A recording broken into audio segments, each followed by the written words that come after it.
but the water never touched my skin. It's been a while since I watched you well.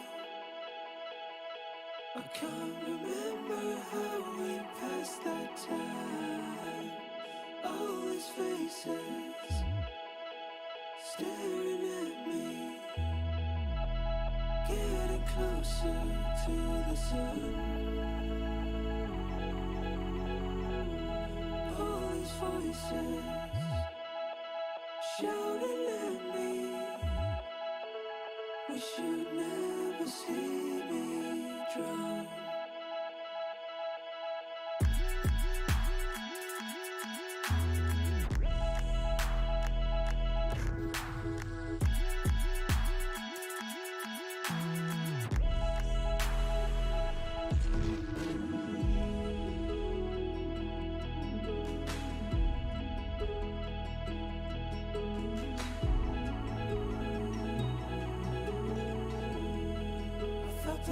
Since the moment I met you, please don't forget me when I'm down here.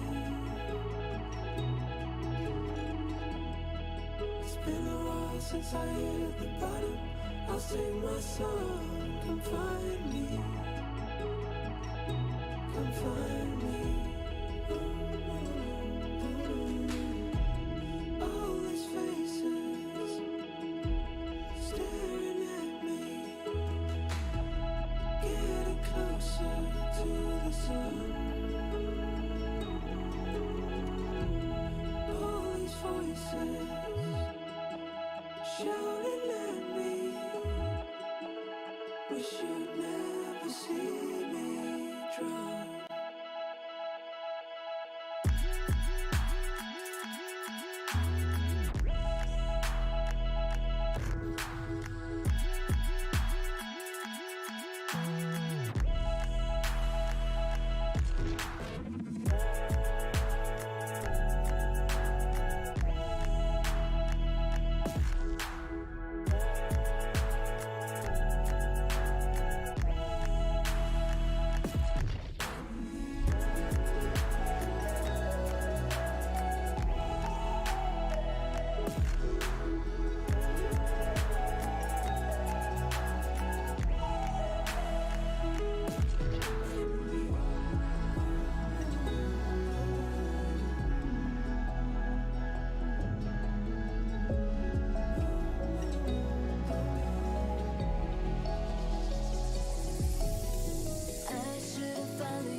been sitting back wondering why you been coming round cutting me. And now my blood bleeds quicker than my heart beats. Trying to lose track of the sirens, trying to make my way back to the silence. You got a one-track mind like a driving. I can hear the graveyard sing, now you got me flatline. Trying to make my way back to the silence. Suddenly, I've been sitting back wondering why you been coming round cutting me. And now my blood bleeds quicker than my heart beats. Suddenly, I've been sitting back wondering why you been coming round cutting me. And now my blood bleeds quicker than my heart beats. Blood bleeds quicker than my heart beats. Blood bleeds quicker than my heart beats. Blood bleeds quicker than my heart beats. Blood bleeds quicker than my heart beats. Blood bleeds quicker than my heart beats.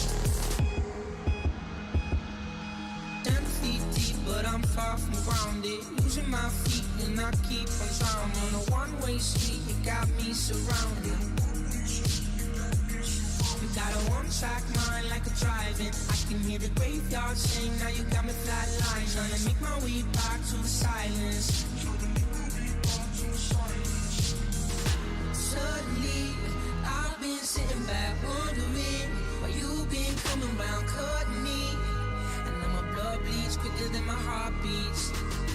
Suddenly, I've been sitting back wondering why you been coming round cutting me. And now my blood bleeds quicker than my heart beats. Blood bleeds quicker than my heart beats. Blood bleeds quicker than my heart beats. Blood bleeds quicker than my heart beats. Blood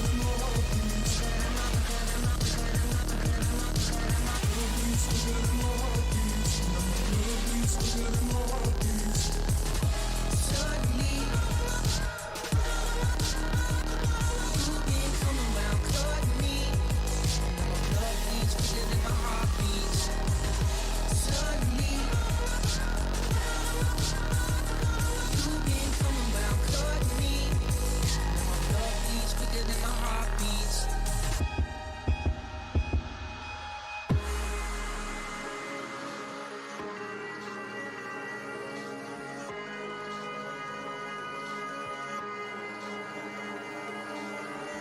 Suddenly, I've been sitting back wondering why you been coming round cutting me.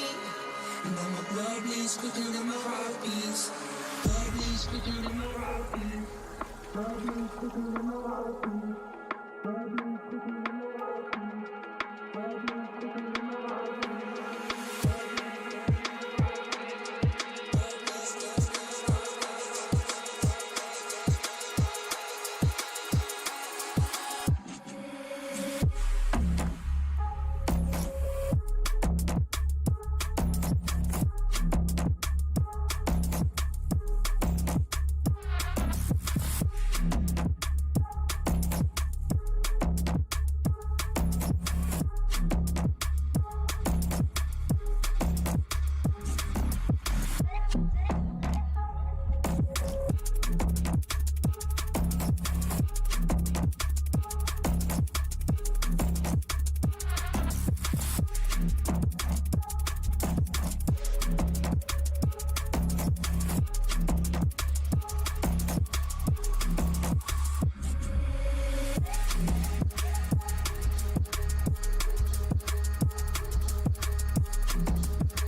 This stream contains fast flashing images that may affect viewers who are susceptible to photosensitive epilepsy and other photosensitivities. Viewer discretion is advised.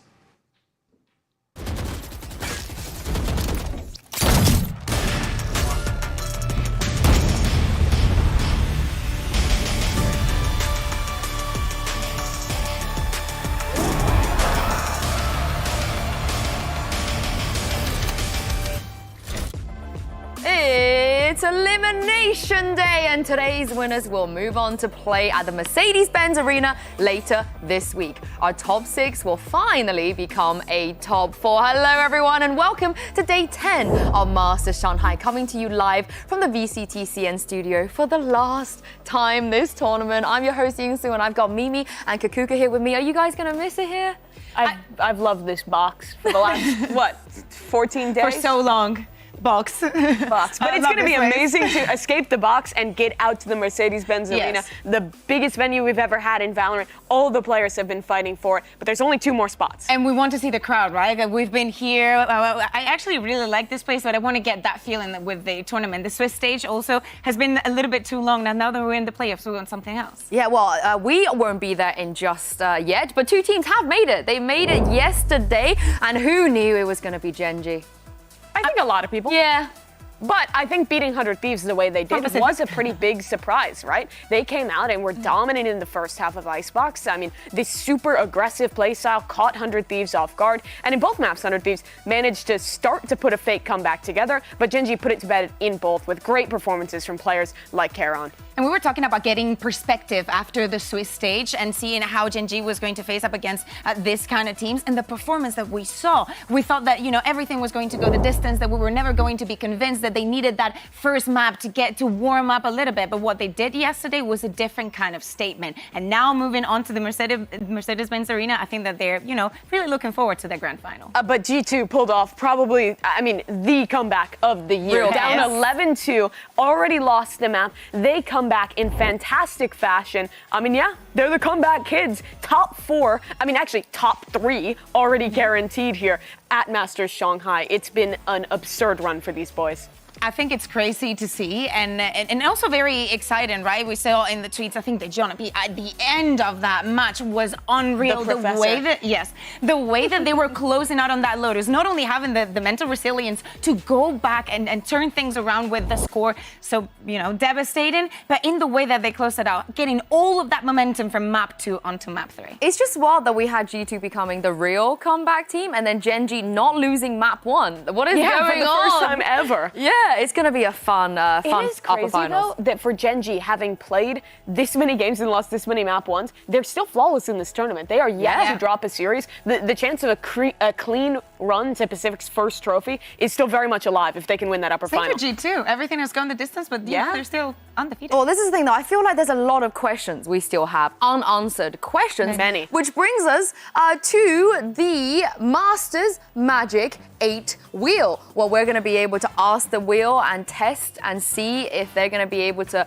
tell us what the future holds. Me, Mimi, and Kuka will each ask the wheel 1 question. We're going to spin it, and we're going to see what the answer we get. I just want to say, back in Madrid when we did this, I do believe the wheel was very accurate. I think we can very, say very 100% success rate. I don't know if that's true, but it has 100% success rate. That's our narrative. 100% success rate. In my mind, we have the answers here. If you have questions, let us know. Yeah, actually, let us know. We might be able to spin the wheel for you, but I'll just get things started. Obviously, we've seen a lot of comebacks already in this tournament. I want to know, though, 11-2, are we going to get any better?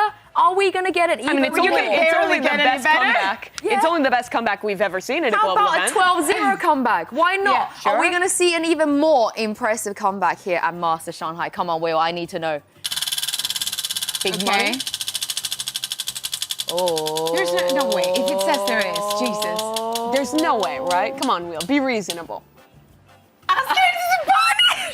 Kakuka, mi amor, can you do the honors?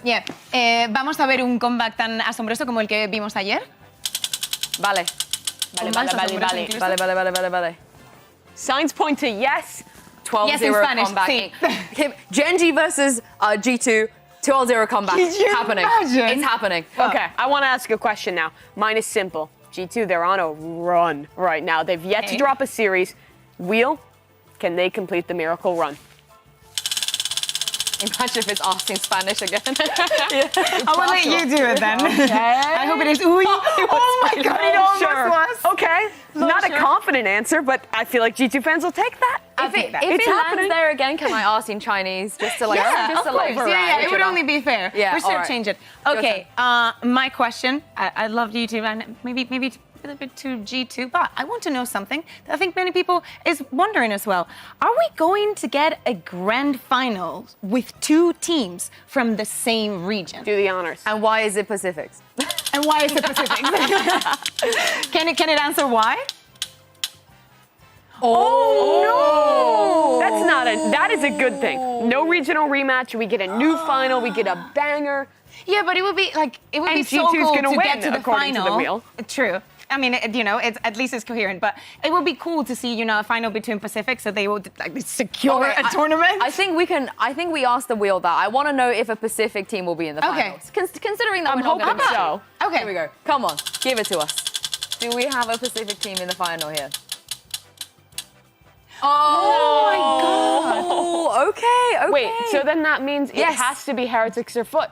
If No, the wheel no, is no, to be or Pacific- G2 no and cap. That 100 means No, it can't be 100 Thieves because it said Oh, no true, 2 regions. true, so it has true. to be Heretics or Foot. So this is the most important Miracle match of the run for tournament. EMEA. I can't But wait to G2's see having that. it. So according to the wheel, G2 will win against an EMEA team. We look In the forward final. to it. I Yes. look forward to that, but let's take a look at the bracket because you guys might be wondering who's still left in this tournament and how this wheel can actually correctly predict the future. As Mimi said, Heretics Foot, they still have a chance. They do. I mean, it's going to be a match we've seen a lot of times before, you guys especially, very familiar with this one. Yep. And this little section of the bracket is just like the EMEA fratricide zone. There's a chance that Foot could go on a run, eliminate both of their compatriots, Exactly. and keep this going. It's crazy, right? Because yes, Foot played against 100 Thieves and they lost, but then ever since they're going to be playing against familiar opponents, they should be the most comfortable even in this situation of do or die. Did you guys expect 100 Thieves and Paper X to be in the lowest at this No, point? no. I expected that to be like the upper final. I expected Paper X to just send it this tournament and just make that clean run. But hear me out, I'm down for a lower bracket run. It's going to be such a good game, but it really is a shame to send one of those 2 teams home so First early in seeds. this tournament. What do you want first seed for? Hear me out. When we're back in the regions, they're just gonna be like, not really. This is There the is a thing. curse around the NA first seed. At least there used to be. I don't know if it's still true. And We'll find EMEA. out. EMEA curse. I mean, Liquid also had it last year as well. True. Yeah, it's Yeah. definitely a curse indeed. But that brings us to today's MasterCard fan poll. We want to know which region will send 2 teams to the Mercedes-Benz Arena if it's either Americas or Pacific. Scan the QR code on screen to cast your vote. And remember to use the hashtags VCT and VALORANT Masters so we can feature you guys on the broadcast as well. Send us your thoughts, give us your questions for the For the wheel. wheel. Yeah. Exactly. Again, you guys have been very flawless in the poll prediction. You think the fans are going to go for the Americas 2 teams or the Pacific 2 teams? I feel like you got it back, 100 Thieves in the lower bracket, but also it's Paper X. I think it's 50-50. I think it's 50-50. It is about them time that they get a trophy. So I want that secured at least. As a paper girl, I approve of that message. And as a paper girl, let's get into today's matchup because, as you guys said, this is not really the one that you would have expected to be in the At least lower not bracket. here, yeah. Right? This early on as well. Again, the first seed curse. Let's talk about this because, and also let's talk about how both of these teams got here as well. Yes. Because it's a little bit different for both of these squads, right? We had a Paper X who looked really rough their first match and then have bounced back against EDG versus 100 Thieves who started off stomping Foot and then I think got out game planned by Gen G. Yeah, it has to do also with their opponents. I think that Gen G yesterday was flawless, was definitely a force to be reckoned with, and maybe 100 Thieves got too confident after their first win against Foot. Very clean, 2-0, came out smacking that icebox game that they had. But then yesterday, things were different. For Paper X, though, now they are the ones that have the momentum. They started off super slow. They were just very not warmed up yet. But then what we saw from them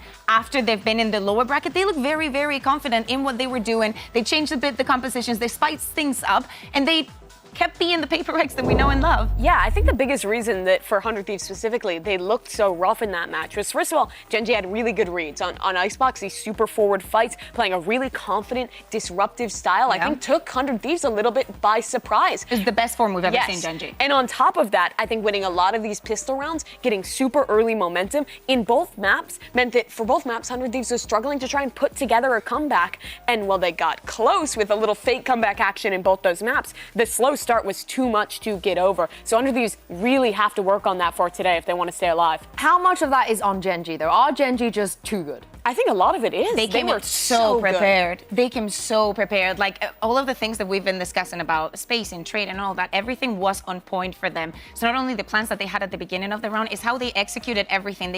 They were so calm. Like you would see the players, enjoying and all of this and celebrate it. But then when it came to the game itself, there was no hesitation. Everybody knew everything that they needed to do in order to beat 100 Thieves. I do think, though, it was an underperformance in some ways to 100 Thieves, even if we're giving credit to Gen G. I think a lot of the fundamentals were off, especially in that first map. They were having players a little too far ahead and not fully ready for these aggressive plays. You have to give credit to the good read for Gen G, but also 100 Thieves definitely made some mistakes to make that match fall and send them to this lower bracket. But this is the thing, though. 100 Thieves, they made it this far in a tournament where Lau didn't make it here, Sentinels didn't make it here, NRG didn't make it here, but Asuna, who is an OG in the scene, did make it here. He's the OG of 100 Thieves. This guy has been on the roster since the dawn of time. He won first strike with this team. And that's like 2020. Yes, he's still with them, almost 4 years later? Yeah, literally, because it was like around, what was it, like October or something? Because it was end of year. Yeah. It's crazy to see that the way that he has grown, the way that he has adapted, the way that he's lived through everything in 100 Thieves.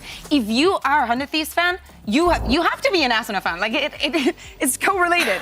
1,340 days on this roster, and he's only 20 years green old. Green flag, in my opinion, green flag. Yeah, I mean he is committed. He really is 100 Thieves. But I think what's cool about this guy is the amount he's evolved over his time. He started off as the Star Duelist player, Jet, Raze, even like back when people were playing Phoenix way back in the day, and he was great then. But he's evolved, I think, into a much more flexible, supportive player. He's playing a lot of the Gecko now. He's really a vocal player who calms a lot, who adds a lot of value to this team. There's a reason he's still here after all this time. Yeah, and I think that a good example for him was yesterday. I think that his utility was on point. Even when things weren't working, you could see the impact that he was trying to have, how he was still playing everything round by round. And he's still so clutch. He won a lot of late rounds to keep that game, even as competitive as it was.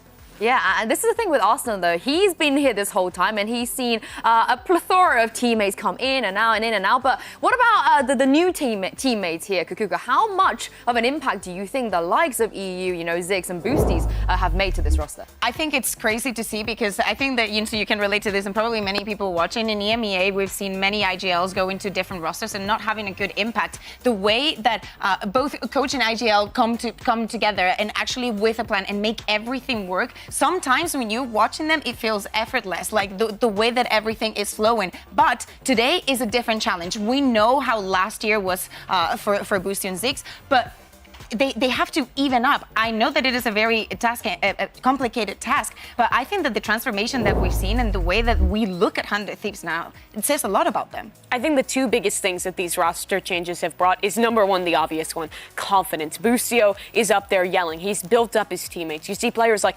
Cryo and Asuna goofing off, smiling, popping off in ways that we did not see in the past. These has reinvigorated 100 Thieves. And experience. Yes, and the other big thing for me is the way that it's allowed them to play this very particular read. I think Boostio and Ziggs came in with this idea about the double scan, like Gecko combo comps, that really only they have been playing. They had this idea since kickoff, and now they've fully implemented on it. But it's not just about these guys and what they've brought to this team. It's also about the history here. Yeah, exactly, because this is a match that we have seen before, right? Between Boostio and Paper Rex. Boostio on that winning side. I miss them. Yeah, I miss them. Yeah, it was a beautiful time. But we thought we'd miss PaperX too. This was what PaperX thought was Jing's last game. They said in interviews that the pressure of that got to them a little bit. They fell apart in some parts of that final and ended up losing at Champions. They thought that was the end. But now they're back with that same roster on another international stage against that same IGL that stole their first trophy from them, with a chance to stay alive in this tournament and have a chance to, again, fight for that final. Yeah, and when we think about the repercussion of today and not making it, not being able to push through, both of them want to have this miracle run, but only one of them will survive after today. I can't wait to see what's going to happen. Earlier, Mika Fab spoke to Davai, aka David, about this revenge match. Take a look at this. Hey Davai, David, Uncle. So you are up against 100 Thieves today, and on that squad is a familiar face. So do you consider this a revenge match for Champions 2023? Definitely. I mean, I think we've been losing to NA a lot of times, and obviously it's gonna be hard. But I know that today is a big match for us, So we're gonna try our best. Very big day. Good luck. Thank you.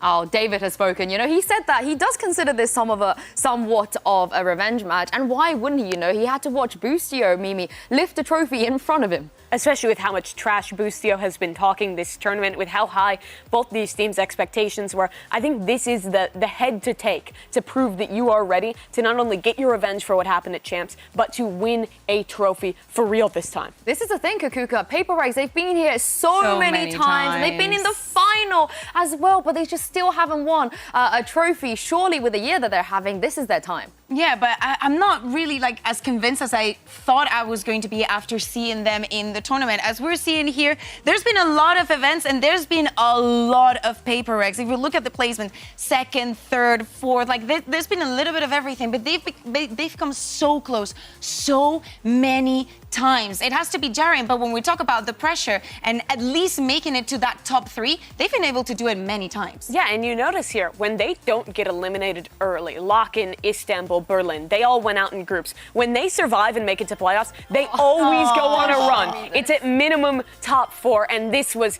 kind of where all the heartbreak started, all the way back at Copenhagen, losing that final to FPX when it really looked like it was their trophy to take, and it was the same story again in Los Angeles. Time after time, PaperX have been close to lifting a trophy, but they haven't done it yet. And not only that, if we think about Madrid and how the things went down there, now it's not only that they cannot make it to the final, they can stop being the #1 Pacific team for such a long time. Every single time that we thought and spoke about the region, everybody wanted to beat PaperX. And Gen G is now looking like the strongest team for form from Pacific. They have come out swinging in this match. They were on top back in Masters Madrid as well. Even their dominance in Pacific is starting to fall into question. So this is the time for PaperX to step up and prove who they are. Because obviously the narrative changes, right? We're seeing a Gen G that is having a flawless tournament. Yes, sometimes it's been costly to close the matches, but they've done it. They're one match away from making it to the grand final again. And now when they come back to the region and the next global event that we have, is the narrative going to be the same? Are we even going to expect PaperX, even if they come on top of the region by winning the grand final, to be the #1? This is the thing. They had to overtake DRX to even get that title. Yeah. They eliminated EDG, of course, the home favorites. But I will tell you guys, with speaking with the fans, PaperX are probably also one of the home favorites. The crowd love them. They have some players that could also speak Chinese as well. So I think the crowd will probably also be on their side. Yeah, from Europe to Los Angeles to right here in Shanghai, everywhere this team goes, they have fans. They're just so lovable for a reason. But they Honestly, did take if you don't like them, red flag. If somebody actively goes at you being like, I just hate paper, red flag. Sorry. Yeah, I've definitely never had a history with this team. No, but I am a big fan of PaperX's. I think everyone is. And this game against EDG, they looked like themselves again. They were playing comps. They switched on to Arena last minute, and they were honestly pretty dominant in that game. Their entries on the attack side were on point. Their coordination was on point. They were PaperXing Yeah, it feels like many teams have been having like an identity crisis of what they want to do, how they want to be recognized, how they want to define their playstyle. And probably on that first matchup, Paper Rex was asking themselves, is this us? Do we have to change anything when we go internationally? Is this going to be like regionally? Can we pull this off once again? And actually, against EDG, they decided to be themselves, and that's exactly what got them the win. And this is the thing, a lower bracket round, a team has done it before, and they actually did it against Paper Rex, so I wouldn't be surprised if they're the one that managed to make it out. But going back to that point about the Reina change, Coach Alex actually addressed this and told us how that came to be, and it is absolutely W gaming fashion. He said, we have a rule on the team where every player has one chance to change the comp. Today, Mind Freak said, I don't want to play Gecko, something, you go Reina. So we just did it. This is the most Paper Rex thing ever, because normally you hear this from a coach, you're like, they're kind of capping. Maybe they're Kaplan, maybe they're capping. But with Alex, you know for a fact that this is probably really what happened. Yep. I fully believe it. I fully believe it. And this is the only team that I feel like something like this would ever work. They are just the most vibes-based, flexible team. But okay, this isn't that crazy, right? Wait, you can combo util in a similar way to the Gecko and Reina. I need to know if this rule applies to Forsaken? No, I want applies him to to come in and any do it. match. Like, can they go on the final and just be like 2-2 last map and someone say, actually, we've never seen ISO. That Breeze comp against FPX in Copenhagen, maybe? Because that was not the Breeze Wait, comp. what did they play? It was a funky Breeze comp. I can't remember the entire comp, but it was definitely, I think we were all sat there But they did a last-minute change. I don't know. But I don't know if that's the protocol we that ask they the have wheel? then. We should ask the wheel. But this is the thing, though. Is this something that you think they should stick to today? Would it benefit them going up against 100 Thieves to just change it up last minute and throw the preparation? I think they have to do whatever they feel most comfortable in. I think that they've had already that taste of like this, let's do something funky, but it also plants the seed in your opponent's mind of, is it going to happen again? Is my preparation going to be enough if they just decide to send it? It should, because that's what you should prepare for if you're playing against Paper Rex. Well, let's send it back to Mika Fabs, who is standing by with Cryo, and hear what he had to say about this matchup. Hey, Cryo, you feeling good? Yeah, feeling good. Well, you're up against Paper Rex today, and they have some pretty decent fraggers, I would say, and Jing, something, Forsaken as well. How are you going to deal with the pressure they're going to bring? I think if we just play how we normally do, and we just have good spacing and we trade well, it shouldn't be a problem. All right, well, excited to see it. Good luck. Thank you. They could do that, but Paper Rex like to just throw them off with things, though. How easy or difficult is it going to be to actually stick to that game I plan? actually think it is pretty hard to throw 100 Thieves off. I felt like in the Gen G game, they did get taken by surprise a little bit, right? Going for the really aggressive stuff on Icebox, their spacing, their trading was off. But I think that's really going to be the focus. And when you play Paper Rex, the whole preparation has to be around their proactivity, how disruptive they are, how crazy they are to play against. And a lot of these players have played against them before. Asuna did way back in the way. Boostio is obviously very familiar. So I'd be surprised if they get massively thrown off. We've said many times in the past that playing Paper Rex for the first time is the toughest one, because you see it from the outside, and then when you're in game, it feels like a completely different thing. But also bringing back what happened against Gen G, sometimes even the trading wasn't even possible, because some of that initial aggression that we were seeing from Gen G would take like 2 players down, and that disrupts the entirety of the round. I think that for 100 Thieves, they have to come in hitting strong, but actually being very patient to see what kind of Paper Rex they're going to be seeing today. I think they will be, and I also think, I agree with you, the narrative of it's hardest to play Paper Rex the first time is true, but I really don't consider this the first time for this team. I think all the players have enough experience. Yeah. Okay, then I'm with you there. Then we are in agreement. This is the thing, though. We heard from Cryo talking about we just have to play our game. But when he's going up against a player like Something, and not to mention the rest of them as well, Jing, Forsaken, David, we will never forget David, and Mind Freak too, in the fragging department, how difficult is that? I just want to see a Reina versus Brimstone in this head-to-head on Bind. I am praying that it happens. It's very difficult to address everything that Paper Rex wants to do in the map with how flexible Something is, with his initiative, with the agents that he plays, with the weapons that he plays, and how he always finds a way to support the team.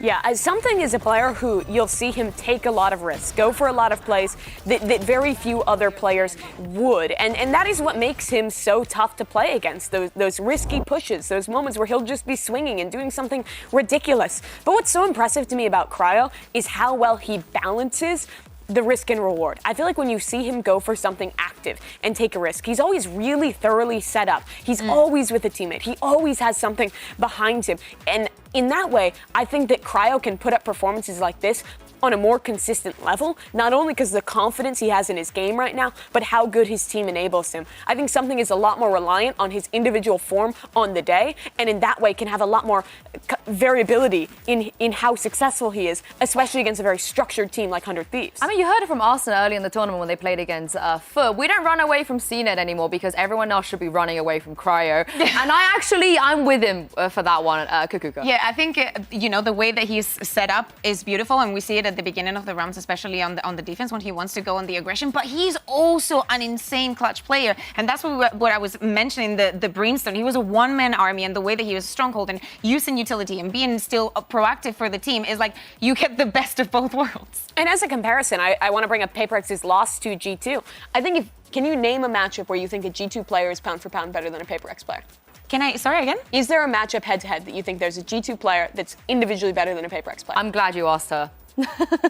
Do you think there's one, Yinsu? Yeah, don't ask me. Because I don't think there is, where I would take the G2 player in just a straight-up head-to-head.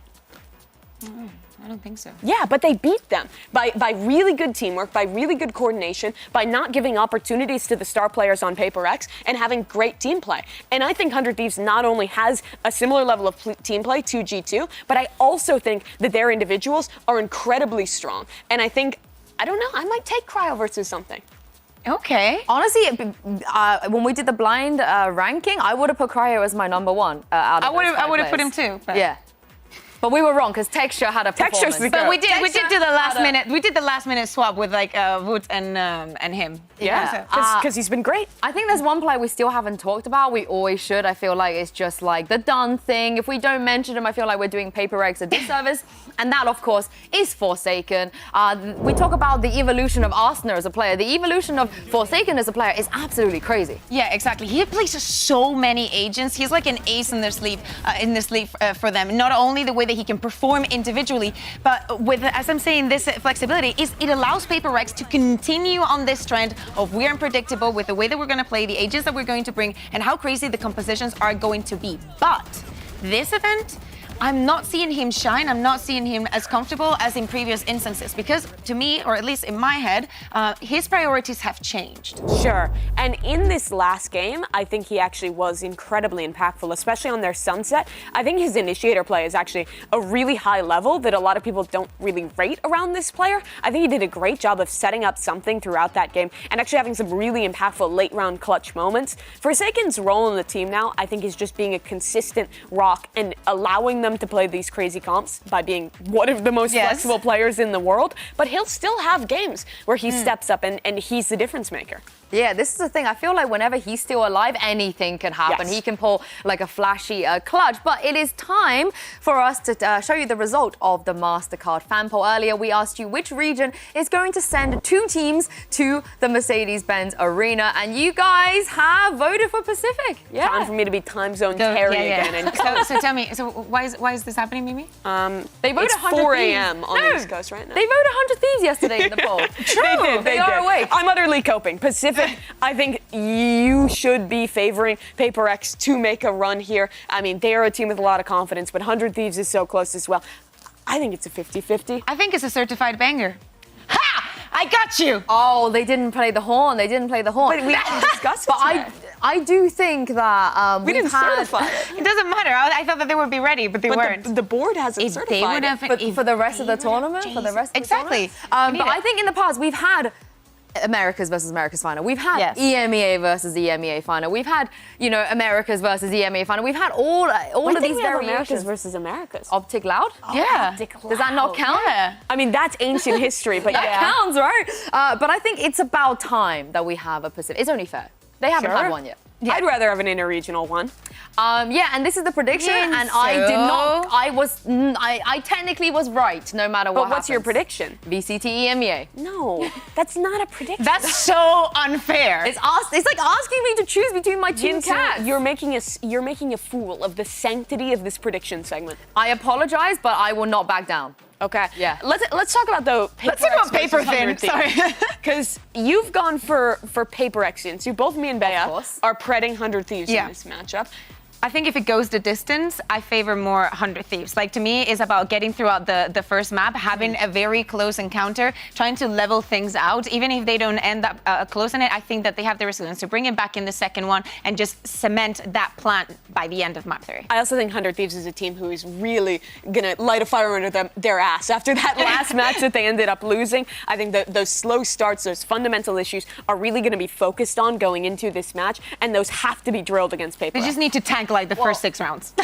I'm biased and I like the Paper X jersey, so... And you would be right. You bred for bias. Yeah. And then you bred VCT Amy. Yeah, I for respect double it, bias. honestly. There we I go. respect it. I might be wrong, who knows? She's kind of an icon. But let's get this show started. It's do or die for all of our teams today. 100 Thieves will be taking on Paper X. Heretics versus Foot. Then day 10 of Masters Shanghai starts right now.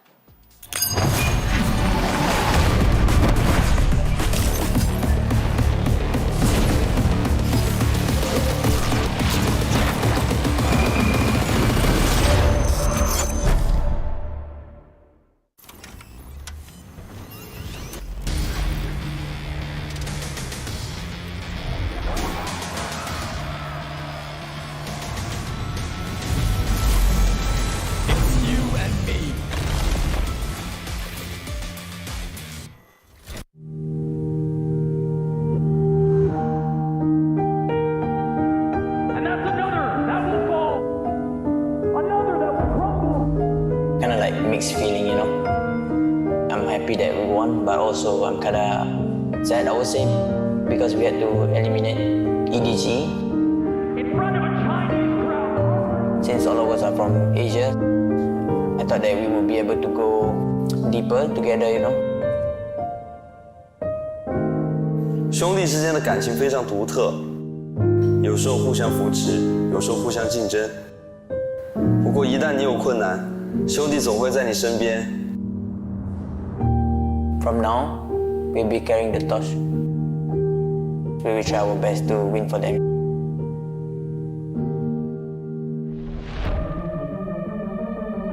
We're playing back-to-back matches, so we gotta get ready. You just lost to Pacific's number 2. Now you got to go up against Pacific's number 1. Paper X is a really strong team. They're the favorites to win this event, so it definitely sucks to meet them in the lower bracket. You're going to see a lot of crazy duels, and you're going to see people flying around a lot probably for this match. They were nothing before Busio came in, so I guess it's just Busio and friends. Devi can say whatever he wants. I don't really mind that he calls us Boostio and friends. Every player on our team is confident, and they know that they have the ability to be the best player in the game. I mean, he kind of beat us on Champ last year, but this time it's going to be different. We're still 100 Thieves. We're going to go into the Paper X game confident, and we'll see who comes out on top. Sorry for eliminating EDG. Jayo. Just not enough here, 4 foot. 100 Thieves just picking them apart like vultures. Destruction, absolute destruction. When I heard about Sinet, I used to watch him a lot, and now I play against him. It's make me happy. We played Heretics last time in the playoffs. They are very young. They have too much to learn and improve. I'm a little bit sad to play against my Turkish brothers, but that doesn't mean that we are not gonna win against them. G2 looking to deal the devastating death blow on Heretics, and what looked unreachable, what looked uncertain, will be found. Sinet is actually right with lack of experience compared to him, but I don't think that's gonna be a huge problem. We handled it before, and we can handle it now. Good and Rens. Kendinize çok yüklenmeyin. Sinet, Mehmet abi seni önceden çok izlerdim ama seni daha önce yendim ve bir daha yeneceğimi düşünüyorum.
America champs, Boostio had the formula to take down this Paper Rex team, but what happened in the past does not matter anymore. It's elimination today, and Paper Rex have a very, very tough job ahead of them. And looking at the map pool here too, you guys, what do you make of this? Oh, I think we're starting on a bit of surprise here, saying 100 Thieves pick into that breeze. It's a map that we've almost never seen them choose into. They're playing that older default comp, but it's also been a while since we've seen them. So maybe something special cooked up. I mean, it is very special because Paper Rex had been banning Breeze, perma-banning it from after Madrid during the entirety of stage 1 in Pacific. Then also here, they didn't want to go there, but they know they do not want to go to Bayern again. It's the same situation that we were seeing yesterday with Heretics. It's pick your poison. The last time they played this map was February for Paper Rex. So it's going to be interesting to see what has changed since then.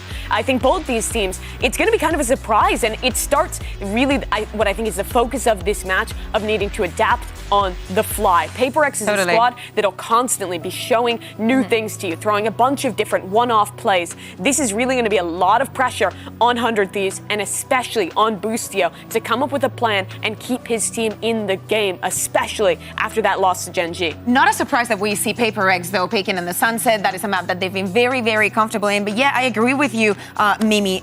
Picking the breeze allows you to do a lot of changing in tempos. I think that there is a map that you can go in very, very deep. And even though it is a map that 100 Thieves hasn't been the most comfortable in, as in it's not a map that they're going to pick up against you. They don't know if they're falling into a trap here. If Paper Rex, with all that extra time that they had, cooked something crazy, and now that Jing is back, want to play something outrageous, it's the moment to do it. I think Paper Rex is looking to 2-0 here. If we get to Icebox, it's a good look for 100 Thieves, but in the comps, Jing is on Reyna. It's not even something. Something is on Jet. This is a crazy comp. So it's Harbor Viper. What they're sacrificing to go double duelist is going to be both the Cypher and having a Flash Initiator. So the only real util to combo is going to be Reyna Leers from Jing with the darts from Divide. Yeah, exactly. No flashes. So you only have those layers to even create and generate this space. I can foresee a lot of aggression coming from them too. Yeah, absolutely. They're starting on the defensive side. I would expect to see a lot of looks focused maybe on the retake here. The Harbor Wall is really good for that, and you can dart with that Leer, maybe a double entry duo between Something and Jing. I'm so excited to see what they have going on. On the other side, 100 Thieves playing their default comp, focused on the fundamentals in this elimination. What is up mga tropa? Ako nga pala si Phil. Siyempre kasama ko nga pala si Honey Glaze. And kung napapansin nyo, talagang mainit yung game natin ngayon. Paper Rex versus 100 Thieves. Sino ang pwedeng manalo dito? Wala ka ba napapansin? Oh my God! Nasaan ka? Sandali! Wait lang! Ang tagal ko nakangiti sa camera. Akala ko nandito ka talaga. Oh, talaga? Actually, nandito naman talaga ako. Ano ba? Guys, sa mga hindi kasi nakakaalam, isang bahay lang po kaming nakatira ni Taylor. Sa kabila lang po yung kwarto niya. So imagine kung nandyan talaga si Phil nang hindi ko kaalam. Pero anyway guys, mainit nga yung panahon pero mainit din ang magiging laban namin. Best pa, pahingi tubig. Pahingi tubig, best. Sorry, nagulat talaga ako. So yun na nga mga tropa. Tapos pa si HG tumawa, hindi ko alam pero feeling ko game na talaga. Pero yung mga players ngayon ng Paper Rex nandito na naghahanap na at napakabilis ka nangyari kasi si Aso na nakapag-plant na. Bilis ng mga pangyayari Binigay lang kasi na Paper Rex dito ngayon yung side. So most probably lalaruin na lang nila dito yung retake. Pero tatlo ang magagaling ngayon sa flank. At itong window na ito may mababantayan pa nga kaagad ni Bang going with a triple. And that is an easy casualty kaagad tuloy laban sa Paper Rex. And ito nga yung maganda, di ba? Talagang pinapakirin talaga ng 100 Thieves yung aggression nila. To the fact na yung mga ibang players dito ng Paper Rex, gulat na lang sila nasa loob na pala ang 100 Thieves ngayon. And for the fact na nung naglaban ang 100 Thieves and yung foot back then, talagang hindi talaga nila mapigilan sila Bang at saka sila Cryo kasi sobrang init talaga. Pero itong composition to HG, talagang nagulat na nga rin tayo no? Talagang si Jing muna ang magre-Reyna at saka si Something na mag-jet. Okay lang naman dahil kahit papaano nandun pa rin naman yung mindset nila Jing dito as their duelist, as initiator. Pero they need to use this wisely dahil syempre full on force naman dito. Riba nga ang 100 Thieves. Isang daang magnanakaw man. Andito na mga tol. Nagkaanap na sila na pwede mag-pick off ngayon. And itong 100 Thieves, talagang iniiba rin nila yung approach nila dito. I mean, isipin mo, first round sobrang bilis, ta second round sobrang bagal agad. Talagang mind games na talaga ang galawan nga na pwede nga nila ipalabas ngayon. Pero, Forsaken, jump pick lang, cryo, alam niya na may tao doon, at alam niya na may harbor doon, so pwede silang lumipat sa kabila. Most likely kasi na-anticipate na nila dito kung ano mang pwede nga maging craziness dito na pwedeng i-push ang Paper Rex since they don't have nothing to lose just the round na dito sa second round. So, let's see kung ano bang kailangan kaya nilang gawin at the moment dahil at the meantime, mukhang maganda naman itong pangitain na parang alam na nila, naamoy na nila kung saan na nga ba papunta ang 100 Thieves. At mukhang dito na nga talaga sa B mga tol, si Busyo nakapit sa isa pinaka nagbabantay, si Ayu mo na makakakuha nga dito, take it down, jingle ready. So ganun lang nila kadali, napasok nga ang B, wala pang bawas na natatanggap dito ang 100 Thieves kahit piso. Ayu nagpakita, Busyo nakabawi ng isa, Cryo, mapapatay mo ba? Yun nga, really flawless round for 400 Thieves right now. At least, I mean, nagsiswitch sila ng site in order for them to capture itong site na to na mabuta nga talaga sa kanila at hindi na talaga malilitig nga nung kalaban nila. Yeah. Kukuha muna sila ng info and then kapag nalaman na nila kung ano bang utility na nakaset up here onto one site, doon sila magde-decide kung ano na nga ba yung pwede ngang ituloy. So, again, around immediately para sa side ng 100 Thieves, pero by round na ito ng Paper Rex. And it's time for them na manalo dito. Nung nakast ko yung 100 Thieves, sobrang enjoy ako sa kanila kasi sobrang lakas nila. And lalong-lalo na pagdating nga sa Paper Rex, sobrang enjoy nga rin talaga ako nakina sila kasi sobrang saya rin nila panoorin dito. So ngayon makikita nga natin ngayon yung talagang napaka-explosive nga magdaro dito sa VCT, tapos ng Americas versus tapos nga ng Pacific ngayon, pero nga lang something for second nakakabawi na dito. Yung dalawa sa players ng 100 Thieves, wala na. Buso nakapitas pa ng isa, and yung recon ba talaga tinamaan dito yung mga players nga ng 100 Thieves and Paper Rex as well. Hindi na lang kung paano sila makakabawi kasi puto ito a 2v1, make na 2v9 kasi for a second with a 3 and good opening for the side ng Paper Rex dito. Such a good hold para kay Forsaken dahil ilang beses siya din nagpatintero lang sa loob ng cove niya para makapagtago, para makakuha ng initial kills, and then yun din ang ginawa nilang opening dito para nga si something na makatulong din agad dito kana Forsaken. So really just a good hold dito all the way from halls dahil syempre isa ito sa mga lason kung sakaling hindi mo babantayan pagpasok. Yeah. And dito talagang si something back then, lalong-lalo na sa split dati, kitang-kita natin na talagang sobrang nagwawala nga talaga siya. I mean, yes, si something, hindi sila nakapaglaro nga ng Swiss stage kasi syempre, matik pasok sila sa playoffs kasi nga nanalo sila sa VCT Pacific. And ngayon, parang delikado ata si Jing doon na wala siya nagawa doon sa angulo nga ni Busy, pero 1-to-1 trade, at least lamang pa rin dito ang 100 Thieves kahit paano. Yeah, super scattered din kasi talaga yung 100 Thieves dito para makahanap ng paraan na makapasok and an opening as well. Pero let's see kung magkiking survival for the business talaga dito for Forsaken. Pero mukhang isa-isa kasi talaga silang na-hunt dito ngayon ng 100 Thieves. Sobrang bilis pumasok ang 100 Thieves na hindi rin talaga alam hindi rin alam ng Paper Rex para makabawi dun sa ginawa nga nila papasok nga dito sa A. It's all up to Mind Freak right now. Pop flash, overhead flash, really good utility play na pinapakita nga dito ng 100 Thieves. And sa totoo lang, pagdating ng game number 3, kinakabahan ako sa Paper Rex. Kasi dun nila dinurog ang foot sa icebox dati nung naglaban sila. Hirap lang nito dahil syempre yung endurance play nila kung sakali man naaabot na nga in the third game pero dito pa lang nakikita natin na for the first few rounds ng Paper Rex, parang hindi nila mabasa pa for a moment dito kung ano ba yung gustong gawin nga ng 100 Thieves. Dahil sabi mo nga earlier, nag-iba yung pacing nila from the first round going into the second, and then nung sunod na, scattered yung plays dito ngayon, paulit-ulit ng 100 Thieves. Besi, 13-2 ang score nila ng 100 Thieves and Foot. Talagang na 11-1 pa nga nila dun sa first half Pero we're gonna get to see kung gano'n talaga yung mangyayari dyan na Paper Rex naman yung kalaban nila. Pero Forsaken, napakaganda no angulo niya dito, tropa. Talagang if ever may pumasok dyan, talagang delikado ka rin talaga. Pero ang alam ni Bang, meron aakyat dun lang sa may elbow, pero wala siyang idea tol na nasa may gitnang pillar na si Forsaken dun. And it's really up to him kung talagang sisilipin niya o hindi. Actually, kung ako, gagamitin ko yung angulo na yun. Pero kasi ang gulo na rin ang pagpasok dito ngayon ng players from 100 Thieves. We have the Recon, we have the Walls, and even have the Shock Darts. Wala din. Napala ka agad si Jing holding on to that corner. Kaya naman ngayon 4v2, 4v3 dahil ngayon sila forsaken and something. Nakakuha na rin kaagad na trades. 3v2 na mga tropa, lumamang na ang 100 Thieves. Really thought na lamang nga dito ang Paper Rex, pero hindi pala mangyayari yun. But right now, on the side of Paper Rex, they need to win this no matter what. Pero on a 1v3, Mind Freak na naman ulit ang nahuhuli. Medyo mahirap nga to. Pero Mind Freak, nakita nga si Asuna, Cryo swinging out, Cryo taking him down. And yun na nga, grabe naman si Asuna. Dati tao lang siya ngayon.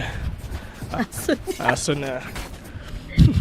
Sayang, dahil agad na trades eh. And that was a save round. Drift round lang muna para sa side of Paper Rex. Pero at least, they gave kahit pa paano, casualty pagdating sa eco ng 100 Thieves. Pero yun nga ang problema. Ongoing na rin yung rounds nga na ipapanalo ng 100 Thieves. So, ibig sabihin nito, kaya pa kung sakali man yung round na ito ay matalo nga ng 100 Thieves. But let's see. Operators, ang kamay ni something, sana maging worth it na. Sana maging worth it, yes indeed. Kasi kung hindi, talaga may GG din talaga dito ang Paperless. Kasi ang sa totoo lang, 100 Thieves, sobrang solid din talaga yung the way that they entry. Yung execution nila, sobrang intact, sobrang solid. But something taken down one. Yung Recon ba, pero nakita isa mga kaibigan. Pero nga, Mind Freak dito, bumabawi pa si Milikuran. Alam niya na meron tao, dun lang sa may Gedli. Alam niya na meron pupush nga sa kanya. At napakahirap nga nito kasi yung mga players ng 100 Thieves ang punta na sa kanya. And for seconds something nandito natitira. Cryo will catch one. It's all up to something right now. On a 1v2, pwede pa nang i-push to. Hindi pa nang napaplant yung spike. May blade storm pa siya. Kayang-kaya pa kahit lamang dito yung kalaban nila. Basta magkaroon siya ng time and magandang opportunity nga dito maisahan si Cryo. Pero problema kasi si Cryo, hindi rin alam ni something halos kung saan na nga ba nakapwesto siya kanina eh. Dahil we had the blinds earlier and sabi mo nga, it was such a good timing lagi. On point lagi yung mga blinds dito ni Bang. So, good enough para sa side nga ngayon ng 100 Thieves na consistent sila pagdating sa round sila. Isa ang 100 Thieves na sobrang galing gumamit ng utility play mga tol. Ibang klase sila mag-utility play dito and lalong-lalo na yung flash nga na meron dito ang 100 Thieves na talagang hindi mo alam kung paano ka makakabawi eh. And yun na nga, wala na silang no choice ngayon kung hindi mag-time out na at kausapin sila ng tatay nila. Alam mo, ang nakakalungkot dito para sa side of Paper Rex. Sinabihan kasi nilang Busyo and friends. Kaya naman ngayon, sobrang hyped up ni Busyo. Let's see kung hanggang kailan kakayanin ngayon ni Alex nga ang pagbibigay dito ng timeout laban sa Paper Rex. Ay no. Long time no see HG ah. Oo nga eh. Long time no see. Ang kita tayo kahapon ah. Pero yun nga mga tol, talagang ano ba ngayon, Monday? Monday na Monday, naglalaro sila. Ano ba yan?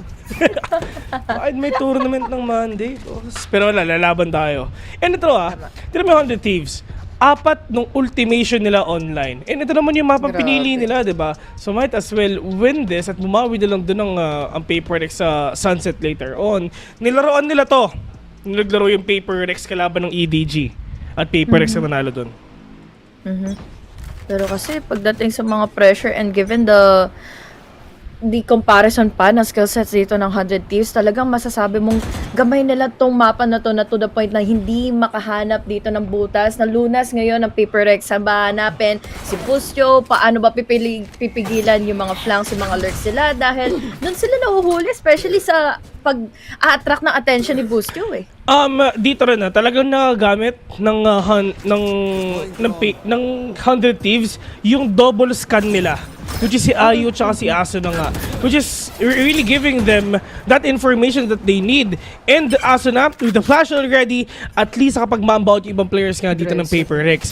And dito na nga pagdating nga sa taas mga tol, wala silang idea. Si Manifred nag-aantay nga sa kanila sa Gedli.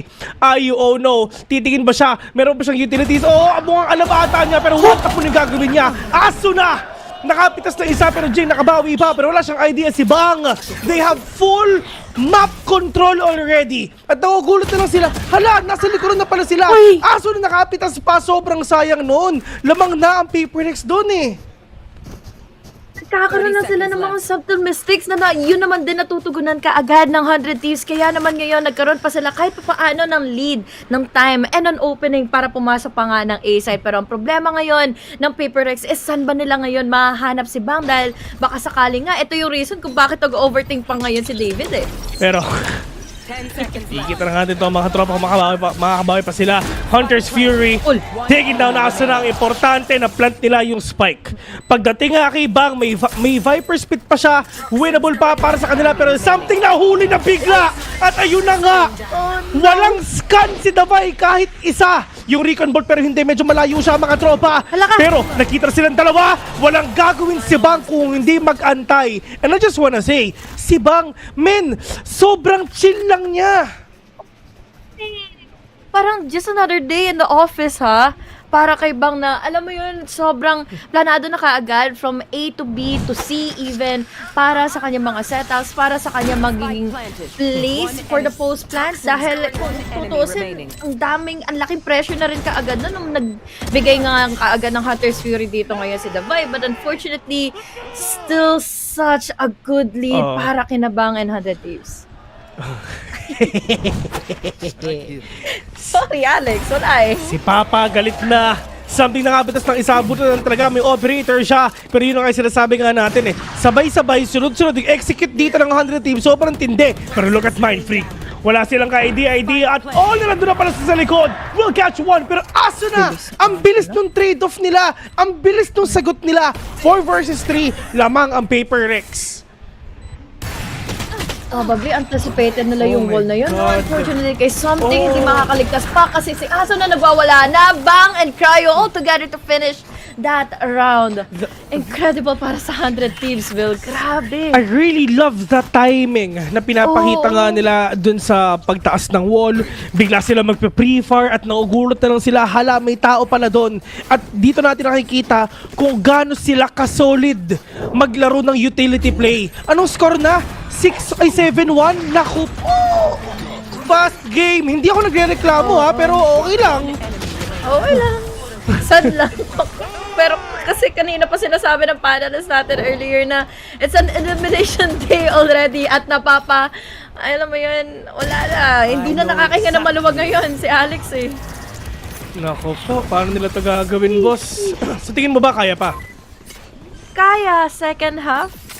Double-double-list naman. Ay nako, kayang-kaya yan mga tol.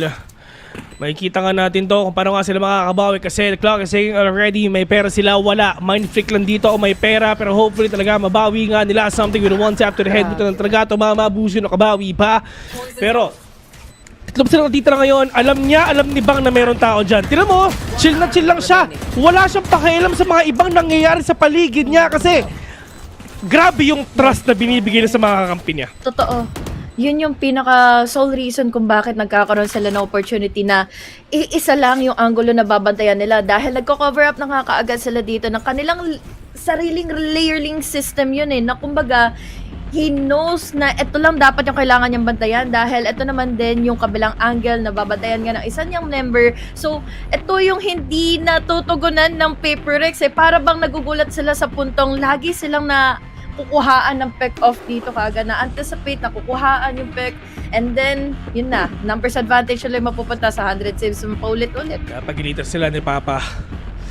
Kailangan pangalawang time out sa first half, man. Yun nga eh. And this is literally what happened sa first game ng 100 Thieves. Ang kalaban nila yung foot. Men, 11-1 yung nangyari dun sa first round. And yun nga yung maganda nga sa atin dun for 100 Thieves. They know what to do. Sobrang concise ng mga decision nila.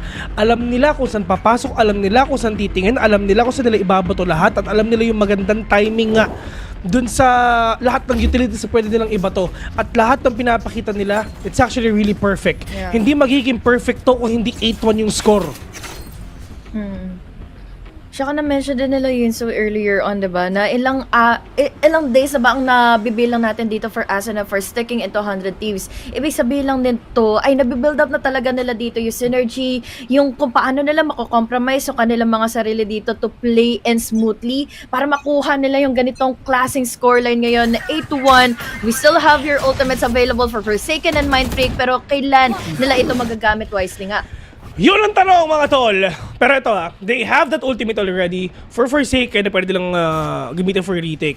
So siguro, tara play for retake lang tayo. We have the recording naman so might as well just wait for that moment, wait for it to pop off, wait for them to push and doon nga tayo babawi. Pero ito yung nakikita natin na hindi pa nila ginagawa.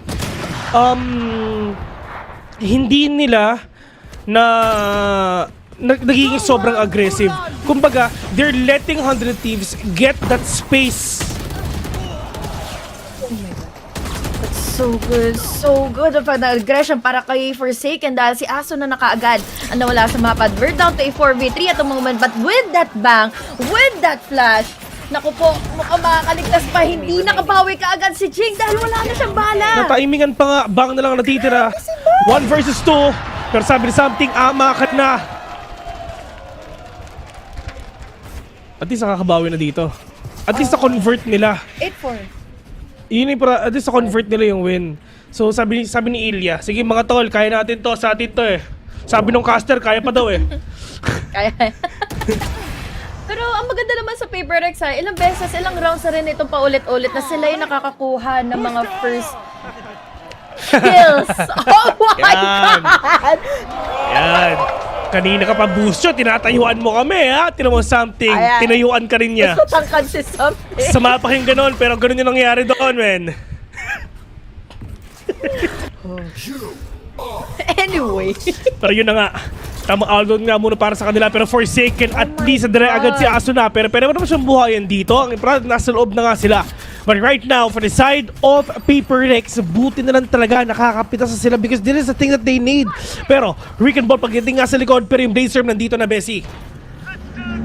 Retake ang lalaroin nila at the moment dahil they still have here Forsaken with his ultimate, but unfortunately, Asuna with a double kill. At least quickly turned it off naman ito. Tatlo para dito sa Paper Rex together with Mind Freak with a double. Something muntik pang tumama, pero at least low on HP na rin naman na si Ayu. Medyo lumalayo na si Ayu. Catching 1 versus 2 mga tol. 10 seconds onto that recon. Let's see if ever kaya pa ba niya. Pero yun na nga, pagkaswing niya, dalawa na pala yung nasa harapan niya. 8-3 already. Paper Rex bawi na. And dun sa hindi na din talaga magagawa yun kung hindi mo na napatay ni Forsaken itong si KO. At least -1 flash para sa kanila. Oo, nakapag-ultimation ka nga, pero may flash ka ba? Wala! So pwede kaming bumawi. At saka nag-cove siya sa may harapan eh. Kumaga, nag-plan siya ng blind spot dito for 100 Thieves na ma-disable nga kaagad yung pagpasok. Uy, kumiti! Ayan, bad trip ulit. Bad trip ulit! Grabe. Ay, mukhang Pinoy si ating nasa kaliwa. Ganon siya ka-bipolar. Parang saglit lang. Cage trigger. Ewan ko ba dito kay Alex? Hirap pasayahin. Hirap pasayahin. Saludo kay Victoria. Boostyo! Kikita pa silang dalawa. Something versus Boostyo. Ito na. Sino unang tatayo sa kanilang dalawa mamaya? Papakiramdaman ni Bulso. Hindi niya na nga binabasa, hindi niya na nga pinipik ngayon yung window. And most likely kasi sa ganitong oras na hindi niya nga nabantayan yung B main, that's probably the time. Pero oh my God! Quick onto the trigger, something! -1 na kaagad tuloy ang 100 Thieves. Dun sa updraft pa niya, meron pang isang nakita at yung Viper pa. Pero pagdating nga dito, Forsaken muna makakakuha. And because of that updraft, nalaman ni Forsaken na meron palang tao dyan, Cryo. With the Blazer already, Hunter is feeling nga ito na yung long katog ni David, mga tol. Aso na nakabawi pa ng isa. Pero ang importante, lamang talaga ang Paper Rex dito. Ayu, last man standing for himself. Shockter 30 seconds pa, medyo matagal pa to. Ay, yung recon bolt pala. But right now, 1-1.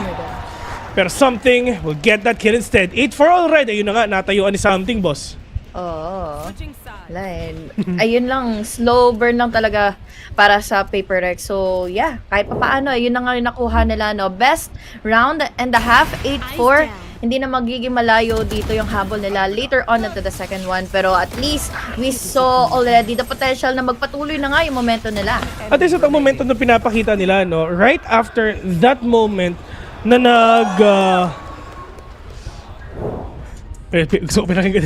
gusto ko pakinggan sa sasabihin ni ate. Nice one! Kala ko ganun yung sisigaw eh. Pero you know, di ba? I mean, right after that moment na nag-timeout nga sila, that gives them that opportunity for them to win. Pero shut up muna ako. Here we have Luna, who is the vice girlfriend, and we have Kaze here. Guys, give them a warm welcome because Luna, I believe this is your first time in Shanghai and you just arrived yesterday? Yes, I just arrived yesterday midnight. So far, I haven't gotten to try anything out yet, but I'm super excited to be here to support the Vi, obviously, especially with the score right now. So I hope everything goes well. I hope so. You mentioned that sometimes when it gets really stressful, sometimes you turn off the stream because you can't take it. Usually when I'm at home and it's super stressful, I just turn off my phone and I just go sit at the wall and then I peek at it and then I close it. But since I'm here, I have no choice. I have to keep my eyes open. So I feel really stressed right now. Well, we'll give you a big hug afterwards. Now, Kaze, what does it feel like seeing a fellow Malaysian on this stage? Me and Dawai used to be competitors back in those other FPS days. So I'm proud to see a fellow Malaysian competing at the highest level and seeing him doing well. It's quite a happy feeling to see him doing well, I would say. Sure, there's that pride going on, right? Well, now the score is a little bit in favor of 100 Thieves, we might say. What would you say to them right now? I quite will root for Paper Rex to win this whole tournament. So yeah, go Paper Rex. And what about you, Luna? If you could say something to Divide right now, what would you say? Can you please win? I'm here. I came all the way. Please don't lose. Well, there you have it from Luna and from Kaze. We're gonna send it back to the game. Maraming salamat, mga idol. Mga idol na natin tunay. Shoutouts nga pala kay Mika. Yan, at least meron tayong Filipino representative sa China. Buff natin yan, diba? See? Ang bilis mong shumatap doon, bes. Natawa ako. Nagulat ako na may interview eh. Diba? Nagulat ako na may interview, so shut up na lang ako. Sa kanila yung stage eh. Ayan na, pagbabawi ng Paper Rex. Dahil nga, dalawa yung dulo sila. Sana gumana dahil ang laking problema nito, lalo na't makakatapat nila yung mga utilities setup by Bustio. We even have your bang na sabi mo nga kanina, diba, na sobrang chill lang. Tingnan natin kung chill din ba yung pag-hold niya ng site. Ito na mga tol, Cryo will catch one already. Pero paano ba nila ipupush nga ito? Ang problema nila, yung main smoker nila na wala pa. Bang! Ay, naku po, nakapatas pa ng isa. Something in Marnik Bulon talaga, nakabawi sila. 3 vs 3 already. Andito pa yung double scan nga nila. Pero ngayon, pagdating nga kay Something, kailangan nga na makapitas dito. Davai, ito yung tinatawag natin, Bessie, na gas cannon. Glass cannon. Na talagang sheriff na lang talagang ibili natin para talaga maka one pick nga tayo ngayon. Pero buti kita, 1v2, oh no! Doon sa route na kailangan nga nilang manalo, 100 Ds pa rin na nakakuha. At yun yung sinasabi nga natin, yung dalawang scan nila, Diyos ko, buhay pa.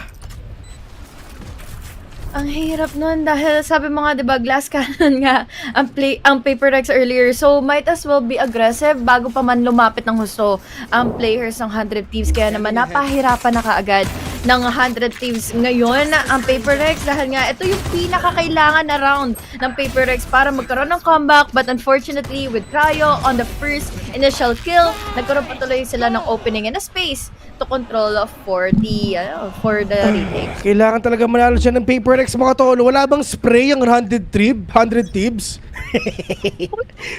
Kahit emote lang, boss, baka naman. Oh my God! Emote naman kayo. Yun ang kahapon na kayari. Sa Defiant Jing, dire-diretso na mga tropa. 5 vs 3. Anong gentle? Talagang babawi kami. Kahit kayo ito nangyari kanina, ngayon may baril na kami. May baril na. Mga free upgrades pa ito ha. Kaya naman mamamblema ng husto ang players ng 100 Thieves. Pero problema, at least napatay nila si Something. Pero tingnan natin kung kakayanin pa nga ba. Dahil again, we still have your Jing all the way from home. Oh no. 2 versus 3. Ang importante lamang pa mga Pinoy Rex. Pero Diyos ko, nakapag-one-tapan nga sila. Ay, naku po. 1 versus 2. Ay, naku po, muntikan pa. Manfred first, Ayu. Boss, 5 na lang yan ha. Kahit mabaril mo sa kuwan yan, patay na yan. Hingahan mo yan. Ay, naku po. Ay, naku po. He's actually looking the other way. Pero nice one. Oh my God, what a close round. Neck to neck, face to face, ear to ear, eye to eye, lahat na.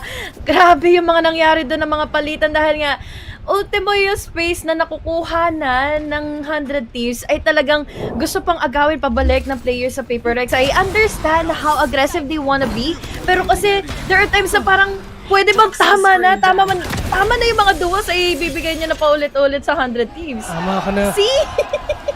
Sakit sa ulo. Munti ka na yun, men. Sobrang munti ka na yun, boss. Butan talaga na thrifting nga nila. Pero ngayon may pera na ang ating mga tropa. Tandaan nyo guys ha, if ever meron tayong Europe, syempre yung Pacific kasi nga Pacific sila. Pero something dire-diretso na, wala silang idea. Si Kraya na sa kaliwa na pala nila. Hindi sila makasure doon kung ano na nga ba makikita nila. At the moment, may vulnerability kasi silang dinaanan. Kaya naman dalawa ka agad with just the right click on that classic. Another one goes into play. Krayo makakakuha ng kill. And aso na, Diyos ko po. Molly after Molly, thrifty after thrifty. What a round indeed for 100 Thieves. Panoorin natin si Alex kung paano siya mababad trip. Panoorin natin. Direk, ipakita mo na. Yan na. Yan. Yan, replay. Yan. You know, right click oh. Literal na baril niya eh. Nabang niya. Double kill yun. You know. May montad siya. May iba pang angle eh. Meron siya ganon, man. Diyos ko. Ipakita niyo naman yung coach ng 100 Thieves, boss. May montad. Napakita na ba? Hindi ko pa nakikita eh. Hindi pa. Smooth sailing ang 100 Thieves, men eh. Ito na. Hop, dash. Si Bang nasa loob. Anong ginagawa mo, Ilya? Nakagalit si Alex dun sigurado. Wala na siyang kawaladan dahil pumasok na rin siya doon sa smoke niya. And unfortunately, dalawa pa yung gustong mag-pick sa kanya. So, dalawa na lang matitira. At least they still have the guns. We still have the Vi, David, with all of the utilities. Makakapag-set up and even the post-live. Pero huli ka. Ayun lang. Naka-picture ni Direk. Pero ngayon, mga tol, ang Paper Rex, dalawa na lang sila on a 4v5. Bang is super low on HP. Davai nandyan na. Nag-aantay ko pero siya makakita nga na isa. May recon ball pabor na lang talaga. Pero yun nga lang, naka-guardian lang siya. Pero wala na sila nakita dito kahit isa. One tap hindi tumama. Pero in terms of map control, in terms of retake, kuhang-kuha na nila. Grabe sila dito mag-isolate at mag-sandwich, men. Yeah. Hindi ko na lang din masabi kung ano na nga bang pwede pang gawin ng Paper Rex ngayon dahil gamay na gamay, memorado ng 100 Thieves itong mapa na ito, which is, again, pinili nila kaya naman ngayon, hirap na hirap ang players sa Paper Rex by just trying to do something new. Sana na mawin lang naman din halos yung 100 Thieves, pero wala eh, mas a step ahead Si na Alex. agad yung 100 Thieves sa kanila. On next view, wala na pala. Wala na, boss. Just, may eagle view, may side view. Yun nga eh. Gulat ka dyan. Sa mga susunod, meron pang panning. Daling nyo ako dyan. Lalagay ko yung drone ko dyan. Meron siyang aerial.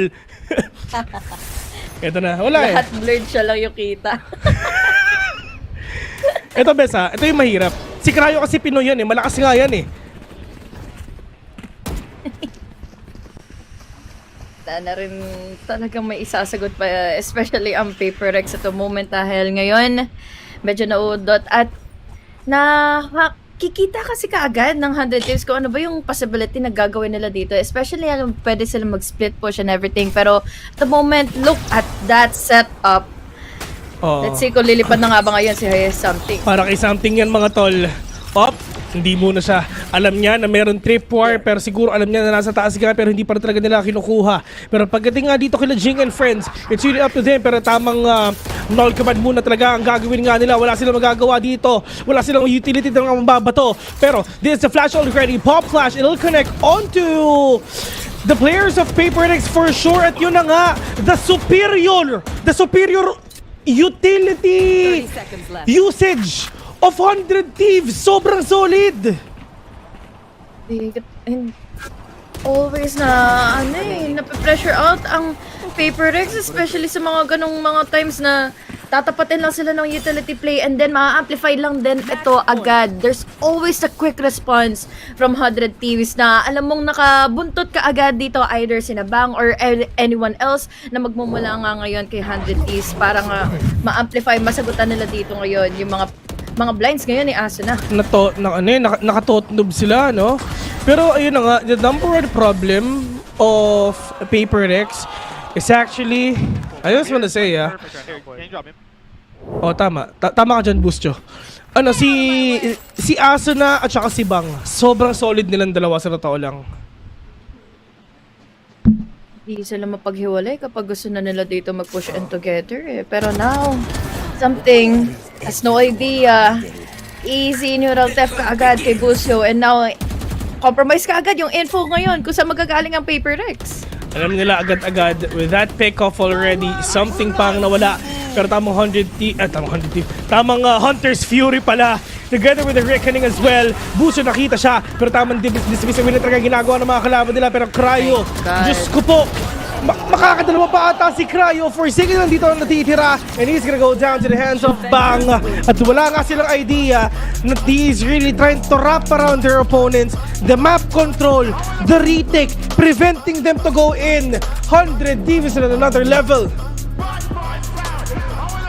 Tapos na, yun na yung game number 1 natin for this best of 3 series. And again, this is an elimination match in which uuwi ang matatalo sa series na ito. Pero tingnan natin, dahil tatlo pa rin naman or dalawa pa rin naman yung mapa na pwede pa nga nilang laruin. But once more, that was such a quick game, and talagang hindi mo malulusutan or hindi mo mahahanapan ng pwedeng pagkakataon dito mag-comeback sa momentum ang Heretics Yeah. And talagang hindi nga talaga sila nakahanap ng pagbawi nga dito on how na makapasok nga sa loob ng site, and kung paano nga nila talaga mapigilan ang Heretics dito sa pagkapanalo ng every round nga nakikita nga nila. I mean, yun yung mahirap. Pagdating na second half, wala nang timeout dito yung Heretics. So, might as well na talagang abuse na natin yun. At ang 100 Thieves, hindi sila ng timeout kahit isang beses. At tulad nga na sinabi ni Busyo, we are really playing perfectly, man. Sobrang solid ng pinapakita nga natin, which is nakita nga natin yon dun sa utility play na pinapakita nila dito, Honey Glazes with a triple E. Yeah. Sa Twitter. Anyway guys, that's going to be it for game number 1. Pero syempre magbabalik lang tayo ng ilang sandali for game number 2. Huwag kayong alis, dito lang kami.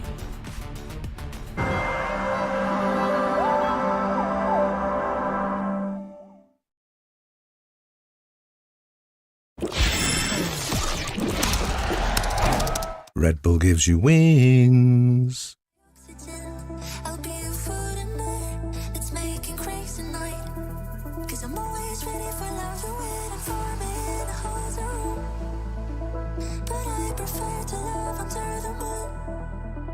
So hold me tight, your hand, don't let me down.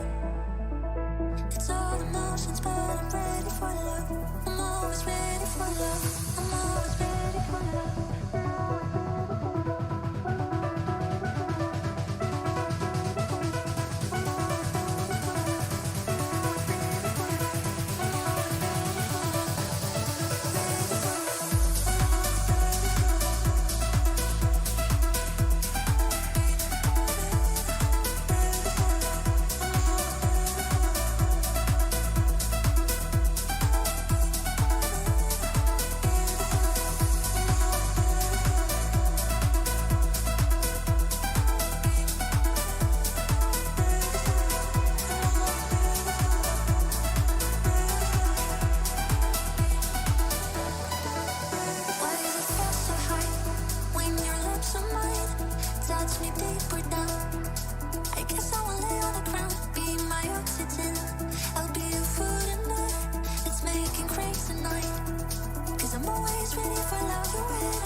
standing here right now with Zix of 100 Thieves. Now, Zix, you were part of that EG squad that took down Paper Rex in Champions 2023.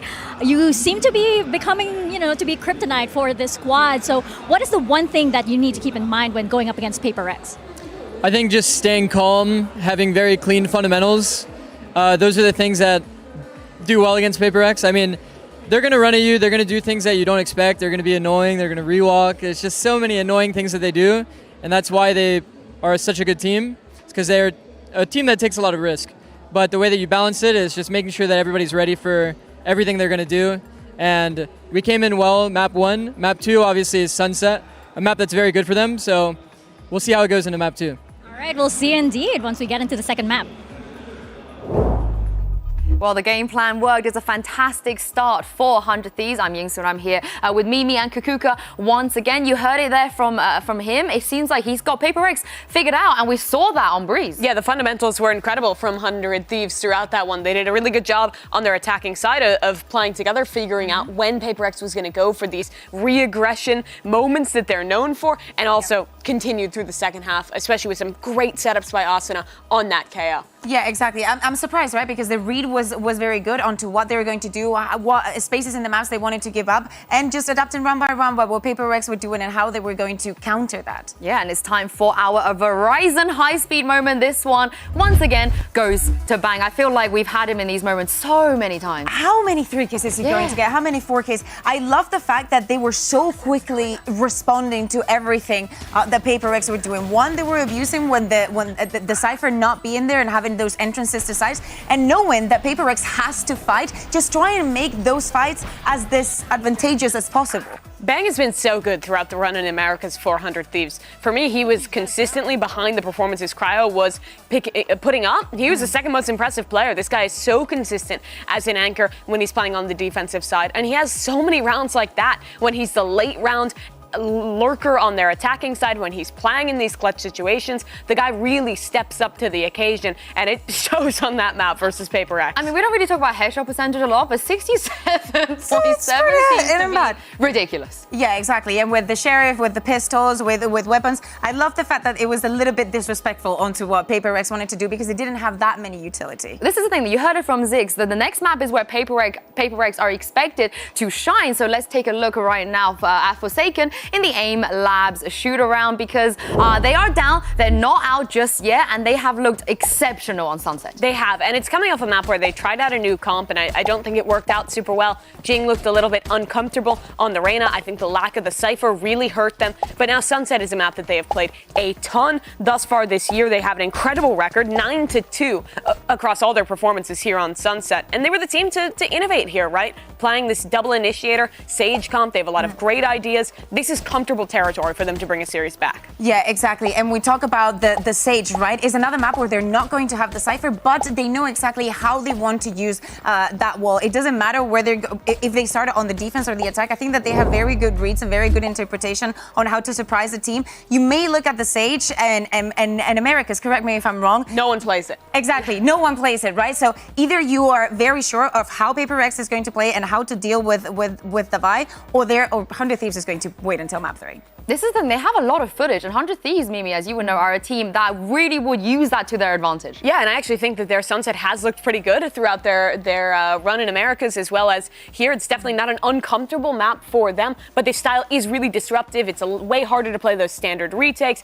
It's way harder to play on your attacking side if you want to go into late hits without pulling out that Sage util. It really changes up your game plan, but I do trust 100 Thieves to have a good one of their own. Yeah, exactly. And if we think about Paper Rex and how Jing was performing in this first map, it wasn't until round, I believe, 7 that he even got a first kill with his first kill with Reyna. It was also after a timeout that they used both of them in the first half. So things obviously were not working out for them. They were not finding solutions. Sometimes it was as simple as just sending something to just go crazy on the operator. We expect to see this here as well. Like his presence onto mid, onto market, and how the pressure, like the information that he's going to get is very, very active, even though he's already playing with the Gecko. And the pressure's got to be on for Paper Rex now. They're in comfortable territory, but there is expectations on this team. Everyone was saying they were a favorite. 100 Thieves in the video at the beginning of the day were saying they were a favorite. They also said that they were going to take on the responsibility, carry the torch for EDG. If that torch only gets carried one extra match,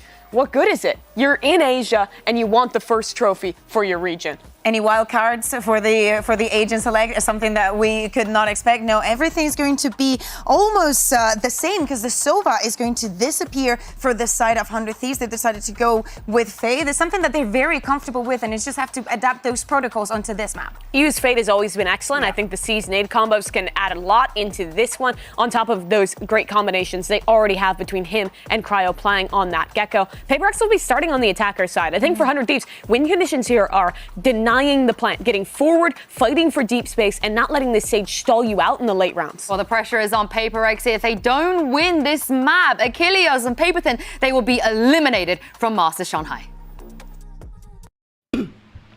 Oh, what? A game number 1 na nasimula na nga ngayon ng 100 Thieves. Pero syempre, going into sunset, as our game number 2, there's still a possibility para sa PaperX na magkaroon pa rin tayo ng game number 3. Tama ka dyan, HG. Pero pagdating nga dito sa second game, the screen out kung talagang 2-0 or probably a possible icebox nga na pwede nga natin makita dito. Iyan pa, okay na. So, ayun. Ang bilis mo lumipat ng kwarto. Buti na lang binuksan ko yung ilaw kanina sa likod. May mga bagay na nagugulat na rin talaga tayo, lalo na yung mga kasama nga natin. Pero grabe naman yun! Nag-i-intro pa lang tayo, nagbabarilan na sila! Paggulat-gulat nga. Okay naman yung background ko, pero ayoko gamitin, di ba? Ang mahal-mahal ng background mo. Hindi mo ginagawa. Ewan ko ba? So, ayun. Nagbabarilan na sila. Someone's there. Ay, nako. Sama pa lang, oh. Sunset lang Uy, sis! Tumama. Oh. Pero let's see. Aso na will fall down. Pero meron pang iba. Pero ito, 4 versus already namang pa yung PaperX dito. Something trying to be really aggressive right now. And that is the advantage that they have and that they need. Ayu, Busyo. Only may remaining, may Great Wall pa sa likod. Alam mo ang tawag doon? Yan ang literal na Great Wall of China. Sakto. Oo.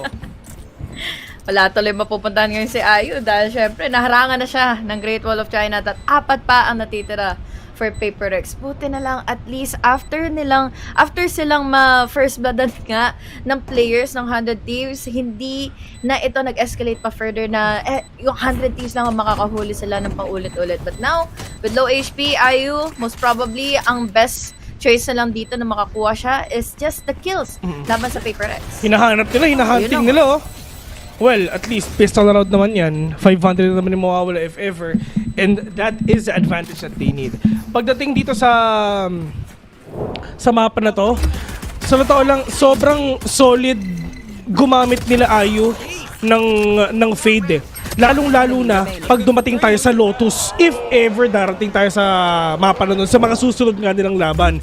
Pero napakita nila sa atin yan kung paano pag gumamit utility play ang 100 Thieves dito, and let's see if ever gagawin ulit nila yan. But for PaperX, lamang na sila at yun ang pinakakailangan nila. Kailangan na lang nila ng momentum pa, and also the best that they can do is just their pure commitment para makuha yung mga pickups na ito laban kina Cryo. And then, most likely nga is wag silang magkaroon nga rin dito ng mga subtle mistakes na lagi na-amplify kasi ng 100 Thieves kapag nakikita nila ng nararattle na yung PaperX time and time again. Iba talaga pag nakugulat ka na ng bigla. But right now, nasa loob na sila ng A agad and they really wanna push it onto a game number 3 no matter what. Because if ever natalo sila dito, it's actually over for them. May uuwi na sa araw na ito. And deciding the Vi, he knows already na meron tao nga dun lang sa may kanan. But right now, Cryo is trying to wrap around their opponent. 3 versus 4 already, still in favor of PaperX. I love how nasa pistol rounds lang tayo for 100 Thieves, pero they still make do of what they have para makapagbigay lang din lagi ng damage and casualty laban sa PaperX. And speaking of PaperX, sila naman din ditong hindi na pumapayag and kung gamay nila na maigi yung breeze. Dito naman sa Sunset, sila mag-ahare now with the 2-0 scoreline. Nagiging maganda na kahit papaano yung simula ng Paper Rex. Kahit lamang ang Paper Rex doon sa round na yon, dito sa pagdating dito sa 100 Thieves, they're actually not making it so easy para sa Paper Rex na manalo doon. Actually, parang ang hirap pa rin. Kahit nakapiso lang yung mga kalaban nila, ang hirap pa rin talaga tarapatan eh. Talagang sagutan talaga ng utilities to. And Ayu, being the main initiator nga dito sa game na to, may kita natin yan kung paano pa talaga nila babalikan yan. Na naman, Sunset na ito, hindi pa sila pumupunta ng B, pero tingnan natin ngayon kung makakaligtas na naman ba sila sa pick coming in from Busto. Mukhang hindi, pwede pa masundan ng isa. There was the blind to go in for the cover. Good trade para kay Divide. Now, we have even Asuna para makakuha ng isa pang pick. So now, 3 na lang tuloy matitira for Paper X. 2-2, something is not yet over. For Iseki, nakapitas pa ng isa. Bang! Ang natitira, pero medyo malayo pa siya, nasa may gitna pa siya, pero alam ni Divide kung sa mga galing pwede siya mag-wall, okay? Mag-wall ka na Divide, pero feeling ko ayaw mo pa. At least, ma-force out dito si Bang na pumunta na lang sa kabila, and yung Paper Rex, handa sila kung saan siya pwedeng pumunta. And I just wanna say, kung magaling gumamit ng utility play ang 100 Thieves, mas magaling mag-breach si Forsaken. Timings being on point, pero yun nga, with just the pick na ginawa lang din sa kanya ni Bang, at least na-cover up naman kaagad siya nila Mind Fake. This time, good start definitely dahil unti-unti na nilang nabibuild up dito yung pressure na pwede nilang mabuo laban sa Bustio and Friends, na pwede nga sa atin masabi na hindi na magiging complicated ito kung sakali man para sa Paper Rex. On to the side nga ng Paper Rex right now, at least dun sa mapa na pinili nila, kitang-kita na talaga mababawi sila, no? I mean, if ever compare mo ang Paper Rex dito sa 100 Thieves, mas solid achievements dito ng Paper Rex. Grand final sila last year. Papawalang bahala tuloy yung mga utility na sinaset up ni Busio pa ulit-ulit sa loob ng B-site dahil isa na namang A-site ngayon na pupuntahan ng Paper Rex. Umangat ngayon si Cryo, but this is a good opportunity para maisahan niya dito muli ang Paper Rex. Tignan natin kung mangyayari nga ba talaga yun. Pero handa si handa pa rin sa Davaya, talaga nakatingin pa rin siya doon. So if ever may lumabas dyan, talaga mamamatay. And yun na nga, lumabas na nga siya. Cryo muna makakapitas nga ng isa, pero ang problema nalaglag siya. Pero on to the side ngayon ng Paper Rex, at least kompleto pa sila. Yung Thrash ngayon, Diyos ko, wala nang nagawa. Andito pa yung si Ayu, nakita na nga niya bigla. It's all up to Cryo. Medyo malayo pa, dito lang sa may backside mga to, lahat sila nakatingin sa kanya, and that is Paper Rex with a 4-0 score. Itong si Ayu, sa Pilipinas siya nung isang araw, di ba? Si Ayu. Marunong nga mag-Tagalog yun. Ay, iba. Naturuan ka agad. Bilis sa mga pangyayari, pero at least ito na yung gusto nating mangyari para sa Paper Rex. 4-0 already. At mukhang ito na yung panibagong ascent nga ng Paper Rex eh. Kumbaga, dito na natin nakikita na mas nagiging komportable na nga sila, especially that they are on the attacking side. Kailangan nilang mabuo nga yung ganitong klaseng system and that they have a lot of lead dapat sa 100 Thieves. And right now, this is the push that they always need. Acid is just right there in the corner. He's super low in HP. Page is not gonna connect onto him. But right now, ito na yung setback na talagang pinapakita nga natin dito sa 100 Thieves. Talagang hindi ka kasi nakakabay dito no matter what, kasi Jinx ko nakatukay na tamang heal pa sa kanya. They have the aggression, they have the utility, and the sustain nga talaga na pinangangalagaan nila. Lalaban ba yung ibang players dito ng 100 Thieves? They can actually, kasi 3 pa naman sila though. And talagang si Bustio hindi talaga natin mahanap yung value ng isang Bustio dito. Actually, hindi lang utilities yung buong agent na mismo. Definitely, dahil partida sa pangapagpasok at magta-try niya dito mag-defend nga ng site, lagi na kaagad silang bawas, lagi na kaagad silang outnumbered. So, kumbaga, nape-pressure na lang sila ng paulit-ulit. At tingnan mo, kahit itong corner na hinuhold kanina ni Bang, hindi na rin magiging enough pa dahil triple kill already para dito kay Jing Bustio. On the other hand, hanapin pa ngayon ni Wingman, and 4K already para kay Jing to finish out their 5th round. Alam nila though, I mean, dun sa paranoia na nalabas, talagang wala talagang bawi si Busyo dun. Tapos may pain shell pa. It's like they know it already. Okay, boss, may tao dun sa may likod. At hindi sila nagdalawang isipan na iba to lahat ng utilities nila. And kung napapansin mo, the way that they throw out all their utilities, tala all in na. They're really just committed into pushing A site ng paulit-ulit, ano? Pero by the time na siguro lumipat na si Busyo sa A site naman ngayon, kondisyon na tuloy ang players ng 100 Thieves kung sakali man sa mga susunod na rounds na isipin nila na baka sakaling ito na naman ang gagawin nga ng Paper Rex. But now, finally, makikita na natin yung coach ng 100 Thieves na pinagkait sa atin kanina in Game 1. Oo nga eh. Medyo matagal natin siya hindi nakita eh. Kumusta to? Long time no see. At yun na nga, nag-uusap na nga sila. Ganito yung mga kailangan na nga natin gawin. Boost show, doon ko muna sa kabila.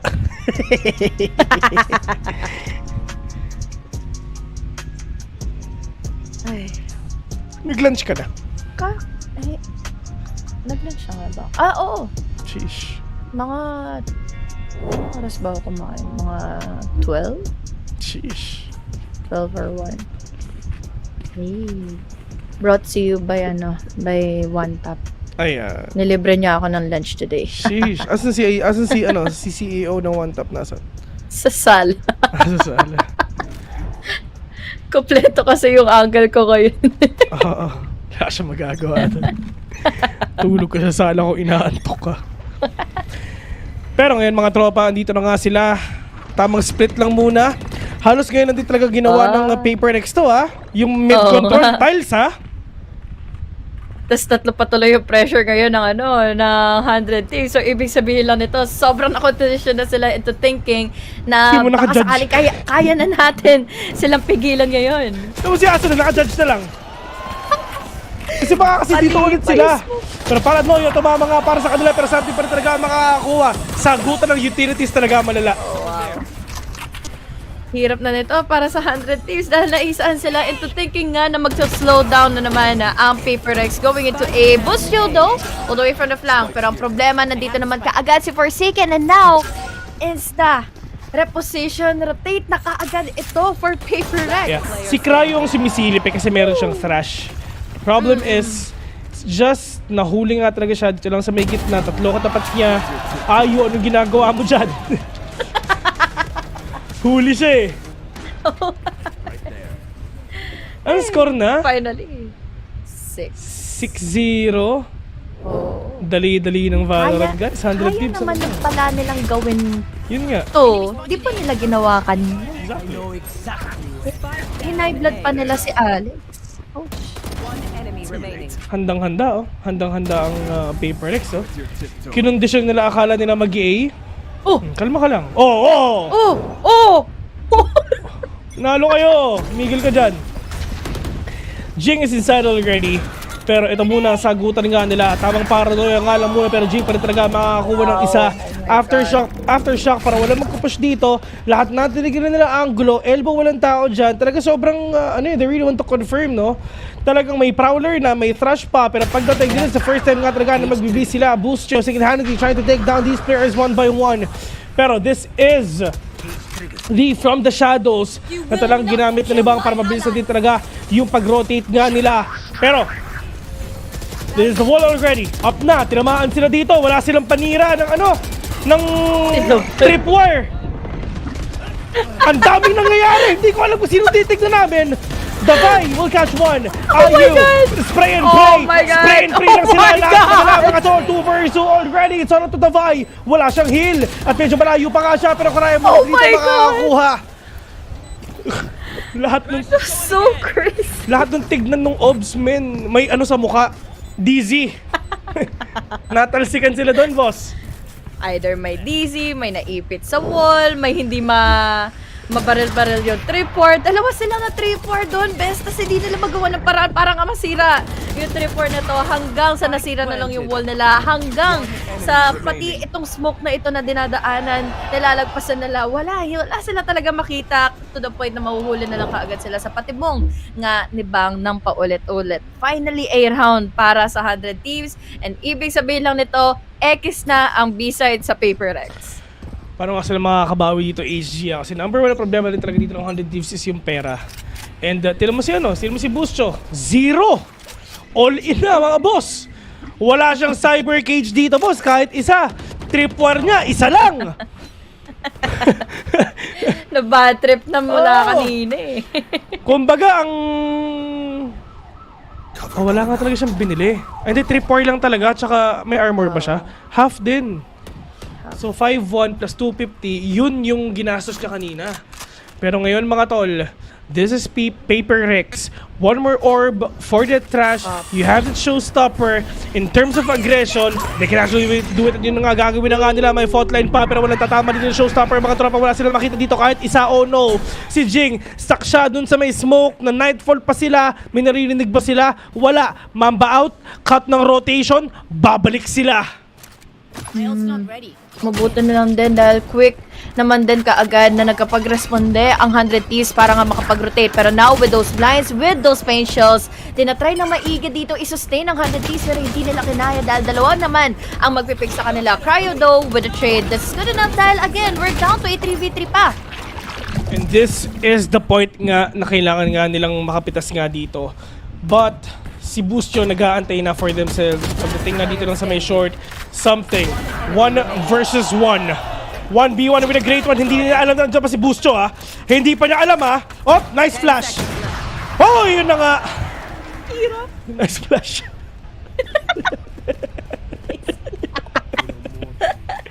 Mali mo, it can work. Oh, nice flash din sa classic boss.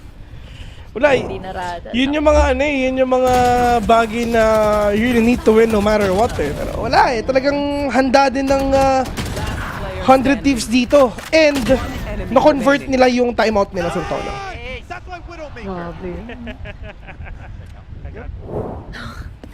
Nakalabas na yung wingman kanina pero nakapatay pa rin kaagad with just a pure reaction time mula kay something. Anong sabi ng 100 Thieves? That's my Widowmaker? Kasi nga nako-operator si Buscio. Okay, ibang laro yun ah. Pero Forsaken nakatatlo na mga tropa. 2 versus 4 at kompleto yung utilities nila. Ito na nga yung wingman nagpa-plant na mga tol. Ayu galing sa likod. Forsaken nag-aantay para sa'yo. Laban na to na makakaharap na nga nila dito together with Forsaken. Going with a 4K, pwede pa maging ace pero si Buscio kasi dito with just the operator mukhang maganda na itong possibility na again for a round for Paper Rex and save na lang siguro talaga for Buscio once more. Saan ba sila pwedeng sumilip? It's all up to Buscio. Widowmaker ka pala pero Paper Rex already, 4 pa silang natitira. Kompleto ang heals nila lahat. Pero yun yung sabi nga natin, really good counter utility. Pero what? Buscio, take it down 1. Even though na-stunned siya. Tumatayo-tayo ka pa dyan. Talo naman kayo. Akala mo kung sino ka? Grabe yung round na yan. Who would have thought makakakuha pa rin siya ng kill. And most likely, in-anticipate niya na. Inabangan niya na siguro yung stun na earlier. But now, kung babalikan natin kung paano niligtas na ni Forsaken itong round na ito with just pure on aim, pure on commitment, staying onto his angle. Pero look at him laughing for that round. Pati siya natawa eh. Ito yung maganda, no? I mean, sa 100 Thieves, kahit na natalo sila sa na ganito, they're just super chill and they're just enjoying every single rounds.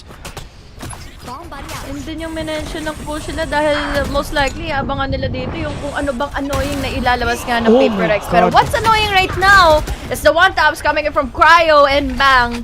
Tatlo na kaagad ang nawala for either side. So ngayon magiging mahirap patuloy ito dahil saan ba manggagaling na ngayon si Buscio again? Hindi mangyayari yun kung hindi nagparanoia si Bang. Sobrang sakto eh. Kasi si Cryo kasi nasa may Gedli, nilabas ni Jing yung bumbot niya, sinabayan ng paranoia para hindi nila makita kung saan ba talaga exactly. At ang napakadali nga nilang gagawin is kailangan lang nila barilin yung mga taong hindi makakita. Pero, oh no, babalikan ata nila mga tropa, hinahabol nila yung mga kalaban nila. Pero right after that moment, na nag-Eurostep si Buscio, okay na sana yung position nila eh. They really want to outsmart 100 Thieves as well. Pero with that ultimate na nilabas nga ni Buscio, wala silang nagawa. And yun na nga, ito na yung Great Wall of China. Tignan natin kung meron pa talagang tao dyan, boss.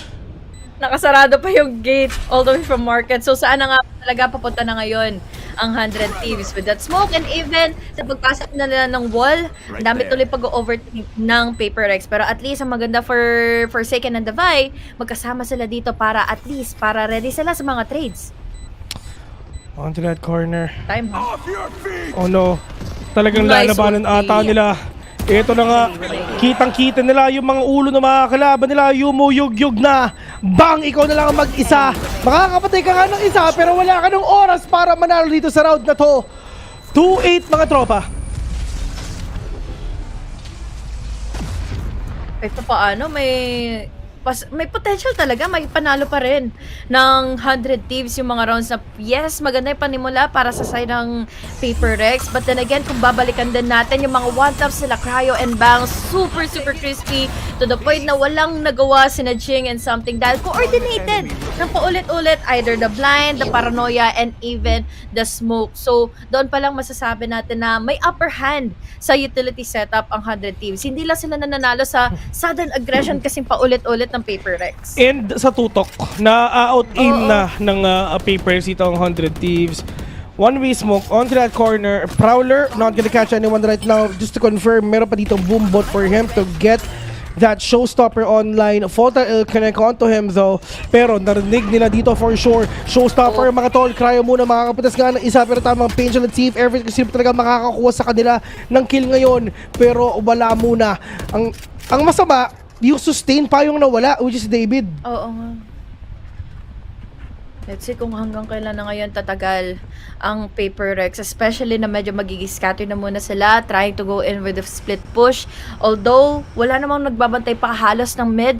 This is an opener din pa rin naman para kay Asuna, para i-bait out halos yung mga players sa Paper Rex into thinking na open yung mid para makontrol nga nila, para makuha nila yung space pa. This is the Thrash already. Tumatama nga kayo kay Buscho. Wala ka ng choice dyan mga tol, pero hindi. Natakasan niya yung aftershock ng kalaban nila. Pero mag-rescue sila. Diyos ko, si Bang nandyan to the rescue. Dire-diretso lang sila mga tropa, pero meron pang DC galing likod. Forsaken, si Siles, bait and switch mga tol. Utility play, and yung the way na nga, makakuha nga sila ng angulo. It's all up to Mind Freak. Only man remaining on the TV1. Akala na lang sa taas siya, pero mukha namang hindi. Pero kailangan ka nila may panalo to kasi kung hindi, makakahabol na yung 100 Thieves ngayon. Mind Freak, seeing out, will catch one. Isolation play mga tol. Meron pa siyang pang one tap dito mga tol. So tignan natin kung kaya pa ba. Tamang re-smoke lang din talaga. Pero Buscho muna makakakuha. Timing yun eh. Yun na sana. Oo, timing na naman ito. Para nga kay Mind Freak. But then again, Buscho is there. He's just really ready enough for those duels. At parang nakita na natin ito eh. Ito yung mga usual times ni Mind Freak na para makapag-clutch siya pa ulit-ulit all the way from market going into the site. But then again, such a good blind yon para kay something na ginamit niya earlier. At makapag-pick tuloy sila Forsaken. Bang klase, nga na talaga na pwede nga nila makuha to. But right now, onto that corner, sa 100 Thieves, it's just Bustyo ang mag-isa nga sa B. At ang mahirap dito, lahat ng kalaban nila papunta sa kanya. Sheesh, line up. Layo. Sinundan natin yung matindihan, boss. We learn something new every day. Pero ngayon mga tol, nasa loob na nga sila. May Great Wall of China pa, so wala sila dito. Sila dito makakapasok ngayon. But Paper Rex, they have full control of B. Pero ang sagot ng kalaban nila, Trash, pero made-deny. Diyos ko, yun lang. Ganda. Ang ganda ng aftershock kanina ni Forsaken. Nakapatay na kaagad ng isa. Make it 2 already. Low already. Dahil sa mga nades coming in from Asuna, and that is already a good opening and an opportunity once more para kinaayon na makapagwala, and then going for the counter. Mind Freak against Asuna in a 1v1. Asuna though, mukhang magiging alanganin pa with the crutch. The time is already ticking. Mind Freak, nilalaro niya pa rin, pero tingnan natin kung ano ba ang kaya niya na ngayon na gawin dahil again, with the opportunity to go in for the clutch, he is denied by 100 Thieves. Oo, sakto. 1.97. You know what? Tuloy sa sabi nga natin na utility play, di ba? For 100 Thieves, that is actually a seize and a painful combo. Walang nagawa yung mga kalaban nga nila. And in terms of seize, talagang kuhang-kuha na yung mga kalaban niya. Ang baba pa ng HP, wala pang marinig ko kahit ano. And sobrang sayang natin talaga kasi nga si Davai yung unang nawala. hindi nila nakuha yung value ng res ni Sage kanina. Nakuha pa nila yung best of 400 tips, no? And wala ang bigat din talagang isipin kung paano nga ba sila makakasagot din doon. Lalo na't ang daming utility na kailangan pang isipin at indahin na pagkabato nila asa na ng mga nade, saan na kaagad sila tatakbo ngayon. We have so many smokes dito dahil kay Bang. Ang ganda ng mga times na magkakaroon sila ng opportunity nga pumasok dahil nagagamit nila yung smoke, especially to blind or magkaroon ng opening pa blind spot dito na hindi man lang mabantayan ng Paper Rex. Medyo ibang kasi talaga pinapakita nga ng Paper Rex ngayon no. I mean, halos hindi talaga nila nakita yung value nga ni Busio dito. It's all about the A execute na ginagawa nila, and they did that really perfect. Nag 6-1 yung score natin, no? So, at least coming from a huge loss a while ago, nabawi nila agad din na bigla. Baga, same as the aftermath earlier in game number 1, no? 8-4 din for this half, for this round, for this game.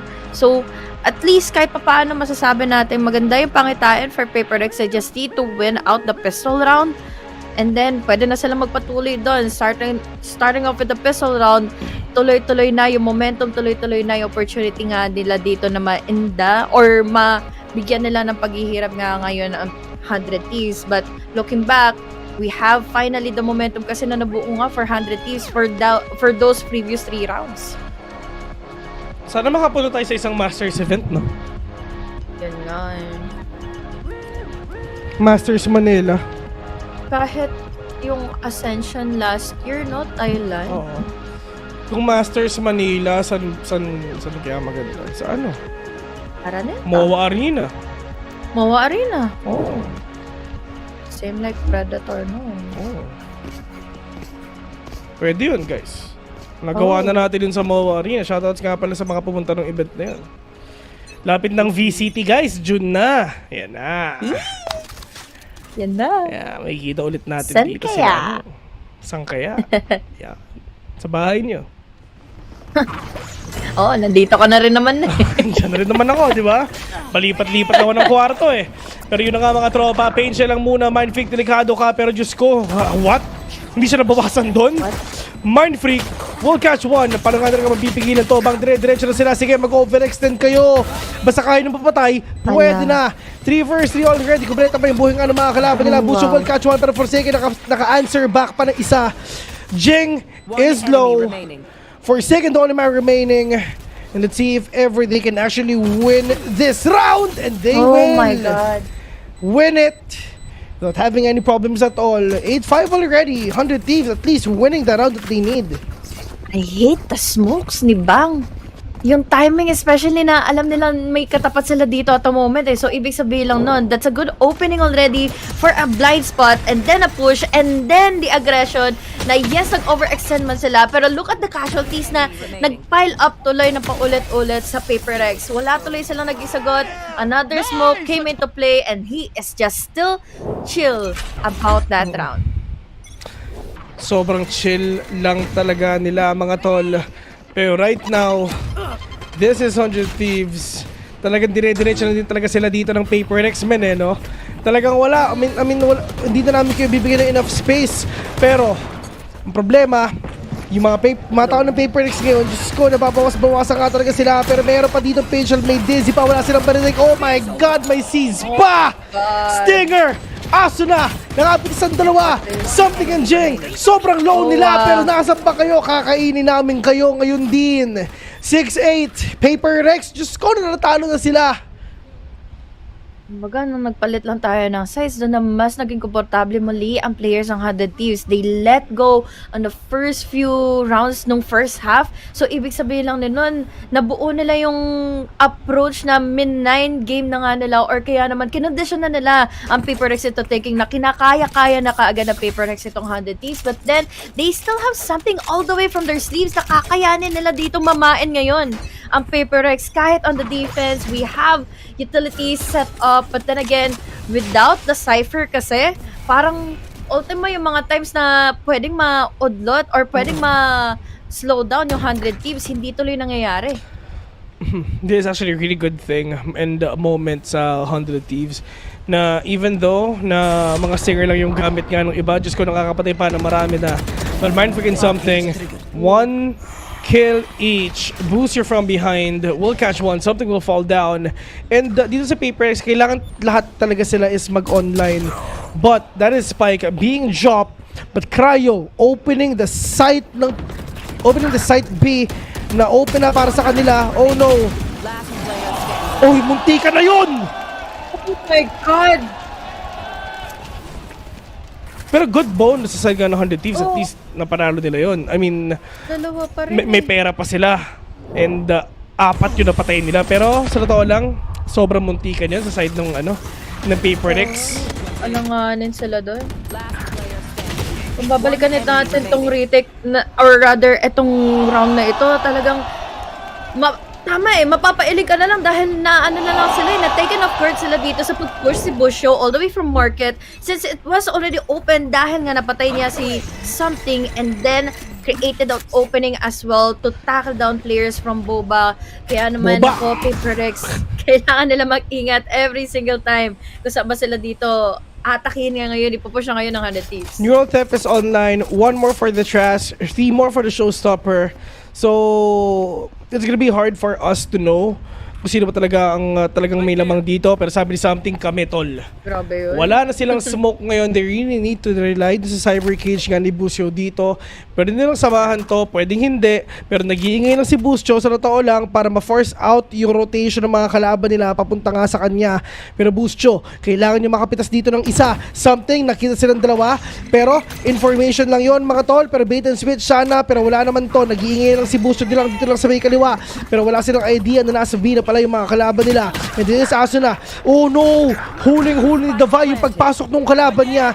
Busio is super low on HP. Meron pa siyang pang ultimation dito. Pero Davai with the seize and yung thrash tumama nga sa kanya. First back, may isa pa sila ni Busio. Naku, naka-knife out na. Pero 5 na lang yung HP niya. At least, kung madali man siya dito ngayon ng mga bullets, magiging ligtas na rin naman na sila. Pero problema kasi dito, nag-whip siya! Hindi nakatama yung isa sa mga bullets ha. Pero at least, dito naman si Ayo to finish things off, to clean things off para sa 100 teams. Mapapako na ngayon sa 9 rounds ang Paper Rex. Grabe naman, nung nakikita mo kung paano pinusuan ni Busio yun no? Oo. Na talagang creep up mid. And sa totoo lang, pwede naman siyang pwede naman siyang mag-neural theft Pero if ever nag-neural theft siya, malalaman ng kalaban niya kung nasan siya exactly at hindi magiging successful yung flank na yun. Yeah. This is what I say about them taking advantage of the angles na hindi laging nababantayan ng Paper Rex na kumbaga always taken off guard. Nababawasan sila dahil nalikuran sila ni Busio, nahuli si Forsaken or something all the way from market. So, by all means, nagkakaroon sila ng mas maganda 80% pang timing dito or kaya ng winning percentage para magkaroon pa ng mas space na makokontrol nila laban sa Paper Rex. Katakot to. Huli pa yung neural. Katakot to. Alam na nga nila, fault line, not gonna connect on to anyone right now. But they need to switch up itong positioning nga nila. Prowler will catch one here in mid. Pero napakadaming tao dyan. Ayos na lang daw mag-aantay dyan. Will catch one. Mindfreak with a big trade-off. Paranoia para sa kanila para madali nga talaga yung pag-push dito ng Paper Rex dito lang sa main market. Dalawa yung natamaan from up top. That is Asuna with the satchel and a judge. Jig will catch one. Pero yun nga lang, talaga napasakit ng judge, Kuya Eddie. Painchel pa. Pero sabi ni Busio, hindi na pare, ako na ang bahala. 8-9 na. Lamang kanina ang Paper Rex. We started this game with an 8-4 score. 8-4. Pero ngayon, boss, 8-9 na. Ganon-ganon lang hinabol ng 100 Thieves. And kung tutuusin, kakayanin naman din sana ng Paper Rex They already had their momentum from the first half. But unfortunately, onto the second one, parang hindi na nila malutasan kung saan na nga ba nila hanapin every single time yung pagiging lason, yung pagiging ang laking factor ni Busio to create an opening all the way from the back. Tapos, yun nga, lagi sila nasasalisihan. And again, Sunset, kapag hindi mo ma-check in yung mid, hindi mo mabantayan dito yung market, wala, mahihirapan ka talaga dito madepensahan yung mga sides and magkaroon pa ng mas maganda pang retake. 3 tao dito, men. Medyo delicates to. Boss, ayun na nga, TC, silip na sila. Sino ang una maboboga? Pero importante, buhay pa. Pero yun nga lang, from afar, that is IU. Take it down 2. Sinisira nila yung wall para hindi nga makapag-heal dito sa tropang Davai. Pero tamang seize lang din. Not gonna catch anyone. Prowler, okay, walang tao na malapit dyan sa katawan ng karakampi namin ngayon. But Jing with the showstopper. But look at Bang, like what you've said. Mid-take talaga ang problema nila. Kaya naman ngayon, mahuhuli pa tuloy si Forsaken dahil wala silang ka-idea. -1 already. Make it 2. Bang! Ay nako, bang, Israel na nga rin talaga. This time, it's only down to Davai. At tatawarin niya pa dito. Trip 4 nga, ni Busquio pa. Malalaman pa tuloy kung saan siya manggagaling. Oh, Diyos ko. Hindi ka pwede maglimburak dyan, mga tol. Kaya kung ako sa'yo, 1 versus 3, isave mo na lang yan, boss. Save na lang. Pero ito I mean, grabe si Bang kanina with a 2K. Bang talaga. Sobrang ako kanina. Nga, 3 yung sa'yo eh. Pero at least kitang-kita natin na siya pala yung tunay na Bang. Ay, Si Wolf kasi hindi kayang sagutin talaga. Si Wolf. Takot yun eh. Hindi na kayang sagutin. Safe. Papaka-safe ang Kuya Wolf. Katulad nito, Davai, safe lang muna. Shoutout ka pala kay Tita Mika. Kausap ko kasi. Ay, Tita Mika. Hindi malayo yung difference ng oras natin sa Shanghai, di ba? Oo. Wala. Actually, sa Beijing, wala. Wala lang. Check ko ngayon. Shanghai time. Wala. Actually, ahead nga sila ng 1 minute eh. Oh, 27 sa kanila, 26 pa lang sa akin eh. Alex. Siguro yung palo niya yung nag-i-indicate na oras na para mag-timeout, no? Oh. Siguro. Observation ba? Grabe, oh man. 8-4 to 9-9. My God. 100 this is just really doing it. Especially sa mga times na wiwindangin nila ng paulit-ulit ang paper Rex. And look at Busio. Look at this guy. Oh my God. Siya yung sinabihan nila Davai na Busio and Fence. And look at them now. 1 map lead. 1 more to go. Tapos 9-9 pa, nahabol nila yung scoreline, napako nila na maigi ang Paper Rex and they are at least kinda close siguro na makakuha nga ng game number 3 pa. So, totoo lang, ayoko rin ng attackers dito sa ano eh. Oo, Hindi, mas... ayoko ng defense. Gusto ko yung attack. Oh, talaga? Oo. Kahit papano, alam mo kung saan ka pupunta na eh. Kapag kasi defending ka, intindihan mo pa kung may pumasok na ba ng mid eh. Mas gusto ko attacker dito. Mas lamang attack dito. Pero ito 5 ultimates up. From the Shadows, Rolling Thunder, Res, Thrash, Showstopper, Flex.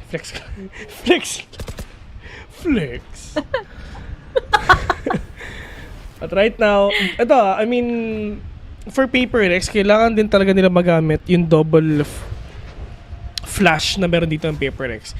You have the Dizzy, you have the flashing on the Forsaken, you have a maximum of probably like 4 flashes every round. So, yeah. Yun. Pero kasi ang tingin ko din na nangyayari dito for Paper Rex, gana naman yun earlier in the first half eh. But this time kasi lagi sila na ngayon na kailangang isipin paano sila makakaligtas pa, survived fully before sila ma-retake. Pero now with the showstopper, what an anime battle! Jing wins it! 4v5 na ngayon! Panis ka. Pero Bang nakabawi pa, pero tamang kalapag ng papag mga tropa. Natamaan nga yung isa pero may trash pa. Diyos ko, lahat na nila alapas nila. Putik na 3 versus 2 already. Marfik something nandito ang natitira lamang pa. Kalaban nila, Cryo nakabawi pa. Something kaling likod. May trash siya, tatlo pa katapat niya. Pero Guardian talaga yung gambit niya. Diyos ko, may isa-isa ata niya. Kamunti ka na ni something mga tropa. Lamang na ang 1H. Ay! 1HT. 1HT. What a round! It was so close! Nasimulan ni Jing. Showstopper, anime battle whatsoever.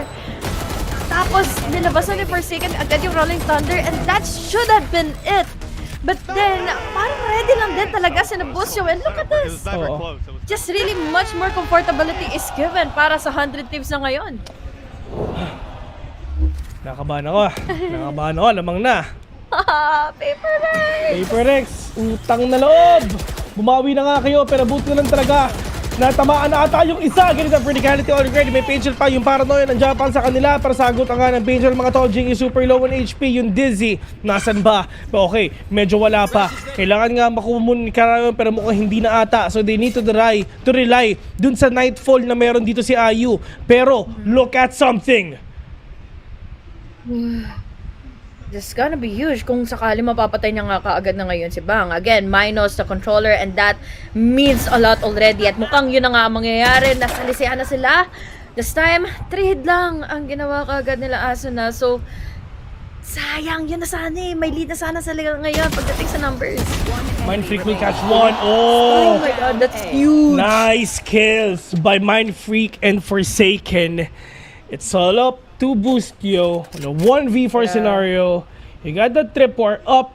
Well, sa'yo rin naman yan. Pero spike is drop eh. Yung triangle formation kompleto na.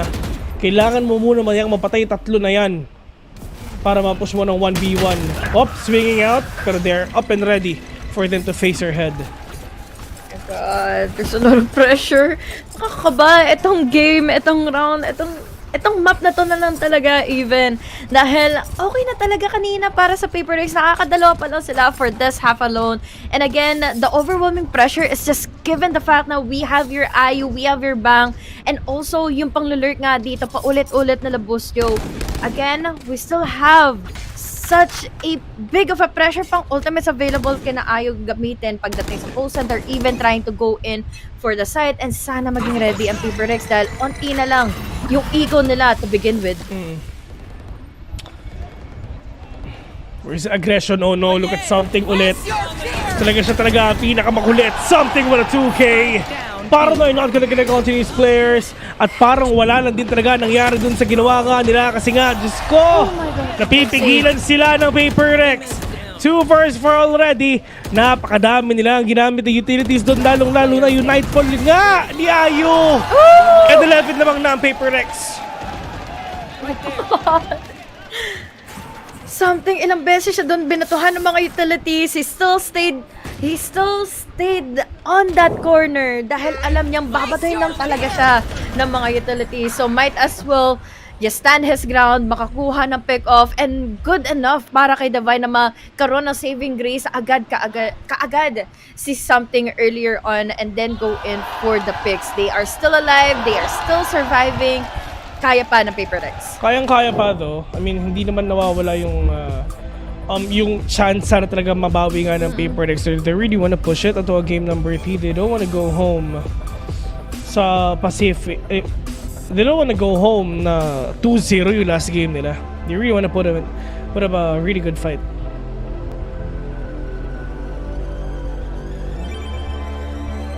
Overwhelmed lahat ng mga ginagawa ng 100 Thieves kasi. And buti na lang, at least kung hindi mo masusolusyonan yung mga retakes, just play in fire by fire. Yun mismo ang ginawa with so much at risk ng ginawa nga ni Davai, and something nagkaroon na din naman ito kaagad ng reward for Paper Rex and then a lead para sa kanila. Ang problema lang din, mapupunta lang din muna ngayon ito Thrifter or into a first buy lang din ngayon si Forsaken. Hindi natin alam kung sino pa talaga pwede manalo dito, Bessie.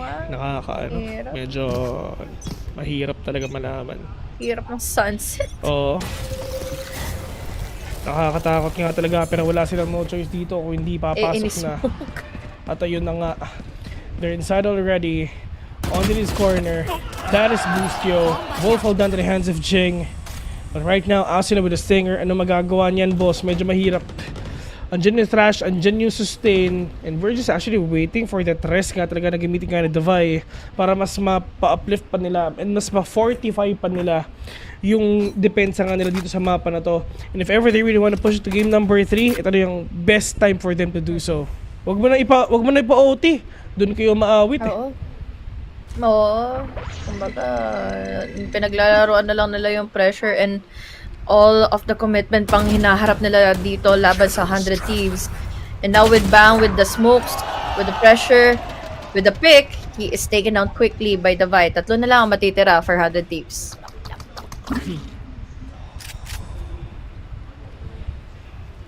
And right now, this is Jing pushing in.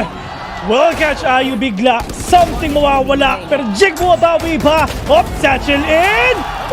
Okay! Coming in from Jing.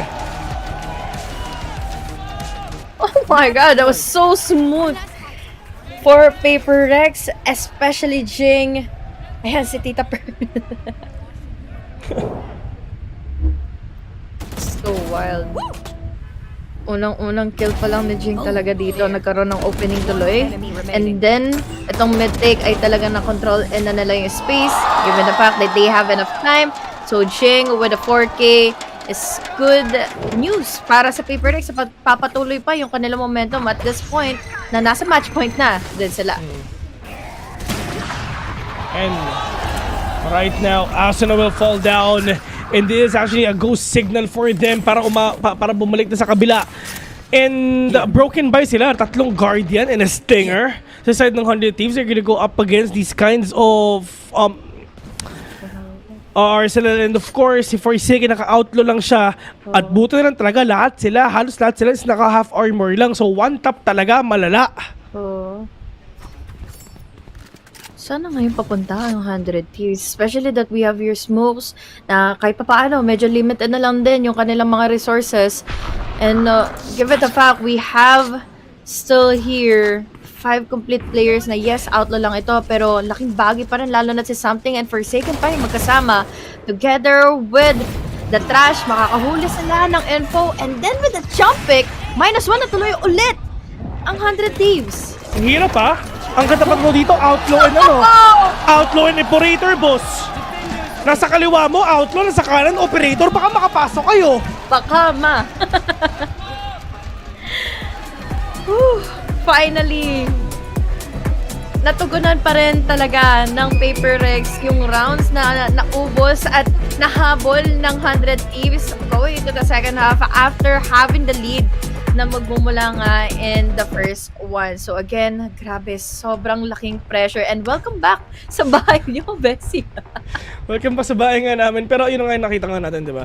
I mean, we really thought na talaga makakabawi pa dito ang 100 Thieves. Pero pagdating nga sa dulo, talagang na-stump na rin nila ang 100 Thieves nga bigla. I mean, as you can see, it's just Jing trying to go ham dito nga sa mga kalaban niya. Satchel in with a 4K. Everyone, utility play, just trying to maximize their utilities. Lalong lalo rin talaga si Davai dito, even though namamatay nga siya ng una. At least, gagamit pa rin naman yung sustain niya and wall. Pero, ngayon mga tol, pupunta na tayo sa third game, which is ang Icebox. Once again, right after this short break, talagang wala na tayo no choice. Tara, game na. Kami nga pala ng mga casters, Villain Honeglaze. Kita-kits mamaya. I've been moving on this blind faith from staring at the sun. Just when it sound like they don't see it, let alone what it feel like. Dog, why you worry about them? Go get your own life. Counting everybody pockets like you work for Levi. Oh my, that won't get you nowhere. I came way too far from hiding, seeking from the police.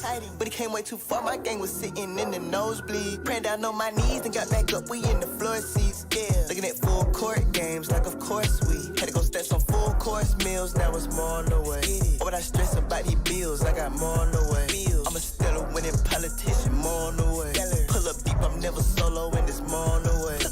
I done put a lot of people on, they got no thank you. I ain't saying I'm God or nothing, but I'm Allen Iverson. When I talk about crosses, I ain't trying to break your ankles. Tell them I've been stepping for so long, I got cankles. Wanna make me mad, try to come tell me what Jesus can't do. Make me mad. Well, you better be glad you ain't no villain, Jesus saved. Better be glad. Everybody used to be like, what's that smell? Jesus bathed you. And the real ones always recognize me cause I'm fake proof. Every time I'm lit, I don't get bit cause I'm snake proof. Had to tell that sin, I can shake you. And I told Goliath, it's a 30, I can take you. I done came too far from living dirty. Ayy, gave me no respect. Lonely on me neck, zeros on the check. What did y'all expect? Been round, homies kept it holy from the lobby to the penthouse. Blessings coming ODI, I need a list now. Cause it's more on the way. Made a lot of hits and it's more on the way. I done caused a lot of fits and it's more on the way. Yeah. Oh, you like that? It's more on the way. Yeah. OMG, look what God did. 9 to 5 was putting in the work when I was jobless. Couldn't get the Ray-Bans and it hurt, but now my optics. Can't believe I take a look around, they sending options. Yeah, God bless me, I know that. Had to take the whole city, put it on my whole back. Gotta take the bros with me, I cannot hold back. And not until like 4 laps, got Jesus, peace, no Kodak. I'm moving like it's foreign me, they try to close the door on me. But like the chorus said, they start imploring for some more of me. If we back on that board, then I'll be Jordan when he's scoring. It's a Mount Florence, still I play the tortoise. Yeah, story. Billboard albums back to back, just thought that you should know that. But I got riches in his name that couldn't fit on no plaque. Rest in peace to the corny rap, cause I could not support that. He snatched me down.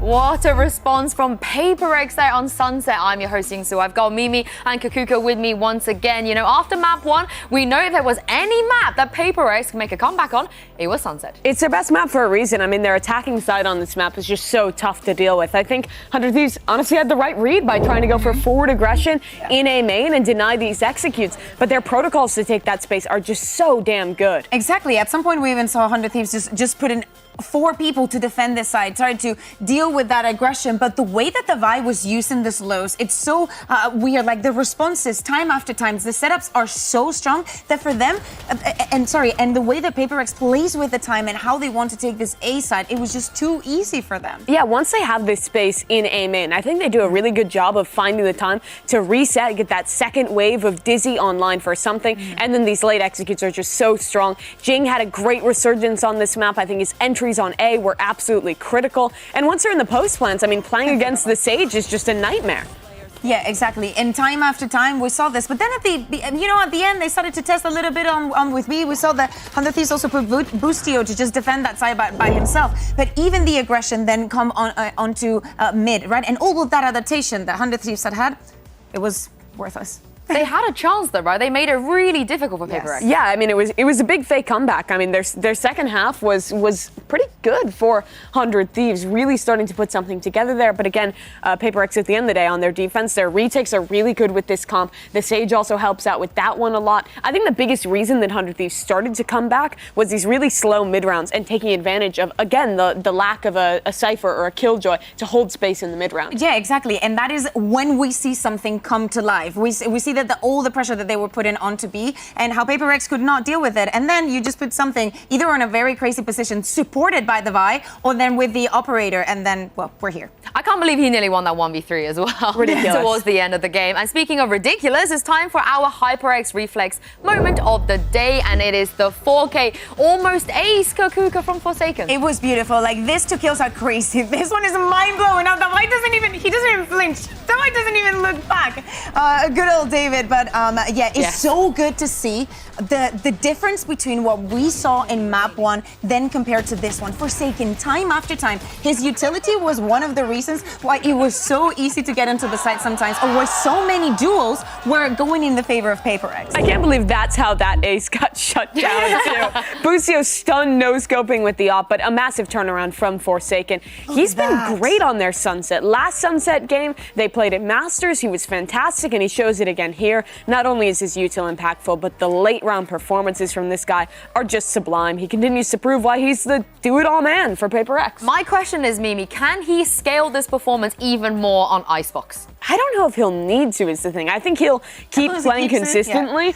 Even if it's like 2/3 of that, I think that could be enough to kind of keep this momentum up for PaperX and wait for some of these other players to start to come online. Yeah, especially because the last map is Icebox, right? And we saw what Gen G did against 100 Thieves. Yes, that day 1 for 100 Thieves, it was most beautiful icebox I've ever seen. It's good that they're going to be starting on the defense, and probably they still have a very good chance of turning this around. But PaperX has a lot to learn about what Gen.G was doing in that map, with the extra aggression, with the unpredictability, and actually shutting down the early round for them. Yeah, I don't know how convinced I am of PaperX's icebox. We haven't seen them play it yet here at Masters Shanghai, but they're playing kind of the old default comp with the KO in the mix there. I really think that 100 Thieves comp actually plays quite well into it, especially with a defense-sided start. This double scan Gecko comp is super good at playing these proactive flood retakes, at fighting back into them. I think they actually have a lot of utility that can overwhelm PaperX, more similar to what we saw on map number 1 of Breeze, where the team play was completely outclassing the PRX individuals. And just remember, we're going to be focusing on those duels time and time again. It's going to be about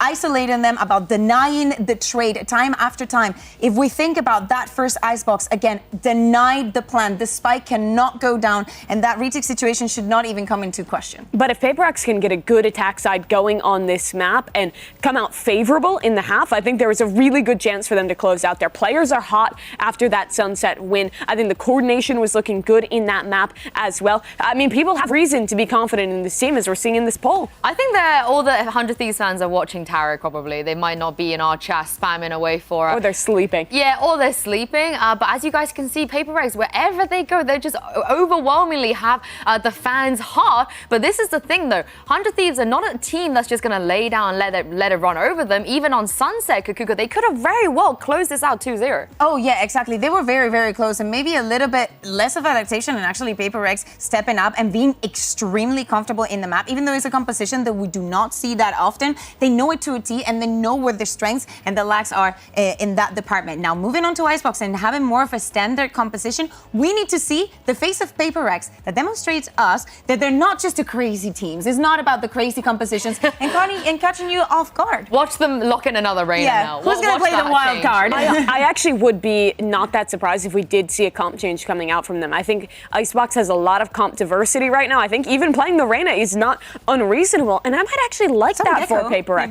Maybe. Yeah, I'd like to see it. I think Gecko's excellent on Icebox. Yeah, I love the Gecko Sage as well. I don't know if that's something they would kind of lean into, because whenever they make those changes, right, it's not like the initiators that we're surprised about. It's always the random duelist, double duelist pick. And generally it is something that is kind of like a reasonable one-for-one slot. You don't see these like last-minute massive comp changes quite as often for a team like PRX. Yeah, and let's also think about Jing, right? On the first map, he didn't have quite the performance. On the second one, he actually had very, very important rounds. Now, on this last one, we expect him to be playing on the Sage and just playing a little bit more supportive. Of course, it has to be a big task for him to even get the spike down on the attack. Well, it looks like they're not going to make any changes. No, PaperX going back to the standard that we've seen them play in Pacific here. Something on the Jet in a head-to-head against Cryo. That's the matchup to watch in this one. If something can get into the backlines of these sites, fight forward and stop 100 Thieves from playing the retakes they want to, that's a key to victory. At the beginning of the day, we were talking about Asuna, how he has been in this team for the longest time. And in the match that they had against Gen.G, his performance was brilliant. He needs to keep it up for the defense here. Makakapag-survive na naman ba ulit ngayon na ang PaperX or 100 Thieves ay muli na naman magka-comeback? Hanig Laser the Doubling nga po pala. Kasama ko ngayon si VIL, and finally we're going into game number 3. Ito na, mga tol. Game number 3, pagdating nga dito sa Icebox. Tulad na yun, tulad nga na pag-usapan natin kanina na dito dinurog ng 100 Thieves ang foot. 11-1 yung score ng defenders nga sila, no? So nasa kanila dito ang nasa kanila, sila yung bahala kung talagang paano nga sila makakabawi dito. Ang problema, 100 Thieves defenders sila. Mauulit ba yung nangyari dati o iba na? Nako, hirap sabihin dahil kanina rin in Sunset, ha? Grabe rin yung naging comeback nila from 8-4 down to 10-11 pa. Pero tingnan natin paano na nga ba ito mapupunta pa para sa side ng PaperX dahil at the moment, slow pacing lang muna. Very different sa style ngayon ng PaperX. At the moment, ATM. Pero dun sa pinapakita nga ng PaperX, they know it already na baka yung dalawang scan ng kalaban nila is nasa A. And boot na lang talaga tama yung kasi nga nandun sila. And ito yung mainit. Pag si Cryo nag-jet, promise Bessie, kabahan ka na. Hala. Buti na lang nakasunod na kaagad si Mindfreak. We have here the recon. Good wall para sana hindi nila pansinin dito yung pressure na magbumula ng from kitchen. But then again, we still have your Cryo. May ipit na nga lang din si Jing. At least he was able to go in for the trade and then the pick. We're down to a 2v2. Pero ngayon, alam nila kung saan magagaling yung dalawa. So now with the double picks, was already enough para sa 100 Thieves na makuha na ngayon ang pangunahing round. Actually, really good on the off angle na ginawa nga ni Busio kanina for him to take down their opponents. Ano. Pero, yun nga sinasabi natin, once na online si Cryo, talagang kakabahan talaga ang Paper X dito. Pero, buto na lang, handa ang Paper X in terms of them playing na... Tawag doon? Na... body system. Yeah. Tagal ko iniisip yun eh. Hindi ko rin masundan. Cryo will catch one with a 2K already. Pero mga pangatlo, super low on HP. Wala silang sustain kahit isa. Pero yun na nga, si Cryo nagsisimula na. Definitely good start. Lalo na nagpa-farm na rin naman na ngayon ng mga ultimate orbs nga sina Asuna. So this is just really looking good. Especially na nadagdagan pa ng dalawang casualty ang Paper Rex. And this thrifty eco round, let's see kung makakakuha rin ba ng sagot pabalik ang Paper Rex. And this is the moment na talagang pwede nilang i-outshine yung isa-isa. Yung isa't isa na si Paper Rex sa kailangan talaga dito makabawi, eh medyo mahirap pa nga kasi wala naman talaga silang pera. Pero Asuna will catch one. Cryo will fall down for second all-man remaining at napakatapat niya, one tap. Pero hindi na mangyayari yan kasi nga handa ang kalaban nila para tignan ka. Well, understandable lang din, ano, kahit papaano nakakuha naman sila dito ng casualty against 100 Thieves, but then again, around is still around. 2-0 na, 400 Thieves, and then nagsisimula pa dito. Syempre, yung pressure na maibibigay nga ni Cryo, another multi-kill pa for this round alone. Kalma ka lang, Alex. Wala kayong pera. Mamaya, diyan ka magwala. Sabay round, no? Oh, doon ka magwala, boss. Galit ka na naman. Operator agad for Cryo. Yun ang sinasabi natin.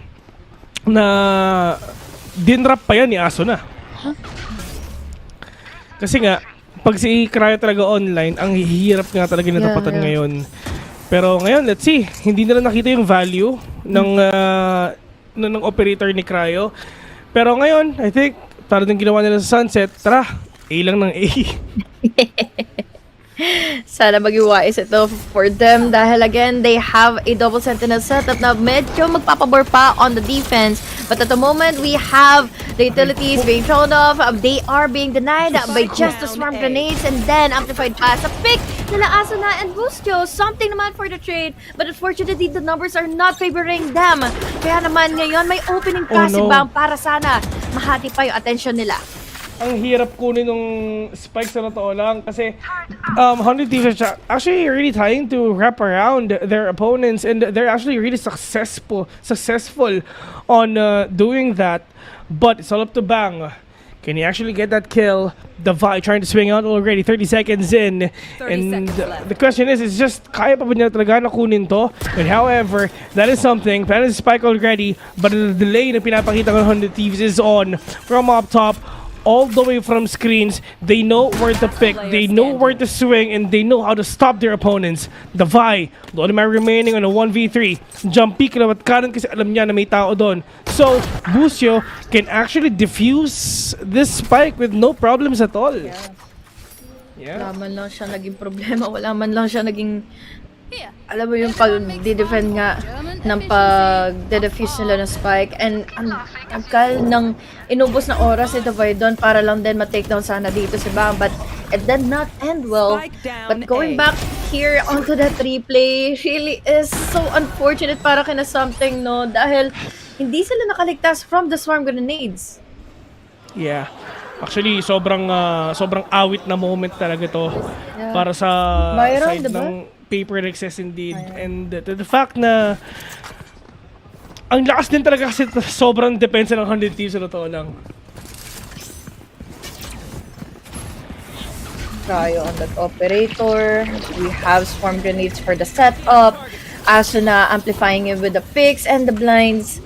Tapos meron pang available na trash na kaagad. Opening kill, Asuna traded off quickly by Forsaken. We have the recon, walang makukuha na info, pero at least andito na kaagad sila Busyo opening up the site all the way from above, and now dalawa na kaagad ng casualty na magsusunod-sunod pa with just the shorty all up to Cryo and Mind Freak, but not enough sustainability. That's going to be it once more sa thrifty round ng Paper Rex. And this is what literally happened nung nakalaban nila ang foot. Sabi na pagdating talaga dito, kinakabahan ako eh. At yun nangyayari na nga, nakikita nga natin na parang ganun ulit.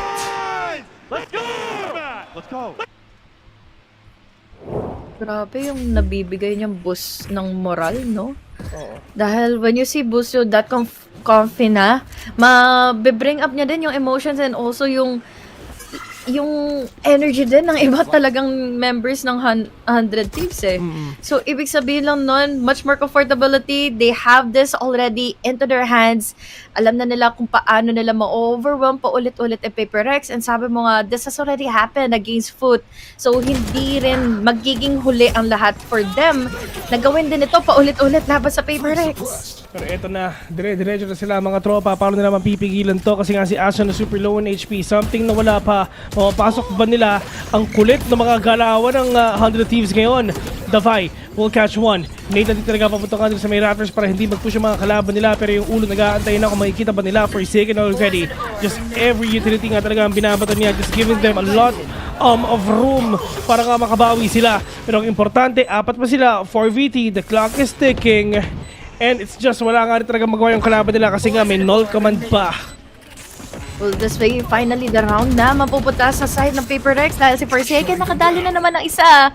We have the knife being thrown off para ma-deny nga kaagad itong magiging flank. So now they have the idea. They have the numbers advantage. Huwag lag sila na mapapa-isolate dito isa-isa ng 100 Thieves. And yun na nga, mangyayari na ang dapat mangyari in favor of Paper Rex. Bang, only man alive para sa 100 Thieves. At mukhang save na lang din muna siya. No 1v4, medyo mahirap nga to, Bessie. Pero wala talaga tayong magagawa dyan kung talaga makakayanan niya. Pero yun nga, 4-1 already, 100 Thieves. At least sila na yung paldo, sila pa rin yung paldo. Pero pagdating si Papers, unti-unti nga sila nakakabawi dito. Sabi nga natin, slow burn ang Paper Rex. So, ibig sabihin lang nun, pwede silang magpaulit-ulit nga dito ng kanilang momentum later on. Yeah. And at least kitang-kita natin yung the way that they use itong mga walls and everything, every utilities at all. Talagang nahahanapan pa rin talaga ng butas ng Papers kung paano nga nila mababawi itong round na to. Pero right after that moment, at least pagdating nga dito ngayon, good read nga na ginagawa nga nila kasi sa kabila naman sila pupunta.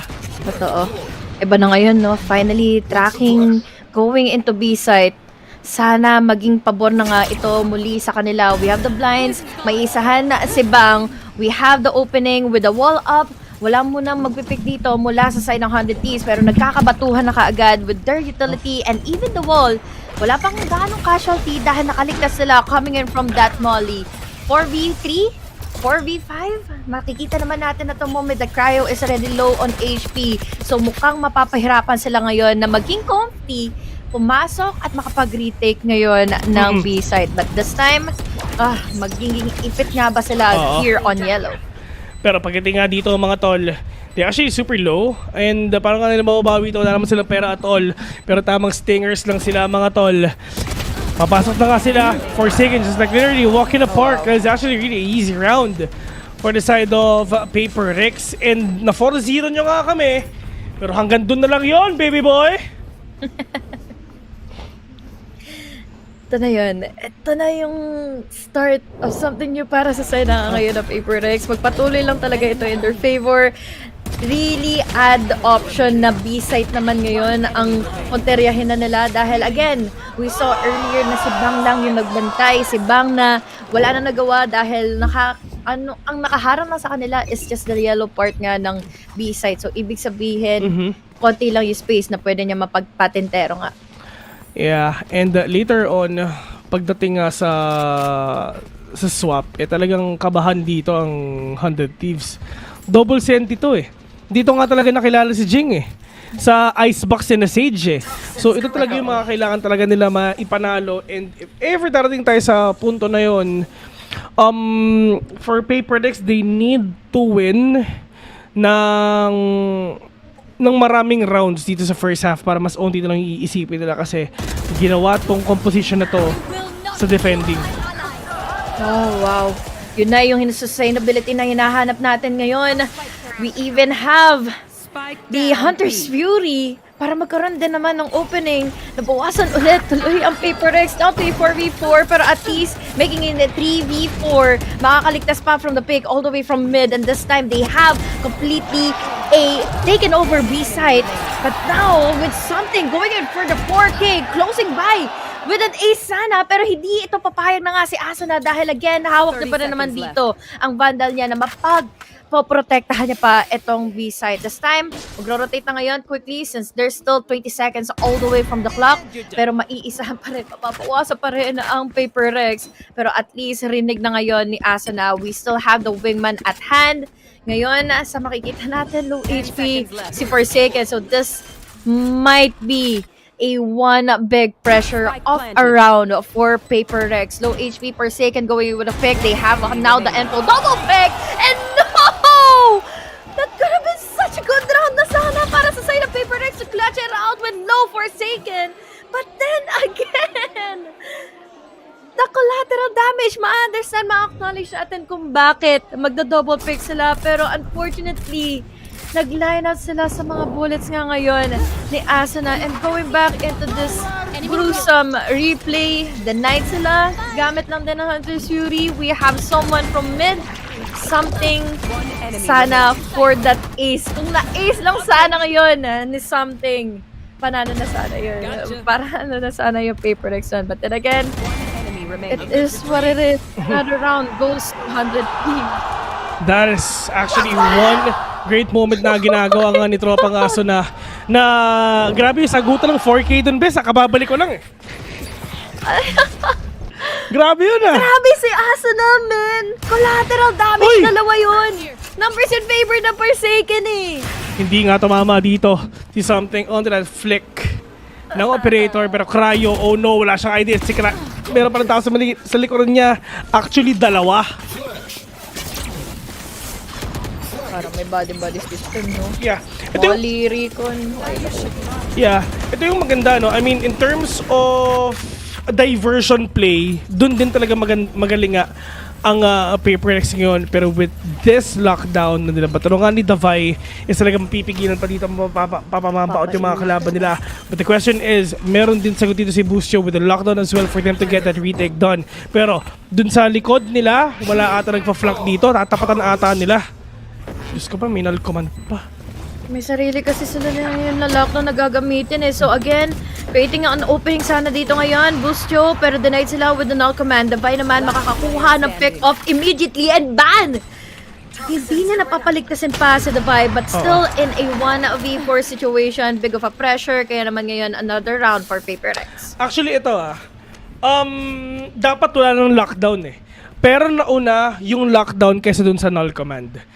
Either way, pwede pa naman nila unahin yun. Kung nauna yung null command dun sa lockdown, syempre, talagang hindi talaga makakapag-lockdown yan. And mas madedelay palalo dito ang 100 Thieves. Pero at the end of the day, talagang napatay na rin nilang 100 Thieves isa. Well, they can actually use anything, no utilities at all. So, win-win pa rin yun para sa kanila. Yeah. Dalawang rounds na lang din naman for Paper Rex. And again, given the fact na meron ng available ultimate from Mind Freak, this gives them such a good pressure na ngayon na mabibigay laban sa 100 Thieves, but bang! With just the multiple shots onto something. Bawas na naman tuloy, 4v4, at least there was a trade. Pero ngayon, sobrang daming delay factor kasi ng 100 Thieves dahil doon sa Molly, doon sa utilities na binabato ni Asuna altogether para maipit lang ang Paper Rex dito sa yellow. Si something pa ang nawala dito, no? So, kailangan kanila ma-consider ito, and Mind Freak dapat inaantay lang nila yung wall para nga makapasok sila. They know it already, nawala ng Dizzy kasi hindi nga talaga nila makukuha yan Forsaken gonna plant the Forsaken gonna plant the spike already. And si Bustio nandun lang sa may kaliwa. At habang nangyayari yun, nahuli na nga siya ni Aso na may sagutan pa dito ng Thrash mga tropa. Babarilin na ba nila? Meron na ng may tao dun sa may yellow at yun na nga. Napatay pa. Alarm bot will connect on to these players. Wingman gonna defuse the spike. Pero kailangan nga nilang mag-swing kasi kung hindi, mapapatay. Buti na talaga napatay, pero it's up to Ayu. 1v1 at the gate when hindi sila nagkatamaan dalawa. Up, just trying to hold that spike alone, pero Ayu with that classic debated si tropa. Classic operator! Men, binigyan mo na naman ng operator tuloy si Krayo ngayon for this half. And yun na yan eh, yun na sana yun para again sa Paper Rex, but mahirap talaga masabi kung kailan na nga ba ulit magpa-pop off ang players ng 100 Thieves with just their sheriffs, their classics, at na-overwhelm na naman nila ang Paper Rex. And ito yung angulo nila, napakadami din talagang utilities na pumapasok. May shock dart pa at kung ano-ano. It's gonna be really hard for you to win that team fight if ever. Pero at least, si Bustio, gigil na. Kitang-kita natin yan, ang ingay-ingay niya. Di na uubusan ng energy, no? 6-3, no? Oo, 6-3. Naku po. Mainit na naman ulo ni coach nito. Later on, it's gonna be Heretics versus Foot. So, yun yung kailangan antayin, guys. Share ko lang. Elimination din yun. Oo, elimination yun. First time na makakats ko ang Heretics. So, excited ako. Actually, na makita nga sila mamaya. Pero right now, I mean, ano ba yung adjustment na pwedeng gawin dito ng Paper Rex to? Pero, hirap eh. Kasi given the fact na parang kulang sila sa initiator din dito na makapag-scan. Unlike here for 100 Thieves, they have the Sova, they have at least AoE, long range damage na pwedeng ang force out ng positioning from Paper Rex. But then again, we still have here the wall. So may kanya-kanya silang disparity dito pagdating na sa mga utilities sila. But then, nakukulangan siguro ako dito sa pwede nilang maging push and systematic approach to deny the positioning as well ng defense nga dito ng 100 Thieves. And ito actually guys, excited na ako na ikas din yung Heretics eh. Kasi merong isang player doon na talagang kinakabahan ako basahin eh. Pero ngayon, Forward survival already. That is a mosh. That's a mosh pit already. Just trying to delay yung pagpaplant dito ng mga kalaban nga nila. Something will catch one. Yung shorty nakalabas na, may matatamaan ba? Hindi nasira. Oh, yung kamunti ka na doon. Si tropang Jing. Forward for already. Cryo nandito pa. Bang, yung Viper spit niya. Talagang no choice na talagang wag nilang ialis na yun. Wala na naman tao doon, di ba? Pero ngayon, tol, Papers medyo malayo pa. Hunter's Fury indeed. Nilabas na. Oh, shorty. Hunter's Fury, hindi man tumama. Jing naman dito makakapatay ng isa. Pero again, may mga ligaw na bahala na bumabato na nga sa kanya. The time is already ticking. We have here the Recon. Butik pa na hindi makaligtas na ngayon si Something. 3 versus 3. Ayun na nga, mukhang hindi maliligtas ng 100 Thieves itong round na ito. But given the fact that they have this kind of lead, they have rounds to lose kasi. Kumbaga, ito yung mga room to breathe nila, kumbaga, no? I mean, they have a lot of rounds to lose, so might as well try natin to. If ever hindi nag-work, this could be the last time we're gonna do that. And at least, dun sa round na yun, ang dami ding utilities na burn, no? There's a Viper spit dun sa dalawang team, pero si Davai walang nagawa dun. Through the smoke, namatay nga siya. Pero ito yung talagang inaantay na rin talaga dito ng Paper Rex is mapuno tayo sa second half kasi nga double senti sila. Sa defense ng bawat ng Paper Rex, ano? Pero kasi makatid na isipin yung magiging offense, yung magiging attacking side kasi ng 100 Thieves eh. And speaking of the attacking side, B-side, looking forward ako dito kung maging eto na nga ba yung tamang round for Paper Rex to win and B-side. But then again, look at the defense, look at the utilities set up. Si Bustio and Bang na magkasama na ngayon. Tandaan nyo, Pag pinaghalo nyo si Bang tsaka si Bustio, delikado. Pero ngayon, pero ngayon mga tol, andyan si Davai, si Jig naka 2K pa, yung isa na recon bolt pa, pero at least nakapag-rest pa yung isa. 3 versus 2 already. Cryo and Ayu, ang natitira, Cryo. He's trying to wrap around his opponents pero hindi pa nila napaplant yung spike kahit lamang na lamang sila. Nagpakita na nga, wide swing, hindi pa sila nagkakatamaan. Oh no, delikado. Para sila ng idea na makiki-wide swing kaya yun ang nangyari. Hindi sila, hindi na nila pinaputok ba yung mga baralala. This time, numbers in favor of Paper Rex. Pero kasi alanganin pa rin, nauna kasi si Ayo dito sa A-site eh. At yun nga, nasa loob na nga sila. Delayed pa. Shock na tatama ba? Pero pag bumunta naman sa may kanan, eto si Jing nandyan para sa'yo. It's all up to kay Ayo. Mamamatay yung isa. Asan yung pangalawa? Pero sabi ni Jing, akin ka. Oh my God. Okay na, si Jing yung natira. At least kahit paano nakahinga pa siya. And it was just chilling. Anticipated niya na rin naman na yun dahil nga may ipit potentially si something. Looking back into this replay, ang hirap isipin kung paano nga sila makakaligtas dahil all around yung mga trade-offs, kahit may nai-up, may nai-rest, nakakaagad dito si Jing. As si Jing, nagkaroon din naman kaagad ng quick response and trade-offs nga sa 100 teams. 4K kay Jing. Hindi natin alam kung sila talaga pwede manalo dito, Bessie, pero ito naman talaga yung Guardian nga naggamit ng 3. Nung 4 pala dito sa 100 Thieves, talaga 1 tap na talaga ang kailangan nga nila. Bang nasa loob na. Pero mapipigilan ba nila yung pagpasok ng aggression ng Papers? Pwede pa sila actually lumipat dito eh, no? And gusto ko yung rotation ng 100 Thieves dito. Lahat sila pumunta agad. Walang naiwan sa A. Gera na agad ang gusto nila. Pero ayun na nga, tamang wall lang din talaga dito. May makikita pa sila at walang problema si Tabay. Nakapag-plant na, may lockdown pa, may blazer pa, tumama nga sa kanila. Tatulong dito nakadito sa mga kalaban nila. Yung lockdown talaga dinapagdan nila.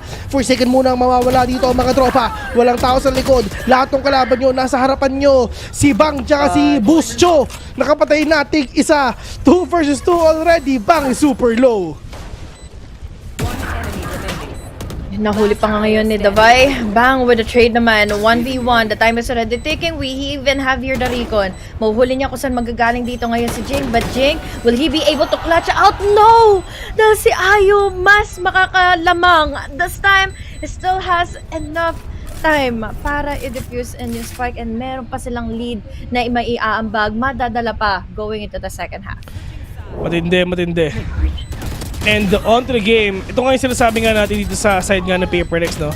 They really need to win yung as much rounds as they can get kasi nga naka-double senti sila on an attacking.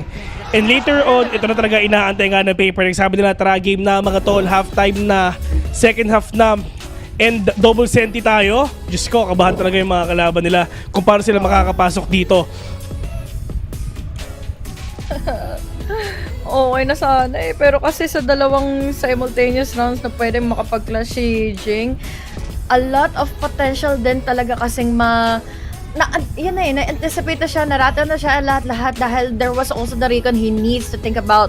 So with that ongoing lead, we just need the pistol para mapunta sa Paperlex side yung momentum para sa half na ito. Paano nga nila to kukunin? Pero ito sa side ng 100 Thieves, sa totoo lang, ito yung team talaga na gusto ko rin makita sa Grand Finals eh. Kasi last Grand Finals, NA yung nandun, no? Sila Tencent Friends, pero wala sila dito ngayon eh. Ano na lang sila, watching from the sidelines. Awit yun eh, no? Isipin mo, champion ka ng Masters, tas nalaglag ka. The second Masters. Nalaglag ka. Awit yun, man. Kumbaga, hindi sila consistent. Yeah. Tsaka imagine nga, diba, na iba din yung parang flow dahil sa foot in Americas, diba? Kaya, hindi na-sustain na, no? Hindi naging consistent din halos nga yung Sentinels doon. Excited na ako! Sa Heretics mamaya. Dito si Paritech. May K ha. Ha? May letter K. Oh, sige. Si Heretic. Yan. Ay, nako. Ito yung mga bagay na na tinetest ako ng sanlibutan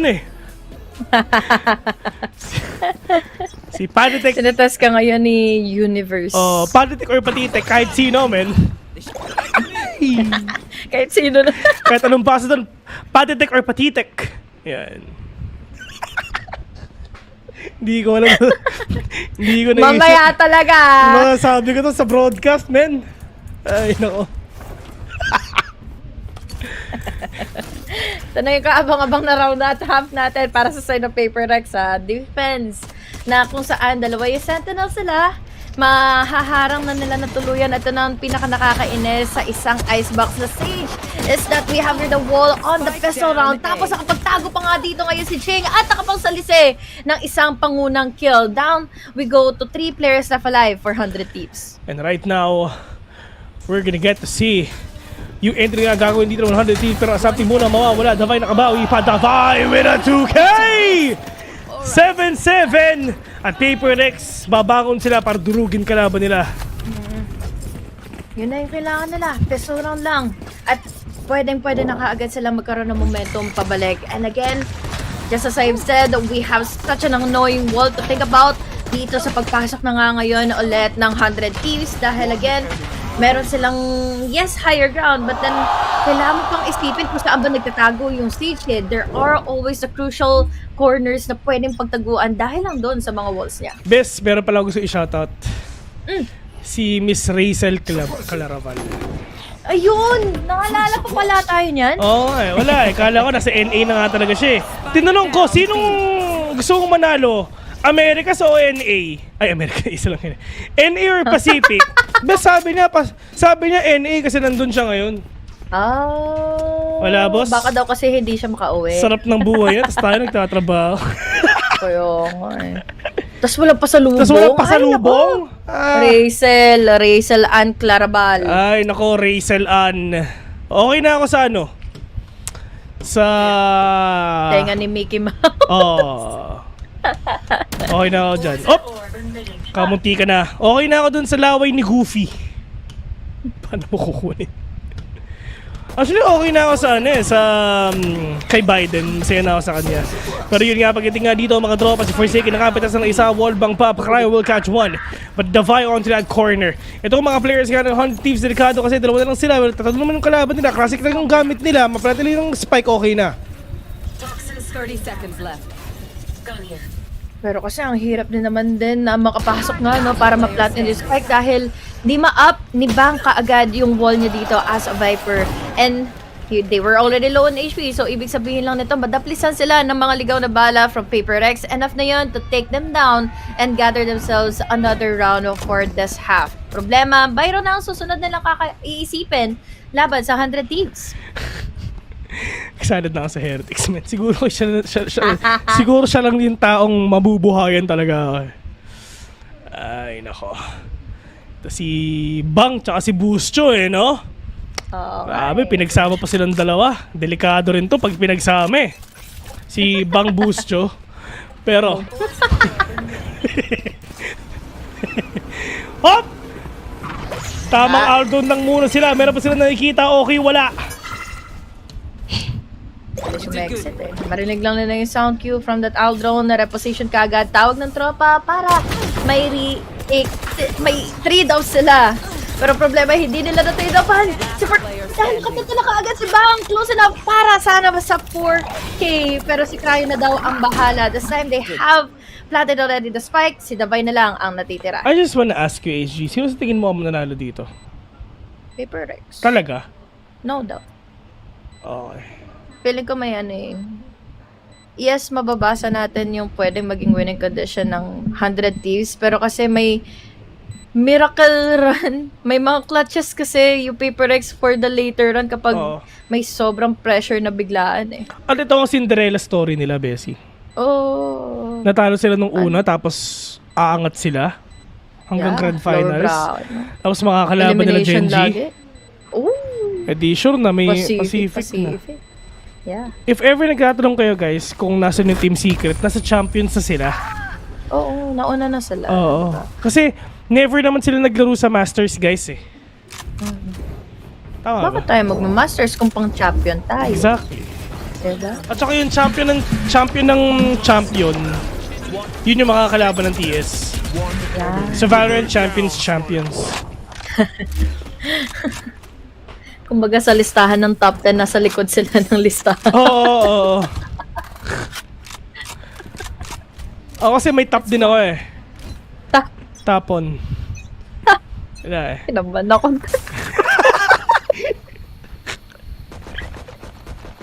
Kinabahan ka? Ako hindi kasi wala naman sa isip ko yung mga ganung bagay eh. Oo. Pero ito, 100 Thieves and Papers, delikado nga kasi they actually nasa lower bracket sila, kumbaga nasa bottom sila ngayon. Pero yun nga, yung mga tropa nga natin ngayon sa 100 Thieves and Papers, paano nila ito papasukin? And right now, this is 100 Thieves. Lahat na nag-iingay sila. Walang playing close, walang nakita yung recon mga tol. Si Cryo nakapitas na, yung Forsaken, manahimik ka muna. Hindi na tuloy makakatulong pa yung mga blinds and also the knives para makakuha pa sana ng info. So again, head-to-head combats lang ang magiging tanging paraan or kaya naman itong mga turret niyang nakaseta. Pero ang problema, yung turret niya ay nakatulong lang din here on kitchen. So what more can they do with their forces kundi talagang duels after duels ang itatapat nila laban sa 100 Thieves. And right now, this is 100 Thieves onto that moment. But right now, Bang and friends, they're gonna go there in A na lang. Marami na naman na bato ang Paper Rex dun sa B, so might as well na lang sa kabila. And ito yung maganda, no? I mean, matik na yun eh. Nahiwalay si Davai tsaka si Jing eh, yung Killjoy tsaka Sage eh. And talagang parang ubos na lang din talaga ng utilities yung ginagawa nga nila. But Mind Freak, catching Boostio, this is good for them though. Operator not gonna be in his favor, but right now 3 versus 4. Malalim talaga for Paper Rex ngayon na magsama-sama na nga lang din to try to go in for the retake, pero at least there goes Tabay with a double kill. Dalawa laban sa dalawa na lang muna ang matitira. He still has the turret, but unfortunately Ayu was able to take advantage. He was caught off guard. The recon is there. Mind Freak, he needs to back away para masave niya pa itong operator para sa tropa niya, pero he needs to be ready as well dahil si Ayu hahabulin pa siya. Oo nga, pinapakita yung dulo ng baril niya, boss. Oh, Mind Freak naman! Mamamatay pa ba siya? Buhay pa. Sayang, hindi tumama si ano? Si Aaron. Si Aaron. Na-bait siya doon. Oo. Yikes. Tahimik lang muna tayo mga talaga si pinapanood natin to. Nakaka-pressure ba naman din kasi? Oo. But at least, totoo lang, yung 100 Thieves, whenever they're actually really trying to execute, talagang palipat-lipat din eh, no? Kanina nasa B, they're really trying to execute B, then laging switch up agad sa kabila. Pero dito ngayon pag nasa Shanghai tayo ngayon, if ever you're gonna ask 100 Thieves or Paper Rex, medyo hate eh. Why? Kasi sobrang solid magduro ng 100 Thieves. The way na i-up nila yung moral, na ibus nila yung moral ng mga kakampi nila, it's actually insane. The way that they play, sobrang on point, lalo ng mga ginagawa nga nila. Tignan mo, on a timeout, si Busto nakatayo. Kumbaga, ito na nga lang din yung parang beacon of hope palagi ng 100 Thieves kung sakali man na yes, magiging maganda yung run ng Paper Rex for just a couple of rounds. Pero kapag naririnig mo na nga itong hype na maibibigay nga ni Busio, parang magpapatuloy to eh for 100 Thieves eh. Pero kahit pala bot frag si Busio, no? At least na-amplify niya yun, yung energy na yun for the rest of the gang of 100 Thieves. And now, unfortunately for Paper Rex, we're down the drain pagdating sa eco. Half armor sheriffs lang ang kaya nilang panadugutan ngayon. Paano nila papadugutan to mga tol? But onto the side ngayon na Paper Rex, wala silang pera. This actually, yung pressure na meron sila Oh no, si Davay lang dito. Ang natitira nga dito sa B. And this is gonna be really scary. Kung dire-diretso sila dito, di na nga gagawin na nga nila. Ito na yung wingman, mga tropa. Mamamatay lang din siya. Buti lang din talaga. Nasagutan agad doon ng Paper Rex. Pero one tap, not gonna catch all these players. Ito na, all in na. Na kahit wala kayong pera, tara, gagamitin namin mga utilities nga namin ngayon. There is a Viper Spit. Trash as well. Doon lang sa may snowman. Alam na, meron tao nga dyan. Pero may frequent talaga makakuha. Kahit Stinger lang gamit niya. Pop Flash, wala. For second Jing, ang natira. Asuna, gonna plant na. Libreng barel para sa kanila. Pero kaya pa ba? One tap to mama. Flash again. Meron dito matatamaan for sure. Pero nasa mid talaga yung mga kalaban natin ngayon. Kanilang lumangoy dito sa loob ng Viper Spit. Tapos all the way from outside pa si Busio na nakaabang lang din in case na may mag-turn around nga itong Viper Spit na ito. Tatlo ang kailangang habulin rounds. Ngayon ang Paper Rex na ba sa 100 keys? Understandable na matatalo sila from that previous round dahil nga, again, kulang sa pera. They only had the sheriffs at hand. And overwhelming factor dahil meron pa tayong trash na iisipin bukod dyan sa Viper Spit na yan. Nako po.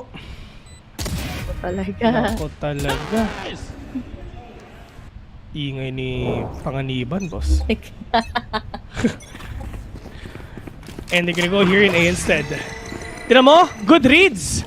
Kung nasan si Davay, doon sila pupunta kasi alam nilang mag-isa lang siya. Good read by 100 Thieves. Good call actually.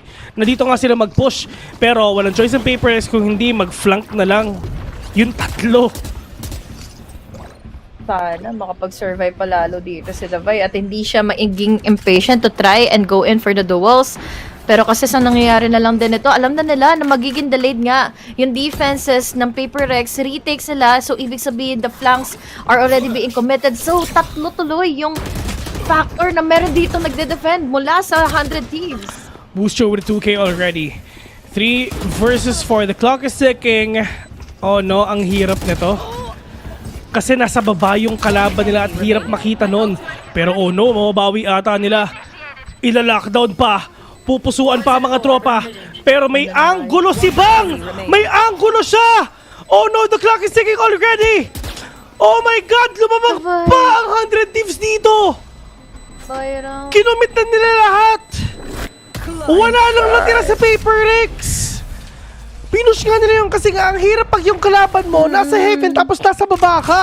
Siyempre, sino yung may lamang doon? Yung nasa baba! Yep. Kumbaga, maririnig nila yung sound cue, ma-anticipate na nila lahat-lahat, and then they can even go in with the crossfires na paulit-ulit na lang din ang nangyayari since again, yung body buzzer system nila, yung mga nagiging trade-ups at yung pagiging ready nila sa mga bawat angle. So unfortunately, yun na nga lang din na makikita natin reaction ngayon from Alex dahil 2 rounds na lang and 100 Thieves ang pwedeng mag-survive pa dito sa elimination round. Excited talaga ako dito sa sa mga ginagawa nga ni Alex Pero Jeng and Mindfree gonna push in already. Taken down to... We started this game in 8-4, diba? Ay, sorry. Tama ba? 7-5. 7-5. 7-5. Tas pistol ni Paper Rex. 4 rounds onto 100 Thieves and 2 rounds for Paper Rex. Palang. But Cryo gonna push. Jing will take down 3. Busio the only man remaining. 1v4. Can he actually do that ace? Kung kumulit siguro ang Paper Rex, ano? Lalo na, again, Busio. Isolated is one. Pwede pang dumalawa dahil nandun na nga medyo low na si Mindfreak para tumapat pa sa kanya. At least another round goes to the side of Paper Rex. Although there's a lot of pressure na ngayon kailangan nilang isipin dahil nga again 11 points na ngayon. 11 rounds na ngayon ang meron nga para sa 100 Thieves. Yeah, medyo di ko rin alam kung paano nga nila susolusyonan ito. Napakalangan ito sa side ng Paper Rex. Uy, yung nanay ni ni Forsaken. Si Tita.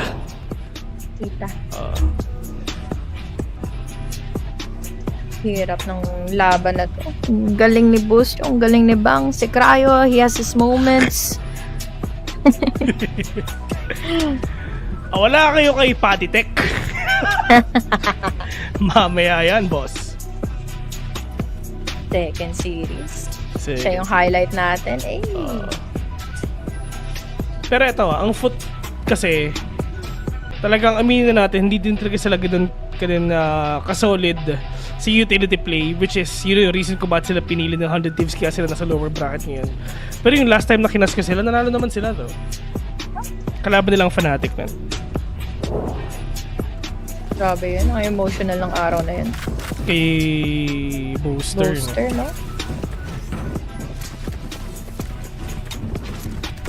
Oh, 11-8. 2 more rounds para sa 100 Thieves and they still have the eco up and coming.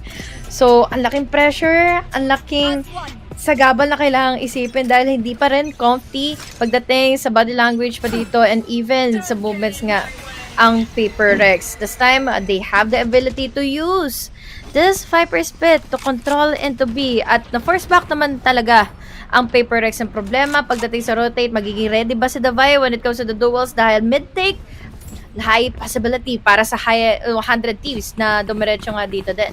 So nga pala shoutout si May sa masarap kong kape. Sa May. One tap! Oh! Something, Mamba will connect. Pero ito naman ang pagbango ng api. Si Forsaken nag-aantay na if ever meron ba siya makikita dito lang. Corner na to. Pero mahirap to na take sa 100 Thieves. Sa totoo lang. Wala silang pang-check ng flank nila. At wala silang no choice kundi labanan nila yung Viper Spit sa B. Pero look at Jeng. Alam nila na nag-rotate na mga kalaban nila. And I really love the thing that Mindfreak did, na talagang umalis na lang siya. Kasi, mas maigi. Oo, kasi I mean, lamang na kayo eh, di ba? Huwag nyo nang labanan. And binebait nila na baka nag-rotate na si Mindfreak pero wala silang idea na hindi pa. Kasi nga, nakita sila ni Jing kanina sa gitna. Mabarila si Aso na doon, no? Even through the smoke. Now, Mindfreak and Davai, magkasama silang pwesa dito. Ayun naman, makakakuha din naman ng dalawa. Mindfreak is already low on HP. Now, mababawasan pa rin naman. And there goes something from another angle para mapatay at matuluyan na nga itong 100 Thieves. Good call actually by Paper Rex na huwag nang labanan ni Mindfreak yun. Kasi what if siya pa yung mamatay? Diba? Di out na talaga. Pero yun, at least Paper Rex nakaka-recover na sila paunti-unti. Momentum na lang ang kailangan nila, no? Consistency pa. Huwag sila magpa-overwhelm. Kung sakali na, alam naman natin, 100 Thieves, biglang magbabago nga yung ihip ng hangin for them and also, especially yung kanilang nagiging momentum to force out a duel but now in a good high ground advantage. Something he needs to make this shot count. Timing. Nakita pa siya. Nakita pa siya. Good on the timing already. Going down. Meron pa siya makikita dito. Patience, wala. Owl drone, denied. Information, isa lang nakita, pwede na siyang umalis. Ngayon pwede siyang mag-bomba out, pero tamang snake bite lang muna. At least in terms of utility play, maganda yung mga pinapakita nga nila. Not letting them na mamatay nga si something dito na walang sagot yung kalaban nila. Oh, that's a good shot. Apat na lang tuloy ang matitira. We even have here an opening para sa 100 Thieves with even the Hunter's Fury. Now, Mindfreak makakakuha ng info all the way from mid-top pero hindi niya pa rin napatay. At least meron pa rin namang rest. Magbumula na nga kay Jing. Wide swing para kay Jing to take down Cryo. And now si Busyo na lang ngayon ang matitira. Naku, si Busyo mauhuli pa nga. Ayun na lang matitira. Wala silang idea. Wala silang idea kung nasa si Ayo. Oy! Naku po! Tumingin sa Forsaken. Nagulat na lang siya. Boss, nandito sa likuran ko. Nagulat siya, men. Wala, kitang-kita natin si Mindfreak. Yung mga kalaban niya. Ano lang na-dinclustre.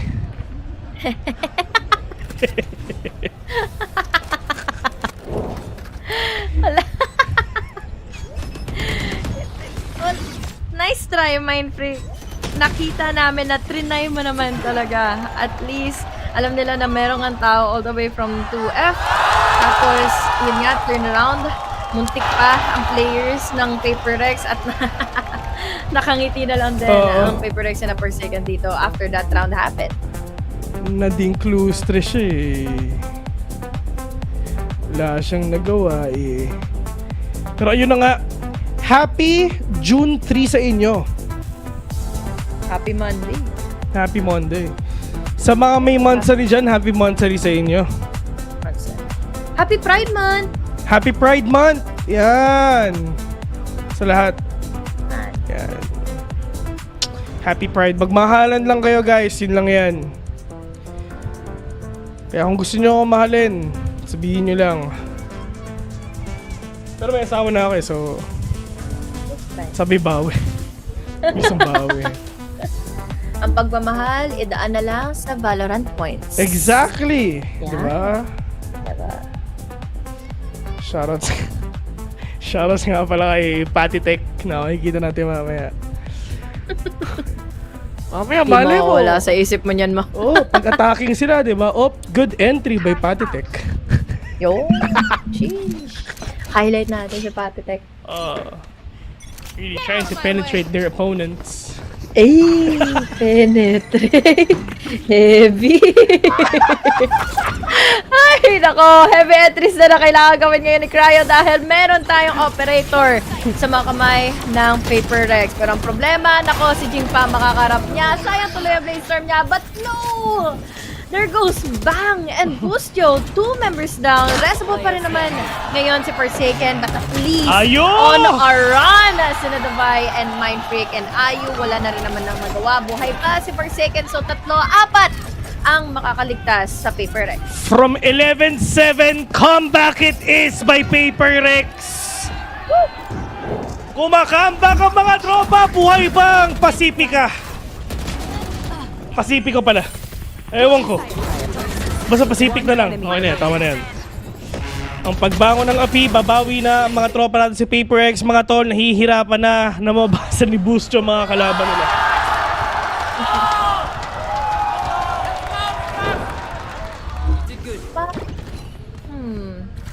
I think naiba din kasi yung setup plays coming in from Paper X na quickly rin naman silang nagre-react and they know their capabilities to win out the retakes. Ang hirap nito.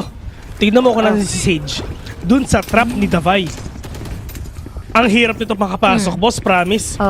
Ang hirap nito, men. Oo. Pero yun na nga mga tropa, papasok na nga ata sila at ayun na alam na. Andito na Sage. Pero syempre, si KJ baka nandito rin talaga. Pero hindi. Papasok na sila. Ito na yung Wingman. They're gonna plant the spike already. Asuna will catch one. Pero Wingman will be denied. Weekend bot. Walang tao sa may backside. Pero Jing nasa may taas lang. Sa may rafters lang. Will catch one. Asuna may second one right now. Pero Asuna makakatatlo pa. Give me the ace. Yun yung sabi niya. Something with an operator. Let's see if ever he can actually catch one. Pero Asuna with a big 3K.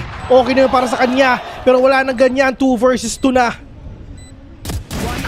Sana mag-ready na naman sila dito sa akin na laging hino-hold ng 100 Thieves, especially pagdating sa mga retakes na nilalaro ng Paper Rex all the way from rafters. Once more, they are denied. Match point tuloy na mapupunta na ngayon sa 100 Thieves.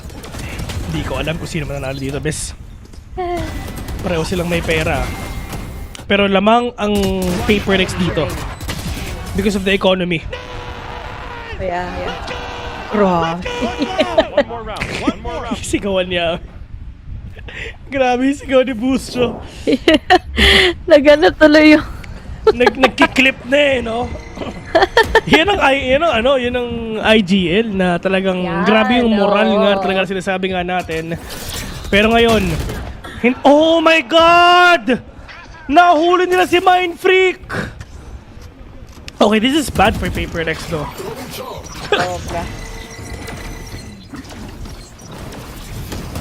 Wall, high ground, Jing. Buti na lang nakaisa. Pero na yun, with the use of the swarm grenade! Forsaken and the boy all together na makakuha nila din ng denial and welcome to our overtime. Nabuhay pa ngayon ng Paper Rex from that specific round. Walang uuwi! Walang uuwi! Uwi! Walang ganon!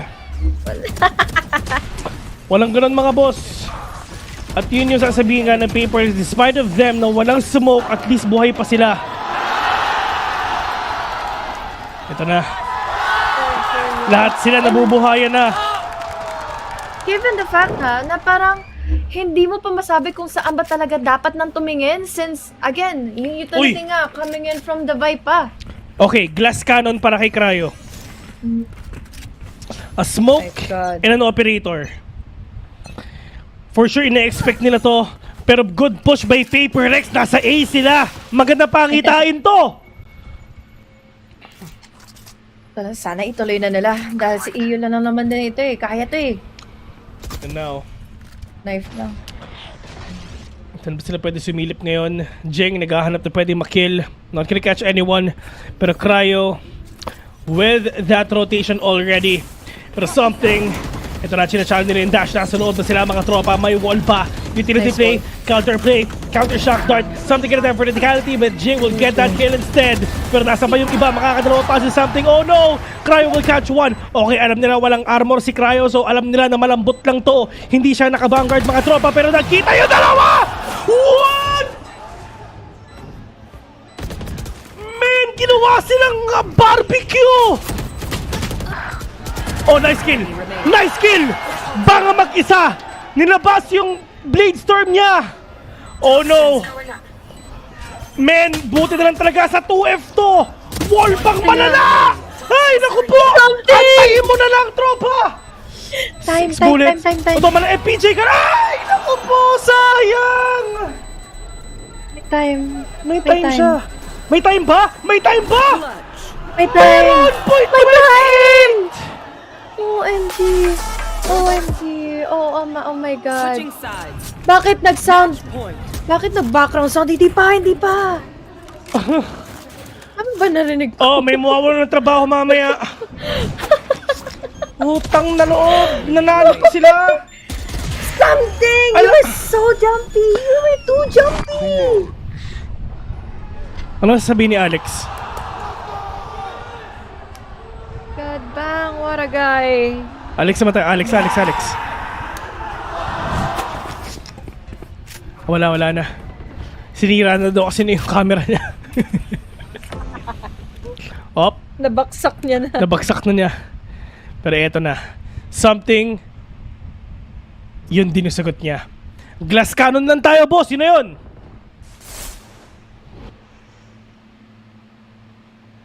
High risk, high reward. Tama lang din to dahil dito na rin naman na on the Uy, way yung nakita. 100 thieves eh. Pero kasi umatras na kagad. Bumaba na kagad. Hindi niya hinold yung angle niya pero better safe than sorry, I guess. Dahil nga, sabi natin, glass cannon ang build ngayon ni something. Papasok sila. Yung isa nakapag-dash na flick. Walang nakuha dito. Nabawasan pa siya. Pero okay lang yan. DK lang yan. Shorty sa imong muka. Bang will catch one. 4 vs 4 mga tropa. Si Mindfreak is low on HP. Boostyo medyo malalim na. And for the side of 100 Thieves, they have full control already. Kasi yung position nila nakaset na. Oh no! Oh no! Parang nagagamit to Mindfreak to all man remaining and it's over.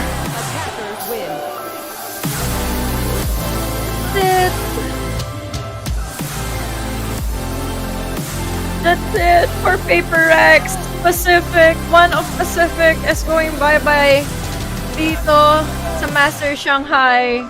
And unfortunately, wala eh. Kahit nagkaroon na nga tayo ng possible comeback para sa Paper Rex, 100 Thieves just did it all. Their comfortability is there, their clutches are there, yung high-risk, high-reward plays. It's a good try, pero definitely hard loss to take. Sobrang tagal nating hindi nakita si Jing dito, no? Oo. Itong comeback nila, sobrang sayang rin talaga. At the end of the day, we are still proud of you, Paper Rex, and Pride of Pacific. Palakpakan naman natin sila. Yeah. It was amazing. That was an amazing game 3. Lalo na hindi mo pa masabi from game number 1. Nanalo man yung 100 Thieves, pero tapos something na hindi mo inaasahan din sa Paper Rex eh. Slow burn for Paper Rex. Sunset was also one of their best maps, kaya understandable they were able to drag it down laban sa 100 Thieves. And going into the third map, hindi mo din talaga hindi mo ma-expect, hindi mo ma-anticipate kung kanino na nga ba talaga mapupunta yung winning condition. At saka grabe yung pressure din eh. Sa totoo lang eh. Exactly. Kasi, nag-record pa siya dun. Pero ayun na nga.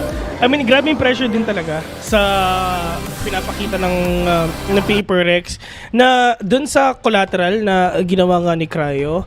Alam nila kung saan magagaling si Cryo. Alam nila, okay. Pero yung zoning nila is talagang magkatigat. I mean, I get the idea. High-low positioning para may trade-off kayo kahit papano. Pero dun sa angulo ni Cryo, dalawa talaga yung makukuha nga niya. Exactly. Nakailang beses nga si Cryo ng ganun yung mga nangyari, especially going into the first half as well. Was a definitely good try pa rin naman para sa side of Paper Rex. Grabe, umabot pa tayo ng overtime.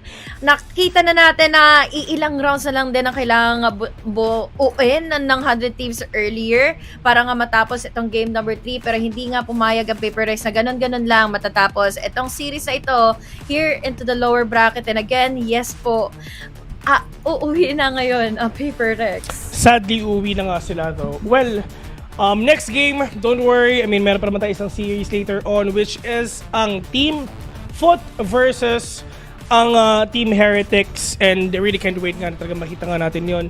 Malungkot na araw para sa Pacific, pero ang Gen G nasa taas pa. Okay? Yes. Babawiin tayo ng Gen G, inaantay nga natin yun. So Gen G, utang na loob, ipanalo nyo to. All hopes, all eyes on Genji right now. Pero syempre, guys, nasa lower bracket pa rin tayo. It's an elimination day, so hindi mo pa rin masabi later on sa next series natin kung kanino na naman ba mapupunta nga yung pabor. Dahil nung mga umpisa nga ng ating araw, diba? We all thought Paper Rex has sa araw nila ito para manalo nga sa 100 Thieves. Pero wala, na-doubt na talaga. Boost yun talaga with this boost ng moral eh. Wala, matindi yung boost ni Busio dito. Pero ayun nga, I mean, 2-1, really thought that's gonna be, what do you call this? A reverse sweep that they're gonna do. Pero that is actually a reverse sweep denied actually. Pero ayun na nga mga tol, papahinga muna kami. Meron pa namang second series later on. FIL versus Heretics, pero buto muna natin sa main stage. So yun nga, Villain Honey Glaze, see you later. Welcome to the post-match interview, and now I'm joined by Cryo from 100 Thieves with us. Huge congratulations on this win, and would you like to say hi to the audience first? Hello. Hi. 热情的回应了一下，首先也要问一下 Cryo 选手，因为刚才这场比赛真的是非常精彩、非常焦灼，但是他们抓住最后机会，所以想问一下他现在的心情是怎么样的呢？ So it was a really tough game and back and forth towards the end. So how's the feeling of grabbing the last chance to ban the arena? This is definitely one of the most intense games we've ever played, but I think we've had a lot of clutch wins from all of my teammates. My team carried me today, so lots of props to them, and we're just really happy we were able to make it to the Mercedes arena. 他说今天这场比赛真的是他们可能经历过最紧张、最焦灼的一场比赛了。他觉得今天他所有的队友表现得非常好，也是他的队友每一个人都能站得出来，最后带领他赢下了比赛的胜利。而且他也非常开心，最后可以进入到梅赛德斯奔驰文化中心进行比赛。那接下来也想问一下 Cryo 选手，因为可能今天在面对像 Paper Rex 微风岛屿的阵容的时候，其实是很不常见的嘛，是一套双决斗的阵容。那面对这种相对不太常见的阵容，他们的应对处理方法是什么？同时，平常是如何准备去应对这些情况出现的呢？ So what is your approach when going against off-meta team competitions like Double Duelist from Paper Rex? And how do you prepare for something like this? We just honestly play our normal game. We were kind of caught off guard by their map veto, picking Breeze on the first map, but we knew that if we just played together and played our normal style, that we would beat them. 他说，其实就是像他们正常的打法一样，他们对于今天可能他们的地图 BP， 对于 Paper Rex 的地图 BP， 确实当时大吃了一惊，他们没有想到微风岛屿会作为一个首选图。但是今天这场比赛下来，他们觉得只要专注于自身，打好他们自己的比赛的东西就可以。那接下来还想问一下 Cryo 选手，因为其实很多人在这次比赛里都会把100T 看作一个夺冠的大热门，那也想问问他会想要如何表现去回应所有观众对他们的这些期待呢？ So everyone considers you as the favorite in taking the tournament win here in Shanghai. So how do you manage that level of expectation from all the audience watching?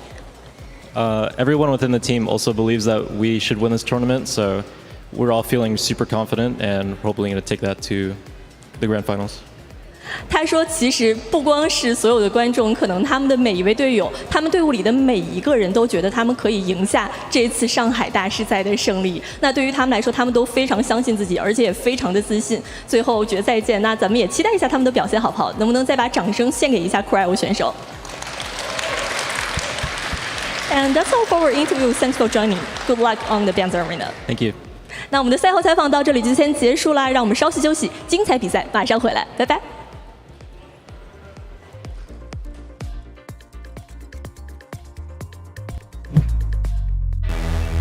Back at Champs, Boostio had the formula to take down this Paper Rex team, but what happened in the past does not matter anymore. It's elimination today, and Paper Rex have a very, very tough job ahead of them. Cryo. Johnny on the spot, accurate with the aim. 3 kills for him, 3 rounds for 100 Thieves. We'll just be fighting him straight up. Is something, the counter spam here from his Asuna. Absolutely gorgeous. The follow-up, even more beautiful. Swing coming in, the Tink is there, but the kill cannot be found. It's all on EU. Finds one, finds himself a second. Time bought, the push for it, and Mind Freak confirms the kill. Really spotted, but Mind Freak able to find one, but Bang putting down something. Oh. Bang putting down Forsaken. Jing trying to swing out of his cove, and Cryo says absolutely not. It's happening again. It's like Ascent. It's an 100 Thieves. Kick off this series 13-5. A dominant start on their map pick. Asuna able to find one. Forsaken dead. Jing swings through, however, and finds them both. Paranoia at the ready, set. They're all in, but Forsaken guns down 3. Cash hasn't been built up super well for them. In perfect position, Boostio still gets the shot. Denies the ace. Something hearing a little bit of noise. The Thrash gonna be coming in. He tries for the timing and he finds it. Something drifting around the back. Boostio cleared out and something finds the third. It's everything we wanted and more. Elimination on the line, and map 3 delivered. Brought to you by Paper Rex. Able to find Forsaken. That's going to be the instant res coming through, and something over the top of Yellow. Drops down, finds Boostio. Takes his head off. Tucks in, swings, looks for the third, finds it. Something coming online. Spotting him out, has to tuck back. They reswing, they line up. Asuna collects them both.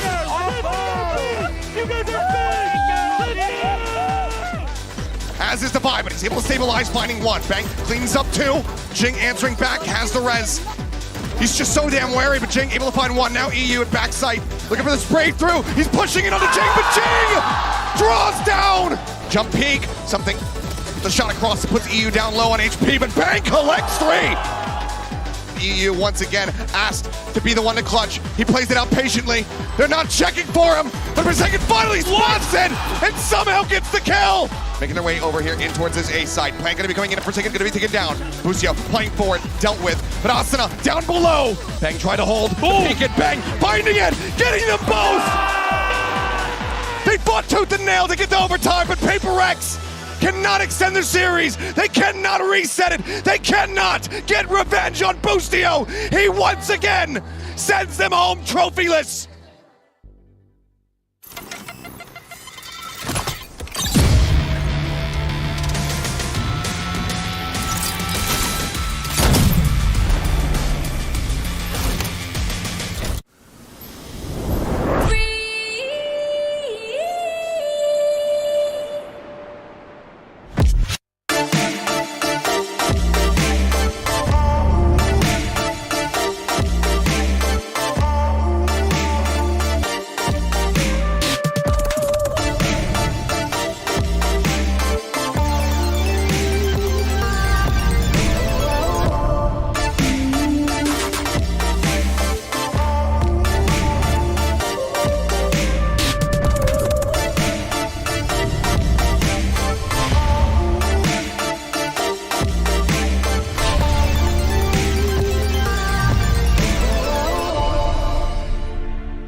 Red Bull gives you wings.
Hey guys, I'm here right now with Benji Fishy. So you are back on stage right after that match versus G2. So what have you guys talked about after that match?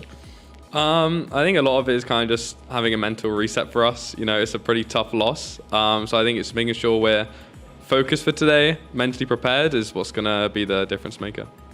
Excited then. Good luck. Thank you very much.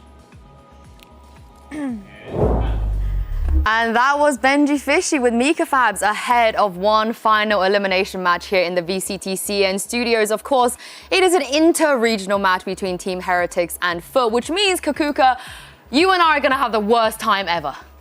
How many times have we been here this year already? A couple of them. And yeah, it's another day where we have to send another EMEA team home. But, you know, we'll get through it. It's okay. I feel like I'm here with the two most delusional possible EMEA fans. Yinsu is telling me about how EU winning the last game with 100 Thieves is an EMEA team winning. So, I mean, you guys are the experts, and I want to hear the pitch on who's winning today. And I understand each of you have a horse in this race. Yeah, I have a horse in this race, and I believe there is one team that could carry the hopes and dreams and survive for all of EMEA. And Mimi, I am here to try to convince you. Like you said, you're impartial, but I want you to join my side for this. And you want me to become biased for a team? Yes. And what team is that? That team is Foot. Foot? Here we go. I am Foot. Okay. So Hilal Foot. Hilal.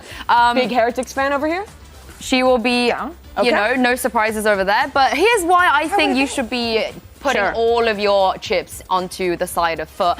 We're just going to quickly start with a very easy one. Very easy guy. Somebody that we all know and love. Mr. Charles Neddington. Of course, how could you not like this guy? Every single Turkish player, But they don't have four of him, do they? Or every single Turkish player, in fact, that has ever competed has always spoken about how this man inspired them. This man is the reason that they wanted to go as far as they do in their competitive careers. We've heard it at the beginning of the day in the beautiful trailer that we saw where the players on Team Heretics were saying CNED is right about us not having enough experience. CNED is somebody that we look up to tremendously, and that's because this man was winning world championships when the players on the other side of him weren't even old enough to compete in VCT. And if it's anybody that's going to carry us through this, that's going to give us hope and dreams and make sure we go all the way again and bring home a trophy, not just survive, bring home a trophy, it is Charles Neddington. Let me get through this, maybe, because I want to... I mean, I feel like that's irrefutable, though. You just stated a fact. You stated his history. That Yes. doesn't actually tell me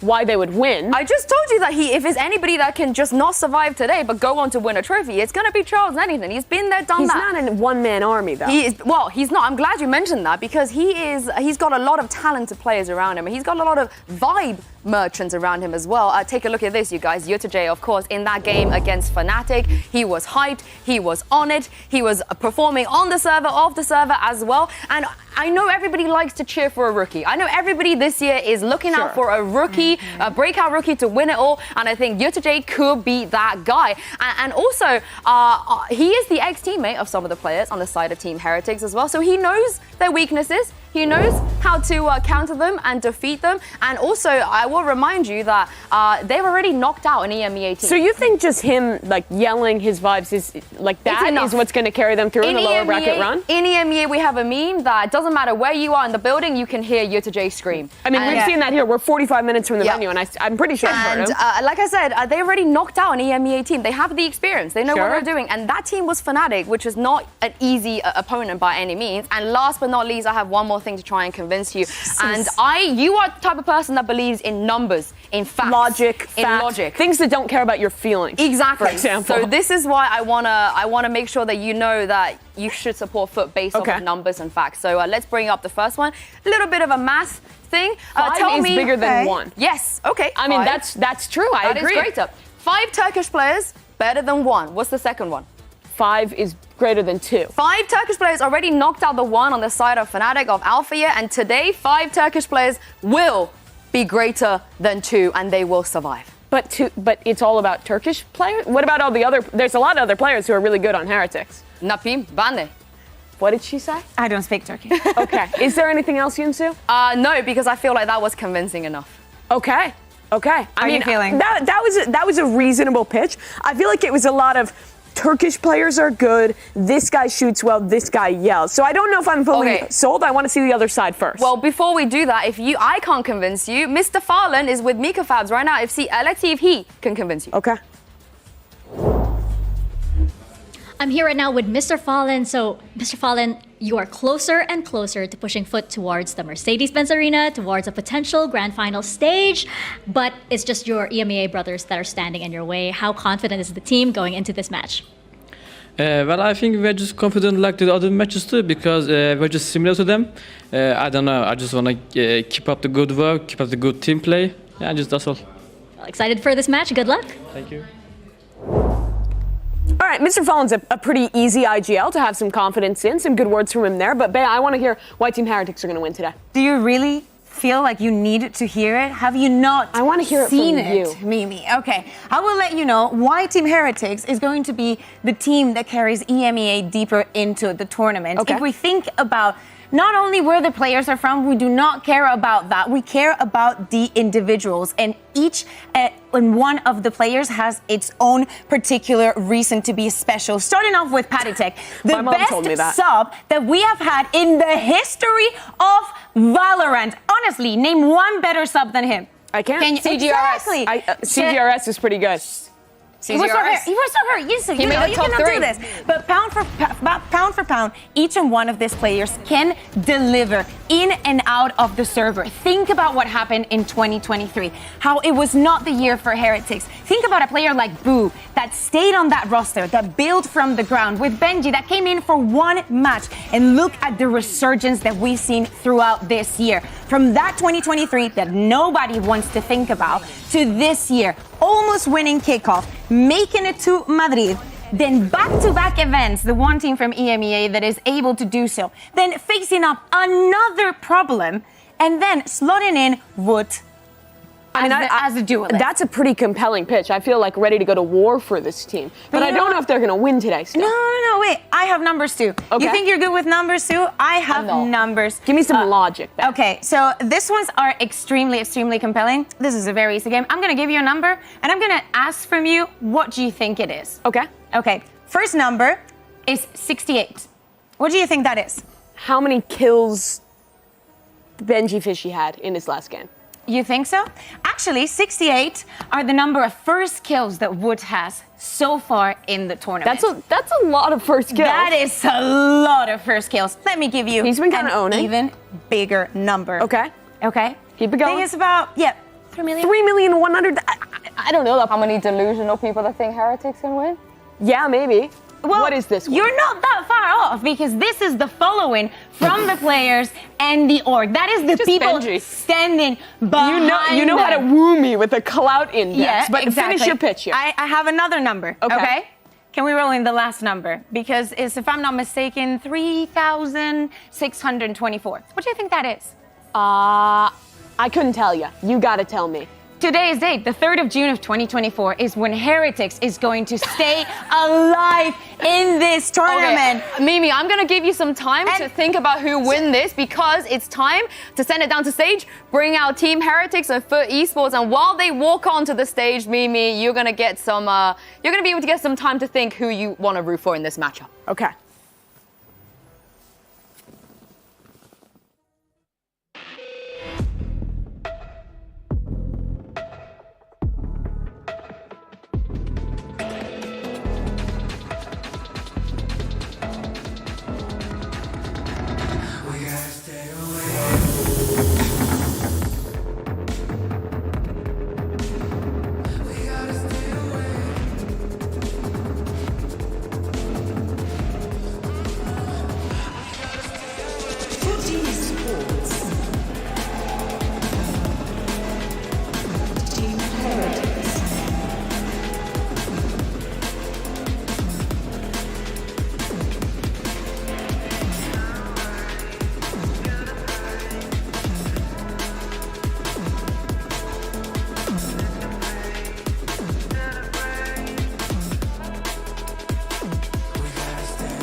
This is a very familiar regional matchup, but this time around they are standing on the international stage and they're fighting for survival. However, the numbers are on Team Heretics' side. They have never lost to FUT before. They have that history, but they are coming off of that last massive choke against G2, letting the biggest comeback we've ever seen at an international event happen to them and then getting rolled on Lotus. They really need to rally today to stay alive in the tournament. And they're back to ban in Ascend. That is not happening They're again, traumatized. especially not against FUT. But again, FUT are not going to take down this opportunity. They're going to pick onto that bind. They've won a couple of the 3 that they've played so far, and we know that Team Heretics struggled because just similarly to Split, they had to change the composition because of not having Miniboo. But Sue, last bit, do you think 2 is bigger than 0?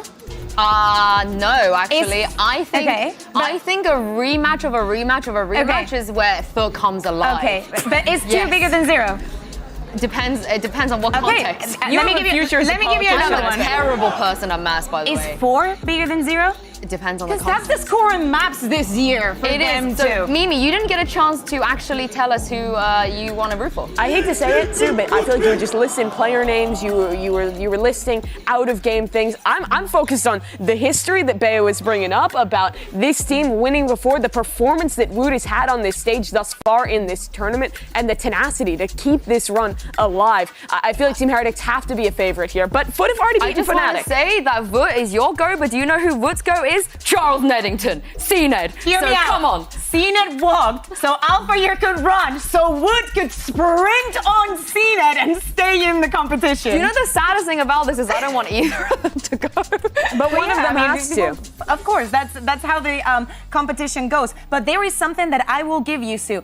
FUT become so much better when they have tape on the teams that they're playing up against and they know this opponent very, very well. Yeah, that always plays in these interregional matchups, right? Teams are kind of finding out their weaknesses. They know tendencies of the other team. That little extra edge that an IGL can pull out in a mid-round can really push these upsets over the edge. We've already seen it with Foot pulling off their win over Fnatic. They've got to be feeling confident after that win. And I mean, we're seeing players step up in form. Yedijay and Cena, the players you were highlighting, Insu, had great games in that last match, and the momentum is definitely with them. Yeah, it is indeed. We're going to take a look at Agent Select here and see which comps we're going to be seeing. And Okay! I was actually expecting this, so on the side of Heretics at least, to change things up. But Foot Esports also are going to be changing and moving on to the Gecko. CMB on the Brinks, I mean, I like it. I want to see how Patatek is going to do. I believe, Mimi, we have seen this before, haven't we? Yeah, I mean, a change up on this map last second. This is wild. This I really like from Heretics. Yes, is it familiar? They've played it in the past, haven't they? I mean, 100 Thieves. What am I saying? I'm thinking of the Foot comp, which we have seen before, but now we're looking at Team Heretics locking in a page at 100 Thieves book. I think they're the first team I've actually seen mimic this Fade Gecko combination coming out on the defensive side on this bond. But without the preparation, is the tape that they've seen, is everything. Magbabalik na nga tayo for a new series here on 2 Hour Day. This is going to be the most awaited matchup ni VIL dahil Team Heretics and Foot ang maglalaban.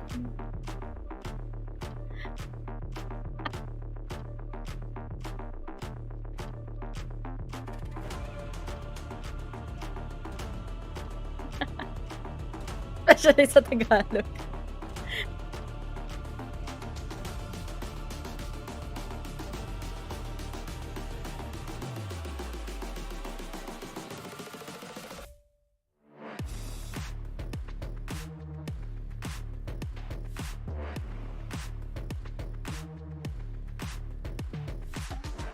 Tense, no?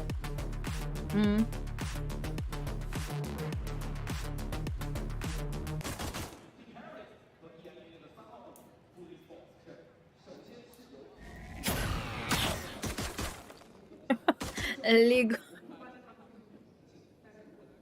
Kamay. Dahil syempre, hawak-hawak niya na nga ang kanyang mga classic. Pero tingnan natin na nga ngayon kung ano ang kaya niyang gawin. Spike down A.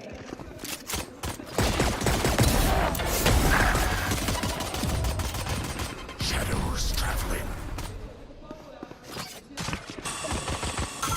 But, tingnan natin ngayon kung ano ang magagawa na nga nila dahil apat pa rin naman silang natitira. Sined, going in for the kill, laban kay Bull. Dalawa pa rin naman ang buhay sa Team Heretics. Pero magagaling pa kasi sila dito ngayon sa labas ng A-site.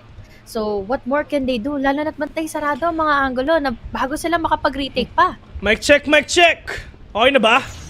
Narinig na ako. Hindi ko alam kung ba't di ako narinig kanina. Pero yun na nga, grabe naman si Patatek. Unang dugo, nasa kanya na.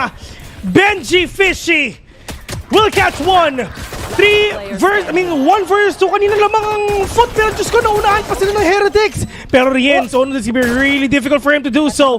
Si Kapitan Tantan, tamang right click lang sa Classic. Sana talaga makakuha nga siya. Pero si Rien, talaga pinupusuan lang niya. And that is Heretics winning that game, winning that round. Nanggaling kasi sila sa flanks eh. So, ibig sabihin lang nito, parang low anticipation na nangyari para sa Team Heretics or rather para sa side ng Foot na malaman ko saan ba sila talaga dapat nang manggaling. Now, going back into the clutch potential sana ni Ate Kaptan, naging mahirap. Naging laking hirap din ng kanyang ginawa lang din dito dahil nga sila Benji Fishy pwede makapag-cover up habang merong isang nagde-defuse. Oh, basta ko nakagalit sila kasi muted ako. Sorry! Ito na. Sila Patatek. Init na.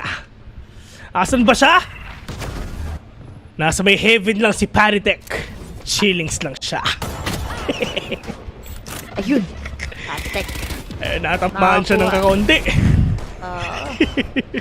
The pressure. Si Sined. Atras. Si Sined na ngayon. Hop, magkakabugaan ata sila. Walang nagawa si Ata Kaptan. Boo! Bulaga. Bulaga! Ay nako, delikado pag naging daga siya. Pero itong mga players nga ng Photo No, wala silang buhay mga tropa. Si Crack, si Yeto J, si Sined is actually super low.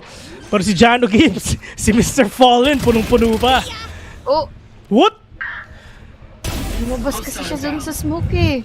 Nahuli tuloy siya ng mga nagbabantay coming in from showers. Still, hindi pa rin naman binibitawan ni Patitek ngayon yung Heaven na POV niya kahit paano para nga mabantayan niya kung sino na nga ba yung lalabas from the spike plant. But still, in a 3v4, ang hirap pa rin ito. Laking pressure para sa Foot. Napakalaking pressure indeed, but Boo will catch one already. 3 versus 2. Yes, she's right there. Sino the only man remaining right now, pero Benji fishing. Will get that kill instead. 2-0 na ng TH. Tamang hinala. Minsan kailangan mo rin magtamang hinala para at least kaya mo rin maging aware sa lahat ng mga pangyayari na nga dito. Especially kapag kulang itong mga players na ito pagpasok ng site. But then, given the fact na maganda yung panimulaan ng Team Heretics, mukhang dire-diretso na to ah. Magandang panimula nga ng Team Heretics, pero hanggang saan ba nila mapupunta? Pero ito I mean, sa totoo lang, medyo umaawit minsan si Sined eh. May time siya eh, no? May times na online siya, may times na hindi. So, nagdadasal lang buong Foot na sana online nga si Sined. Kasi if ever hindi, Foot talagang hindi sila makakapasok. Sige. Hirap din kasi talaga eh, no? Kasi sa defense, dalawa yung smoker ba naman din na kailangan ngang intindihin. So, ay! Wala kaming nakita. Grabe ka na, Rena J. Hindi ito may snake bite sa loob ng showers. Di mo tuloy nakita sila Patitek. Ito ngayon. Kinikasa niyo right now dito lang sa may showers, pero spike is drop. Dito lang sa may market. Nag-aantayin lang sila kung meron pa talaga makakakuha dito or kung ano man. Byron kasi nila, kailangan nila mag-ingat. Pero ngayon sa pag-iingat nila, makakakuha pa rin naman sila ng dalawa. Paano kaya ang magkikisagutan to ng kabila? Dahil Team Heretics medyo nagiging alanganin na rin ang pwestuhan nila. Si Wood, mabilisan na naman na tradean ng Team Heretics. So still, maganda pa rin ang pangitain para sa Foot. Spike planted. Riens and Boo. Ang natitira dito sa game na to. Hindi ko alam ba't ako natatawa sa Boo. Ano ba? Yan nga.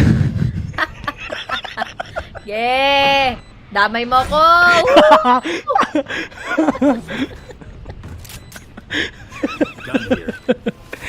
Boo and Crafts is to see. Apat pa natitira nga sa mga kalaban nila, pero nga nandun is a wingman already by Riens. Ziki ni Kasha niwan, dalawa yung natamaan sa mukha mga tropa. Magmamoli lang sana ang gusto ni Boo, pero Diyos ko, walang gagawin yung Foot kung hindi mag-out lang sila kasi labang lang naman sila sa barel. Nagpakita na. May guardian dyan, makukuha ba niya? Makakapatay ba siya? O nakapatay pa siya? At sobrang chill na dun ha? Oo. In-outer strip niya lang yung mga nakabandal. I think nakabandal si Kirax kanina eh. Nice try. Ay nako, nakakatakot yung mga pangalan nyo! Utang na loob, Boo. Huwag kang maka 2 kills, please. Right there. Bahala kayo magpe-play by play. Ikaw na, bes. Ngayon, bantayan natin kung saan na nga ba mapupunta itong molly na ngayon ni Mr. Fallen, since we still have here the Byron pa rin naman for Team Heretics. At makikita mo naman, sagutan lang ng mga mollies at the very least to force them back from their positionings as well. At least na-force nila. Isa lang nga yung snake bite nyo, ginagamit nyo pa. Pero right now, ito yung ginagawa nila kanina, yung Foot sa tao na medyo slow din talaga yung approach nga nila. Riens will catch one already. Para si Mr. Fall, is he gonna fall down to the hands of Riens as well? So that's gonna be the biggest question of them all. Kung talagang makakapata sila. Mr. Fallen, getting that corner, dito lang sa may hook ka, and all they need to do is wait for the possession. Si Krax, meron pa siyang scan, okay, wala. Pero si Fishy, medyo malayo pa siya dito lang sa may elbow, pero with this Dizzy, it will confirm na meron talagang tao doon sa may kanan, pero hindi nababawasan pa. Riens will get that 3K. Kapitan Tantan nakabawi pa. Yeto J at siya na lang ang natitira. Kailangan pa nilang i-pick up yung spike ngayon and problematic ito dahil again, we have numbers in favor of Team Heretics.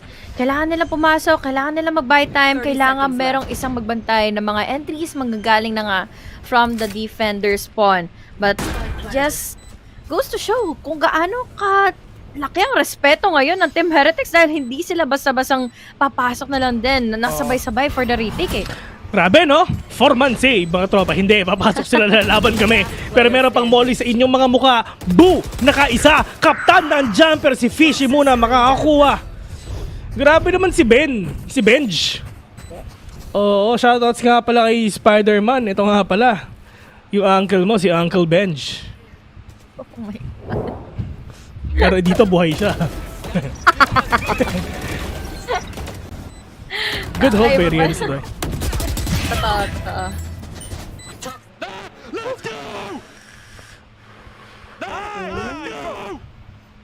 Grabe naman yan si Fishy. Oh, Magkaroon ng Masters Manila. Yan nga, tapos pumunta dito. Ay, nako!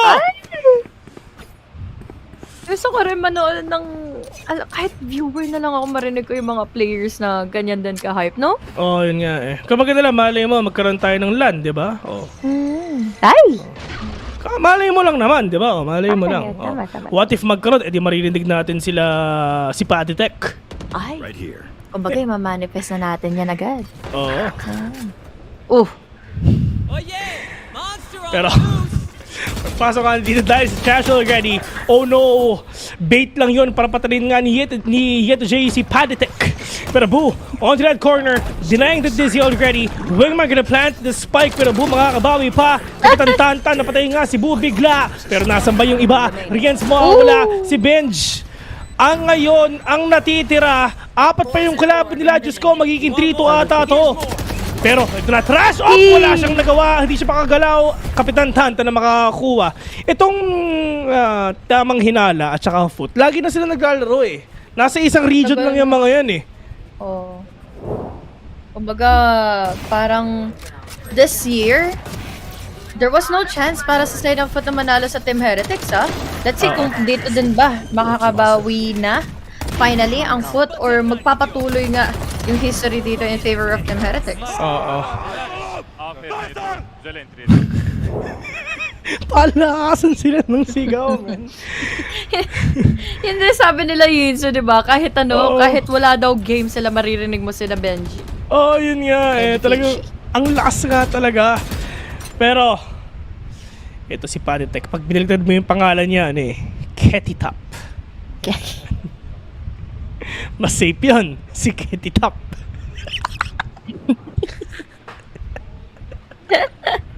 Guys, kasi takot din po ako. Takot ka rin. Feeling ko may sasabihin ko, tas letter S sa dulo. Pero, hindi ba? Pero yun na nga. Oh, ito na yung Viper Spit.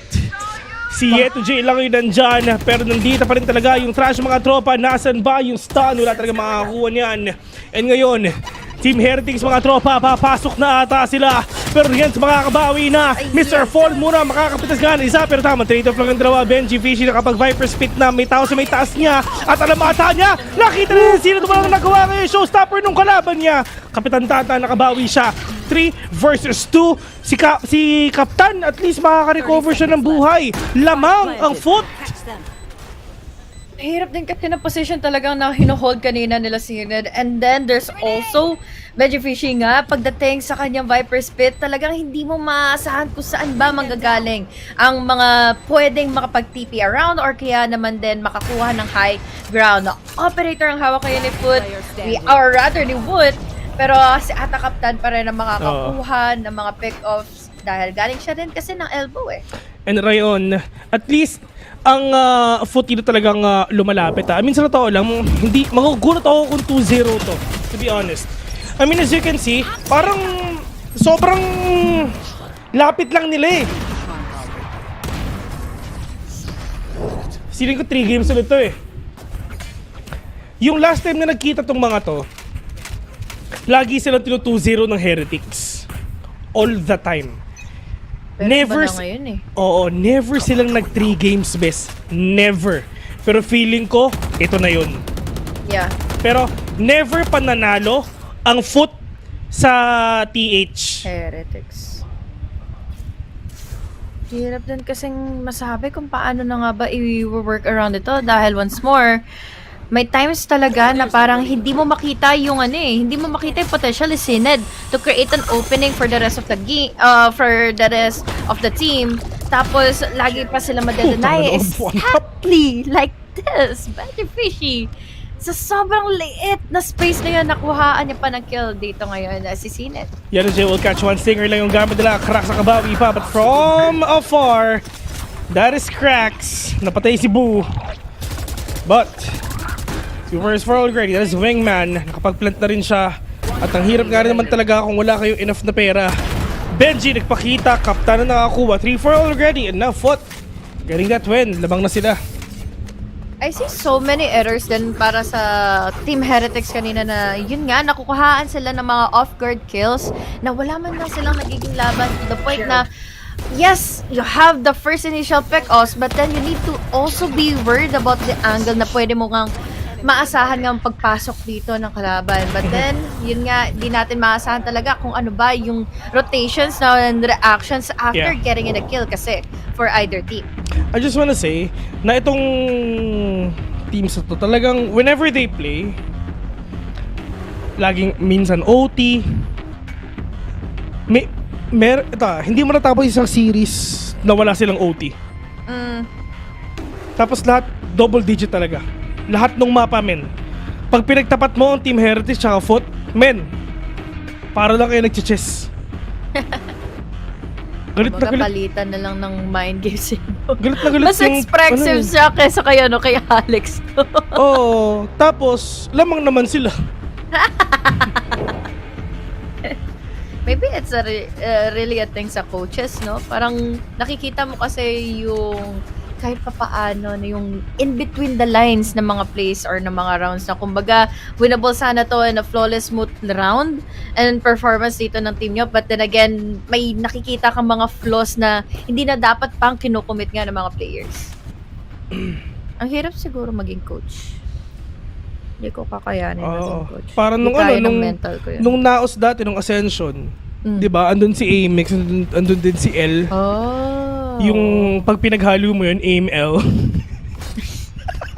How can you think? Bakit bigla mo naiisip yan?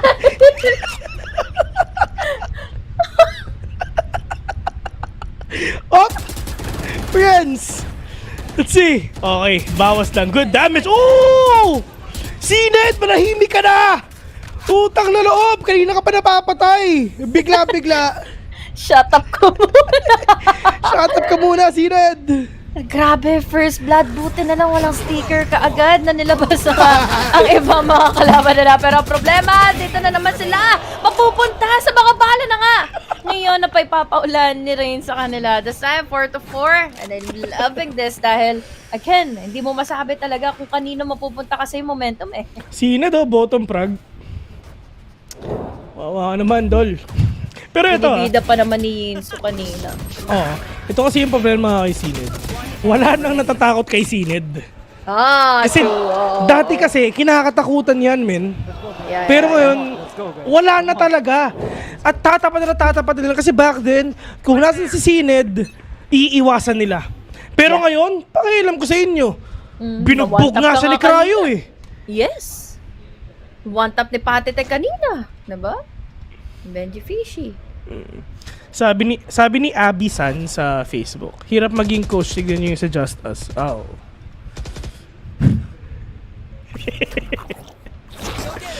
Shoutouts nga pala sa inyo mga tol. Shoutouts si Kain RP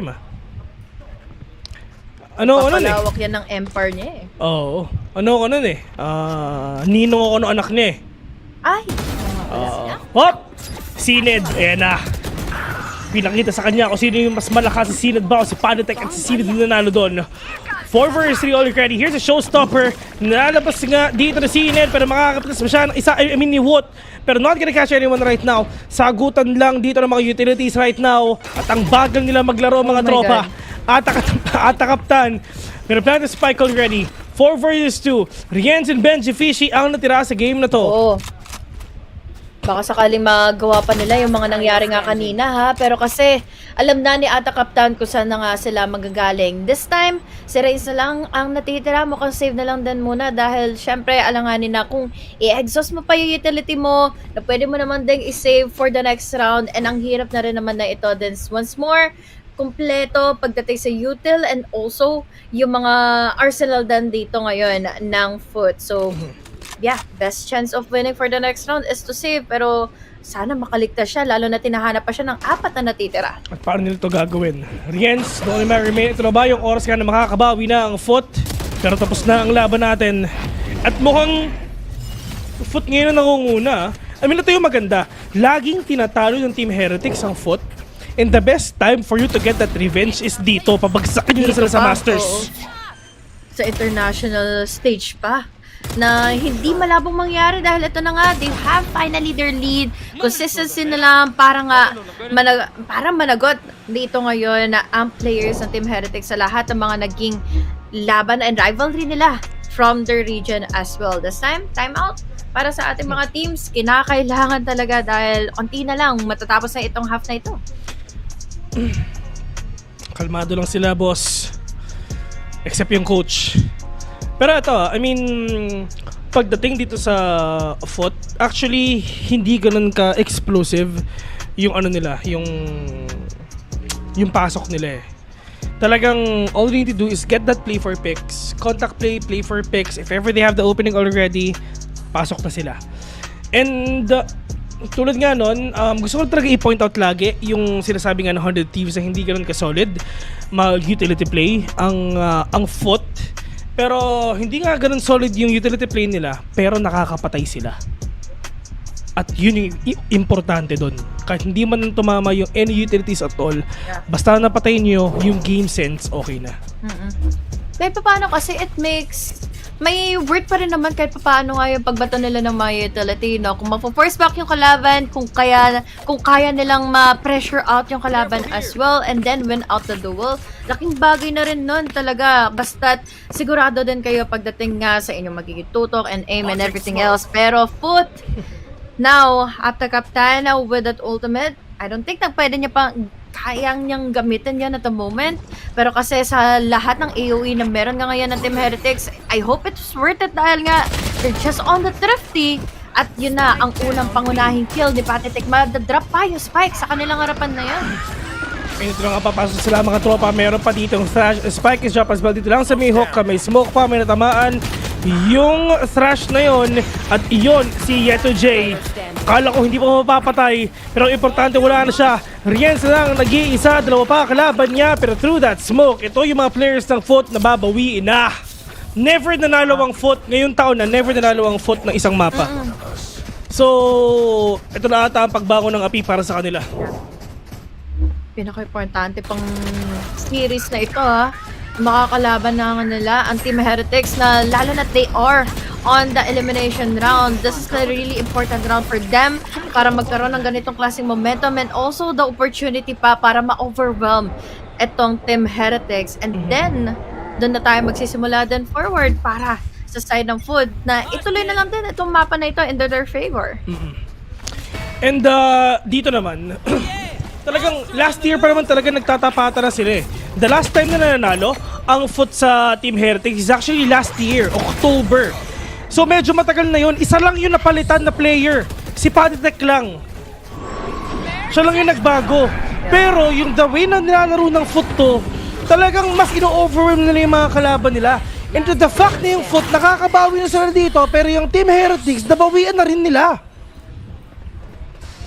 Ito na lang ang matitira ngayon. Ang kala ko pa naman hindi magagamit na ngayon ni Ata Captain yung kanyang ultimate. Pero tingnan natin baka sakali na makapag-rotate pa siya. Naku, maririnig pa nga yata siya ngayon. Ibubuti na lang low on HP ang Brimstone na ito. Makakapag-TP out, but there goes to Dizzy. No info given. Gamit ng hand. Double pick ay pwede nga ditong maganap. So he needs to isolate the play and be careful nang hindi siya dito madaplisan pa ng kahit anong bala dahil now he is low on HP. Iniikutan niya. Iikutan niya. OMG! Hindi nakakilig yung dalawa pero he needs to make the bullets count. Hindi niya mapatay yung Wayman. Ngayon, mababato pa siya ng Molly and unfortunately, he lost because of the Molly and the utilities ni Reigns na natira. Sayang yun, men! Kamunti ka na yun! Pero wala, sige, utility na lang natin, mosh pit na lang natin, at least nagamitan nga ng utak ni Idol. Pero ayun na nga though, I mean, that is actually a really crucial round sa side nga dito ng FOT, almost winning that team night ni Kapitan Tantan. Pero like what you've said, buti na lang na talaga nabawi na dito kahit papano.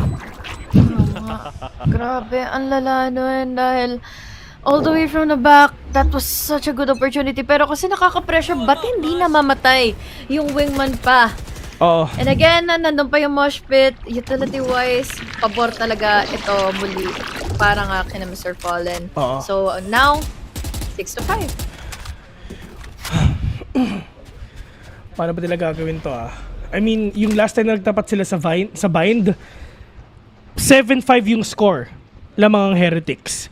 Pero ngayong next na nagtapat ulit sila, mukhang lalamang na ata ang FOT na 7-5 if hindi mo nanalo ang Heretics dito. Best na to lang, dun lang sa mga rounds talaga. Doon mo makikita na 50-50, no? Ang dikit eh. Oh, Sined! Ayun pa. Huli ka. Diyos ko po. Wala ka munang bilang ulit. Mamamatay ka. Patitek natatamaan dito. Kaliwat kanan siya. Pero si Benji, oh no. Judge lang Patay pa muna rin. sa mukha. Patitek talaga ang makakaboga dito sa mukha nung kalaban niya. Mas sabi mo may manangan nakukumit din silang mga flaws, no? Here, and then, makakakuha din naman ng opening pa yung kabilang team. This time, speaking of, we have your Benji Fishy going in for the triple. And that is such a clean round para na naman ngayon sa Team Heretics. Grabe, dikit talaga. Pero sana 2-0. Diba? Para tapos na yung laban. May info na galing kay Ata Kaptan. Hindi pa nagamit ni Sined kasi pumasok agad siya. One enemy remaining. Kitang-kita na nga. Pero yun nga, it's just yung positioning dito ng Team Heretics is alam nila na mauhuli agad nila. Saka may blind spot din kahit papaano eh. Na to the point na makikita mo yung race na gagamit ka ng flights and everything, pero kasi there are always the point na magiging frantic yung race players to check every corner na pwede nilang puntahan na nga. This time was taken advantage of, kaya naman ngayon Team Heretics nahabol nila yung naging lead na binuuna nga ng FOT kanina. To be honest, it's gonna be really hard first to determine who's gonna win this. But, based on stats, just Team Heretics is winning all the way. But I have a feeling that FOT can actually do something about it. In terms of positioning, 50-50. In terms of everything, utility-wise, aim, 50-50. Yeah. Pero si Sined lagi siya nahuhuli. Lagi siya na for first blood, man. Oo. Yeah, parang kahit papaano, yes, as a duelist, you need to make that entry happen. Pero kasi the moment na lumapag siya after ng flight niya, mapapatay agad eh. So, kahit papaano, hindi nag-work around tuloy yung space na nabigay mo as a duelist pagkalapag mo eh. Okay. Spicy. Spicy game. Hindi ako galit nagpapaliwanag lang. Oo. Walang galit dito, boss. Galit.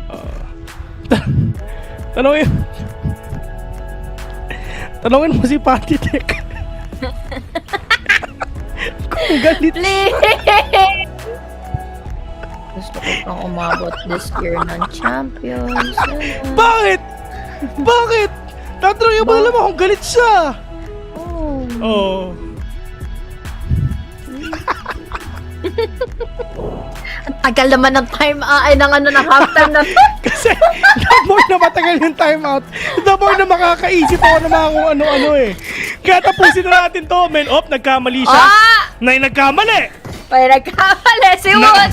Narinig namin yun. Wood ha, nagsatchel ka na. May barrier pa.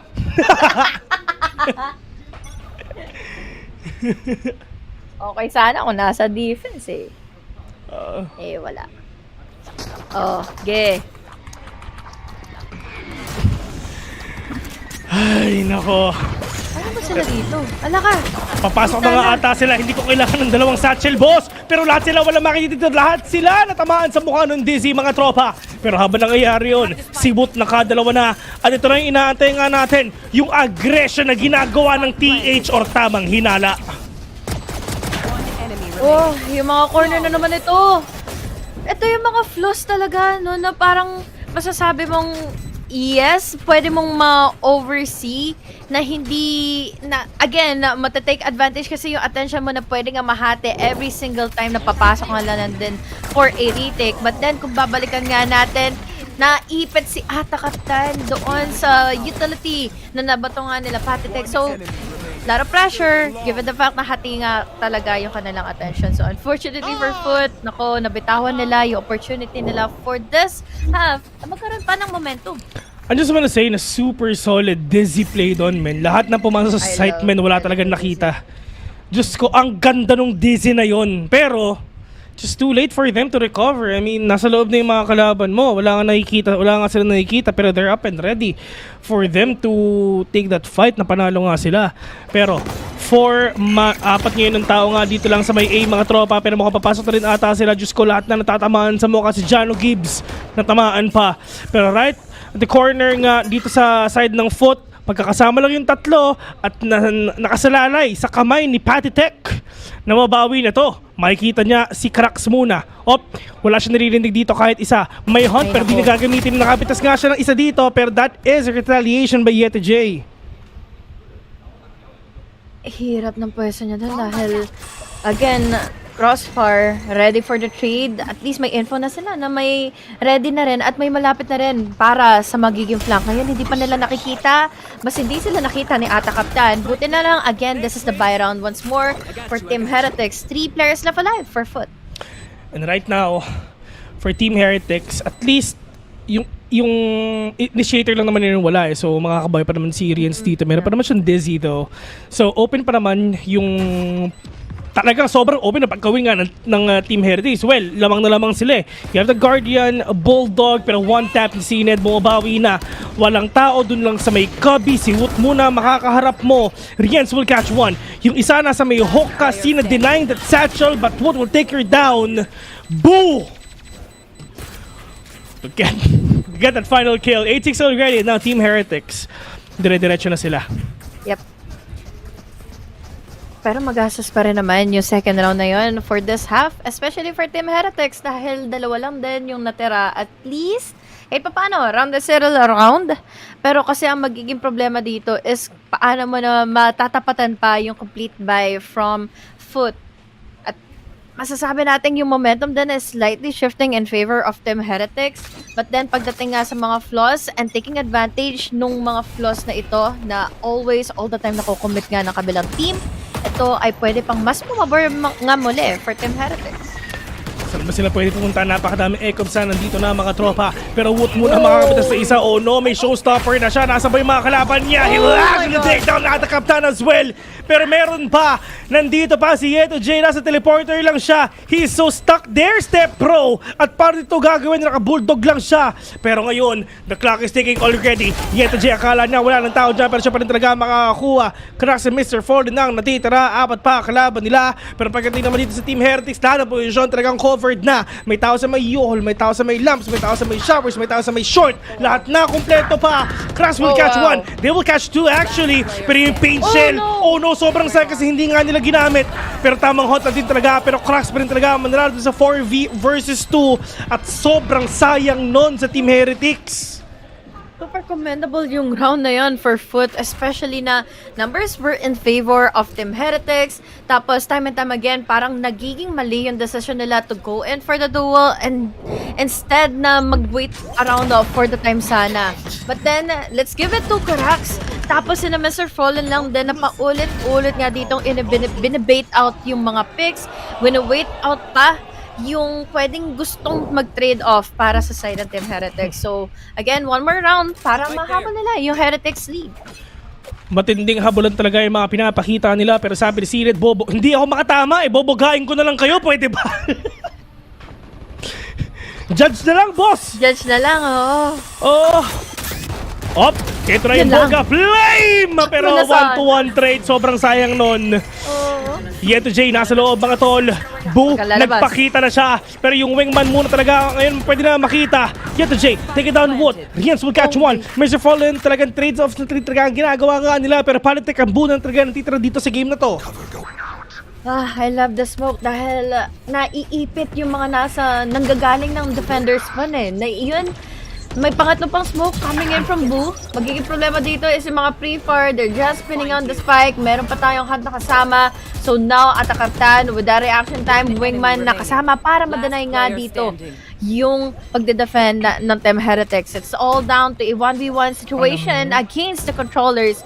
But he is just buying himself some time dahil may molly pa siyang kasama and at the captain, so much pressure onto his shoulders. Hindi pa umabot. Hinabol pa ng hinabol. Habulan. Mukhang makakaligtas mo Up, siya. up! Maghahabulan. Instead, Patay kay na si Boo. Sayang. Pati sila natawa. Sobrang sayang to. Pero at least lamang na ngayon ng Team Heretics. They really want that story na hanggang dun lang yun. Na sila ang pwedeng makatalo sa foot.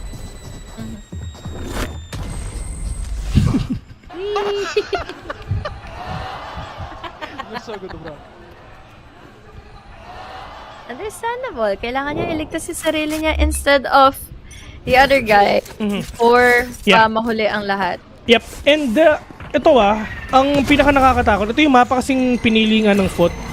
So, pag ngayon natalo nga sila, paano nga sila makakabawi ngayon? But Yeto J, inside the smoke already. Yung Prowler nilabas nga nila. Wood will catch one. Cracks just waiting onto that corner. Waiting lang sa may lamps pero wala naman talagang papasok dyan. Boo! Oh no. Pwede silang magkita ni Kapitan Tantan ngayon. Patient game talaga. Ay, Ayun na nga. natimingan pa sa ate Captain. Doon na siya nakatingin kanina eh. But then, yun nga, yung attention ay nababali na going on forward inside of the side. 5 HP ang natitira ngayon kay Wood. Again, the spike has already been planted. So, kailangan na lang dito ngayon ng Team Heretics Spices. So, sometime hindi sila maisa-isa ng mga sheriff shots coming from Cena to the rest of the gang. 2 more players left alive. Still, buhay pa ang Team Heretics. Muntik na. Sobrang kawawa si Mr. Fallen. Nilabas niya yung wingman niya, nag-swing siya. Hindi niya alam kung sinong uunahin. Literal naninigas yung daliri niya, men. Hindi niya alam kung sinong babarilin. Dami ba namang ding nakaabang na rin? Ay. May... Okay na eh. Ganda na ng first half for foot. Unti-unti na sila nakaka-climb up. But then, nung umabot tayo sa attacking side na parang, yun nga, na-overwhelmed na sila ng tuluyan ng Team Heretics. And once more, I really love their coordination pagdating sa kanila magiging attacking side and all. And paulit-ulit, pagdating sa Gecko utility, I love the displays. I love the opening it creates for Team Heretics.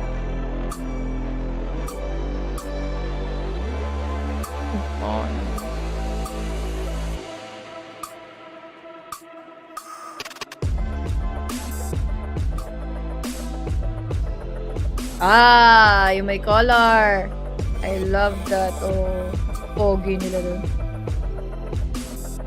Oo, yeah. Yep.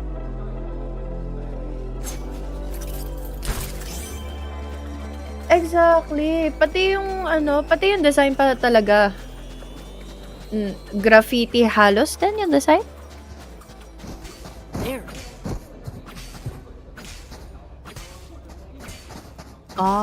Yeah. Pero hindi ko bet yung nila, capsule nila.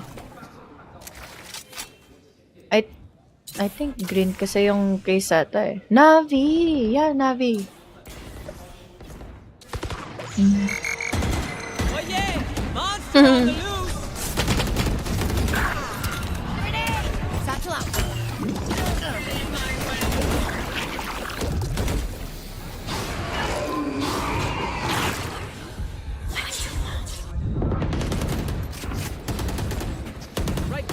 Face your fear!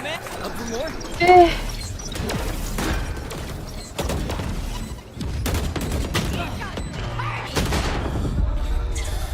Oh, delikado na.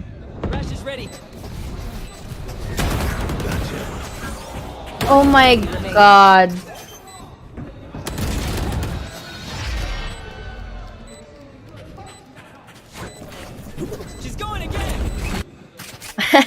I love that round dahil hindi sila hindi sila naging reserved when it comes to using in their ultimates.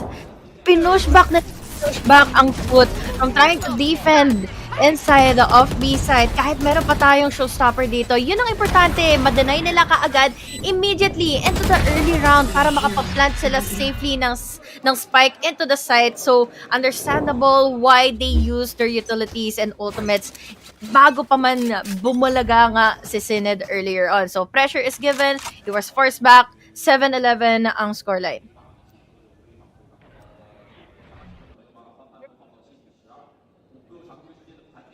Huh? Wait.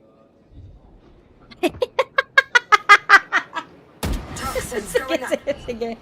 Oh, guys, dahil sa inyo magre-restart at ako tuloy ang maririnig nyo sa kabuuan ng araw or ng round na ito dahil slow pacing na muna ang gagawin na nga ngayon.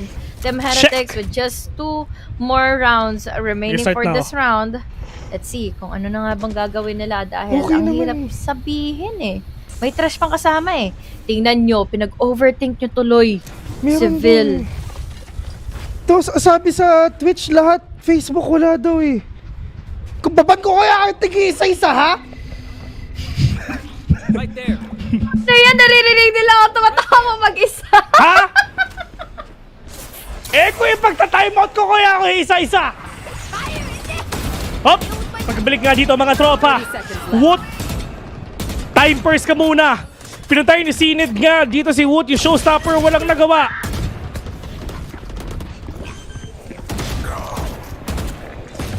Si HG naman yung nawala. Ito na mga tropa. Benji Fishy makakatukay na 4 vs 1 si Syned. The only man remaining right now on a 4v1. Oh my God mga tol. Hindi ko alam kung anong nangyayari kasi si HG naman yung nawala. Akala ko ako. Pero si Syned nakabawi na. Oh no! Somebody call 911, fire burning on the dance floor. Syned, ikaw na lang ang mag-isa. Pag ito na-clutch mo, malamang panalo kayo. Pero problema, si Renz nandyan sa harapan mo. HG, nandyan ka na ba? Nandito ako, knock-knock there. Kanina kasi wala ka. Tinignan ko rin kasi yung comments ko, totoo ba talaga? Ay, di man lang nakapag-fire in the hole ngayon si Wood. Pagdating nga sa replay na ito, kumbaga ito na sana yung biggest chance nilang ma-take down nga ang Team Heretics before sila entirely makapasok at ma-completely control na nila yung site. But now, with 4 complete dominating rounds for Team Heretics, sobrang nakaka-overwhelm isipin na paano na nga ba gagamitin na ngayon ni Karax yung kanyang null command, yung kanyang opportunity to deny Team Heretics. Dahil ngayon, sa pagdadanay, sa pagpasok pa lang din ng Team Heretics, they were able to take down their controller once more. I mean, dito sa entry nga na ginagawa ng Team Heretics, ngayon talaga nahihirapan nga dito ang the way na pumasok si Patitech, the way na pumasok si Boo, hay ng ibang klase nga talaga. Pero pagdating naman dito si Woot muna dito, makakadalawa. Captain will catch one. 3 vs 2 already. Cracks mo, bawi pa. Kahit patay na siya. Pero sino na lang dito ang natitira? The pride of foot mga tropa. Siya na lang dito ang mag-isa. Pero nagtatawag pa siya ng kakampi. May oras pa. Cracks, halika, sumama ka na. Pero ngayon, Boo at saka si Patitech ang natitira. Patitech, inuunahan nga talaga yung mga kalaban niya. Nilabas na yung pangalawang prowler niya. Alam niya na nasa city lang din daw sila. Pero ngayon, inuunahan na niya. All the way from heaven, nandyan si Syned. Nakita ni Cracks yung kalaban nga niya. Pero kailangan mo muna sila pumasok ngayon. Ito na si Patitech ang makakakuha sa inyo. Si Boo and Patitech ang nakabawi ngayon sa game na to. Panalo sila. Nice one. Yes. Dahil ang bilis lang din ng mga pangyayari. Pagdating ng second half, they're completely overwhelming. Players from foot, ano ba ang dapat nilang unahin, especially sa mga pagpasok pragasa nila sa loob ng mga sites. Yung hookah play pa lang nila talaga, hindi sila nagre-reserve when it comes to their utilities. Forcing back players from foot is one of the biggest na strategies dito na players nga ng Team Heretics. Shoutout nga pala kay Coco Martin. Ang init itsura na eh. Pero ayun na nga, di ba? I mean, sa totoo lang, masaya tong game na to. Once again, nanalo ang TH sa mapang pinili nga ng Foot. And medyo hindi rin talaga natin nakita kasi Sined na nag-shine dito sa game na to. So, I mean, lagi nga siya napipitas, lagi siya nauuna. Pero ang maganda dito kay Sined, pagdating ng second game, dun siya nakakabawi. Pag jet na siya. Pero we're gonna get to see kung talagang ganito talaga yung mangyayari ngayon. Pero yun nga, ako nga pala si Phil, kasama ko si Honey Glaze. At sa mga nagsasabing wala kaming mic, sorry! See you later.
I've got Nilzinho here from Team Heretics. Congratulations on that first map. Now, we noticed there are a few changes that happened on that map. Can you share with us a little bit of what happened? And was this something that you prepared specifically for FUT Esports? Yeah, so it wasn't specifically for them, but the way our veto worked last night, we kind of took a risk by playing our kind of perma ban. But we also knew that if we banned bind, then thought we're going to kind of take the bait and pick it today. So we kind of had like a backup plan of last night. If we did fall to the lower bracket, we'd have a completely new comp. And we had played this comp in the past, so yeah, like the previous comp just wasn't working with the changes with, you know, Patty and Wook coming in. We had a very specific game plan with Miniboo. So yeah, we just decided to kind of prep it a few days ago just for this moment, to be fair, in case we needed it. So Glad to see that you guys were willing to make a change when it counted the most. So let's see if Team Heretics can manage to close this series out. Oh, it's good old Neil Zeno. He's always one step ahead, and Team Heretics a fantastic start here in the elimination match. I'm your host Ian Su, and I'm joined by Mimi and Kukuka. Paddle. They had me in the first half. The Penguins stole it. Yeah. Looks good on it though. They had me in the first half. They did. had you in the first I mean, half? it was such a close game to begin there, but the second half, Team Heretics utterly ran them over. I think they implemented on this new comp really well. This double initiator composition works so well to set Wood up for these kind of mid-round proactive moments, and you see it in the first kills, right? 13-7 in that one. Perfect conversion. I'm actually looking way below when I see the post plan. Look at that success rate for the side of Heretics. Their attack wasn't that long, but they only, Foot was only able to win one of those retakes. And, you know, they were trying a lot of different things, maybe being a little bit more aggressive, trying to get a little bit of control, but Heretics and Wood were always on top. Yeah, but talking about this comp change for Team Heretics, I wanted to look specifically at one of the rounds here that they were playing out and kind of highlight Patatek's util. I think he slotted onto the fade roll here really well. And this round starts off with them doing kind of some default proactive stuff down long. Then it's going to be a reaction with that fade C's coming in to try and stall. Now they're going to fall back and play into this flood retake setup here with this fade ultimate coming in. You're really getting a highlight on how all these different pieces of the fade util can help you out, even combining the lack of audio cues with that dizzy coming up over the top to make this pre-take so successful. But as many rounds did in this game, it came into kind of the chaos of the 1v2s, 1v3s at the end. But in this one, Team Heretics did manage to clean it up. Yeah, exactly. And Anna Captain was having a game. Time after time, we would see him performing brilliantly. But we have to say, it's very scary for any other team to be watching Heretics, to have plans from one day to another, changing the composition with all the changes and still being so comfortable. And when we talk about being comfortable, we have to talk about Benji Fishy. Yes, the vibes, the smile, the personality, but also in game. Yesterday and today, he's having a moment here, Masters. Yeah, he has been so consistent throughout this event in those clutch rounds, in performing at the highest level on this Viper. The guy, I mean, it's crazy to think that this is like his first year at this level. He's just so comfortable on a big stage, and it's no surprise with this guy. Yeah, it's so nice to see Benji performing, but let's send it back down to Mika Fabs, who's with Coach Gaius ahead of map 2. We've now got Guys here and Scarlett to help with some translation. Now, guys, I wanted to know, you've been up against Team Heretics for many, many times in the past. How do you as a coach deal with a team that's so familiar with you? Guys, Team Heretics'e karşı çok fazla maça çıktın. Onlarla çok karşılaştın. Bu kadar tanıdığın bir ekibe karşı böyle maçlarda nasıl hazırlanıyorsun? Ya aslında çok ekstra bir şey olmuyor çünkü zaten dün akşam bitip bugün hemen maçı çıktığımız için kendi oyunumuzu oynamaya çalışıyoruz şu an için. Çünkü bugün rakibimiz G2 da olabilirdi. Şu an olabildiğince kendi oyunumuzu oynamaya çalışıyoruz. Fanatik'e de aynısını yaptık, işe yaradı. Şu an Heretics'e bu sezon daha galibiyet alamadık. Umarım son iki maçta galip ayrılırız. Umut ediyorum ama herhangi bir hazırlık yok tabii çünkü çok kısa zaman. O yüzden mecburen kendi oyunumuzu oynamak zorunda kalıyoruz. Honestly, there's not a lot of time to prep, but we're obviously familiar with their playstyle. We've faced them a lot, but we don't have a win against them this season. Our opponent could have been G2, our opponent could have been Fnatic, so we mainly focus on our own games. There isn't that much time to prepare. Focusing on our own game, worked against Fnatic. Hopefully it'll work this time in the next maps as well. Hopefully indeed. Thank you for your time. Let's see if Foot can make a comeback. I mean, this is the thing. You heard it from Gaius. They haven't been able to get a single map against this Team Heretics team all year. And my worry is they're going to have to try and do that for the first time ever on Sunset. And when it matters the most, right? But as you say, in Sunset, out of all the maps, Team Heretics has proven that not only they know exactly how to play this map, they become so aggressive towards other teams that there is not a lot of preparation to do. And the confidence for this team has got to be high. After that choke last night, losing out on that Series 2 G2, they came back, they had a great comp change into Bind, have got a dominant win there, and now this is really the home territory. I think they've looked great on Sunset throughout this event, and again, Foot trying to get over that hump of their first map win. But it's got to be 2 if they want to stay alive. Yeah, exactly. But keep things into perspective.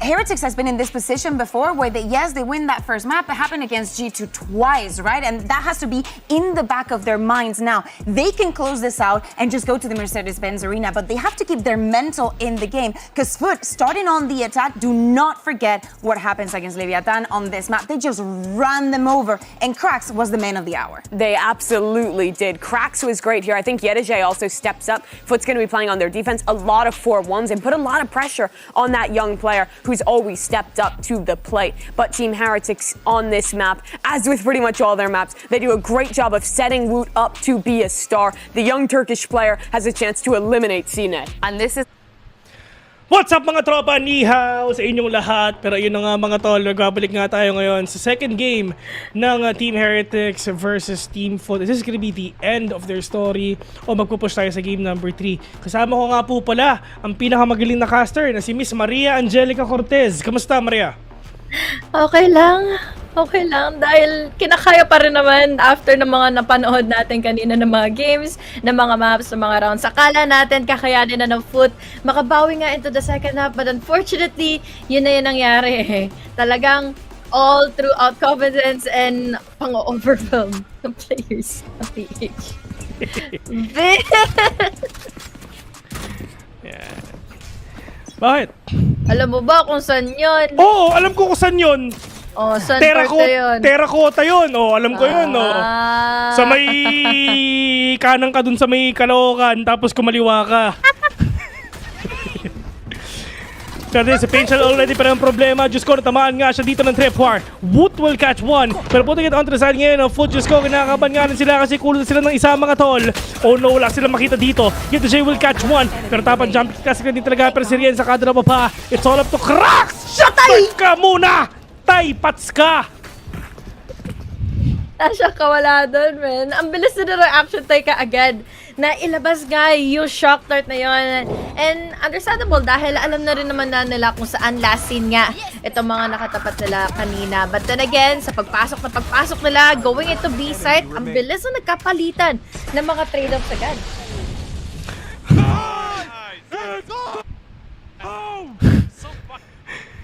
Yan. Is it just me or binibleep na nila? Oh. Napansin mo? Oo nga eh. Akala ko parang nagkakat lang dahil sa headset. Oo, yung nag-clip, no? Oo. Pero grabe naman yun. I mean, live bleeping. Oo, ang galing. Hirap kasi syempre, kailangan mo marinig ka agad and dapat aware ka kung kailan lalabas yung highlight. Okay lang yan. Yung Pilipinas, hindi nila magaganyan. Up. Ito na sila mga tol. 4 versus 4 already. And now what? On to that corner. Pumupush na rin sila. Lamang sila dito mga tol. Pero sila talaga makakakuha dito ngayon. Oh no, si Sine talagang nagkakabilihan na. Pero ngayon, 2 versus 2 mga tropa. Tamang, first up, fake! Pero munti ka na to catch him off guard. Flash sila mga tol. Makahap ata. Ayun na nga, nahap na nga. At nasa kamay nga ni Benji Fishy. Kung talaga makukuha niya. Pero Patty Tech makakakuha ng win. Pero good eco sa side ng Foot. Round is still around, pero ang gastos nun talaga sobra dahil makakatapat na nila potentially nga yung buy round dito ng PH. But then, kung babalikan nga natin, it was such an overwhelming pressure. Lalo na, again, kapalitan lang din ng mga bala, kapalitan lang din ng mga utilities and all, lumabas ka agad yung Foot after planting in the spike. At least, mga players ngayon ng TH handang-handa nga sila. Tingnan mo, wala silang pera. One tapan lang talaga ang pinakakailangan nga nila may panalo. Pero Benji Fishy, kamunti ka na. Buto na talaga walang nag-swing sa mga kalaban nila. And napakadaming ecoms. At least si Rien's just trying to keep up with that orb for him na mas mahirapan pa rin talaga makapasok dito ang Foot though. Pero ang Foot medyo steady bilang sila. Kumbaga, Bessie, talagang contact play for picks. Yan lang yung gagawin nila. Hirap din kasi talaga kung makakapag-initiate sila dito ngayon ng opening.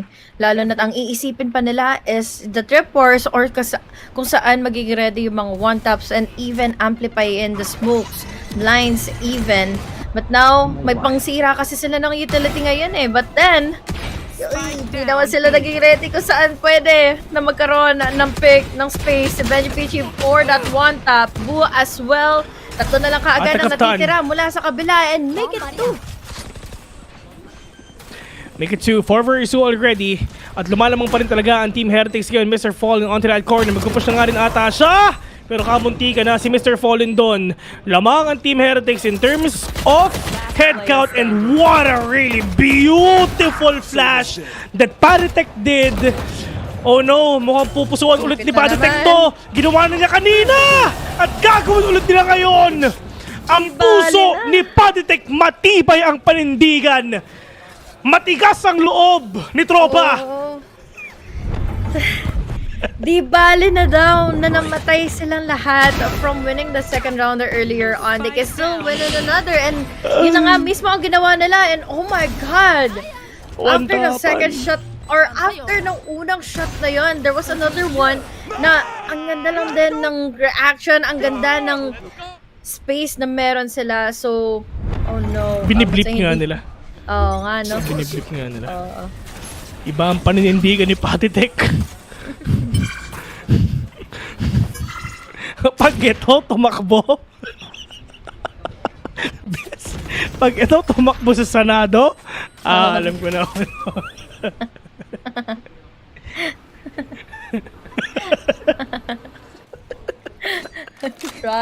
Parang yun nangyari lang kay Gordon, di ba? Ayan. Oh! Ito na nga siya.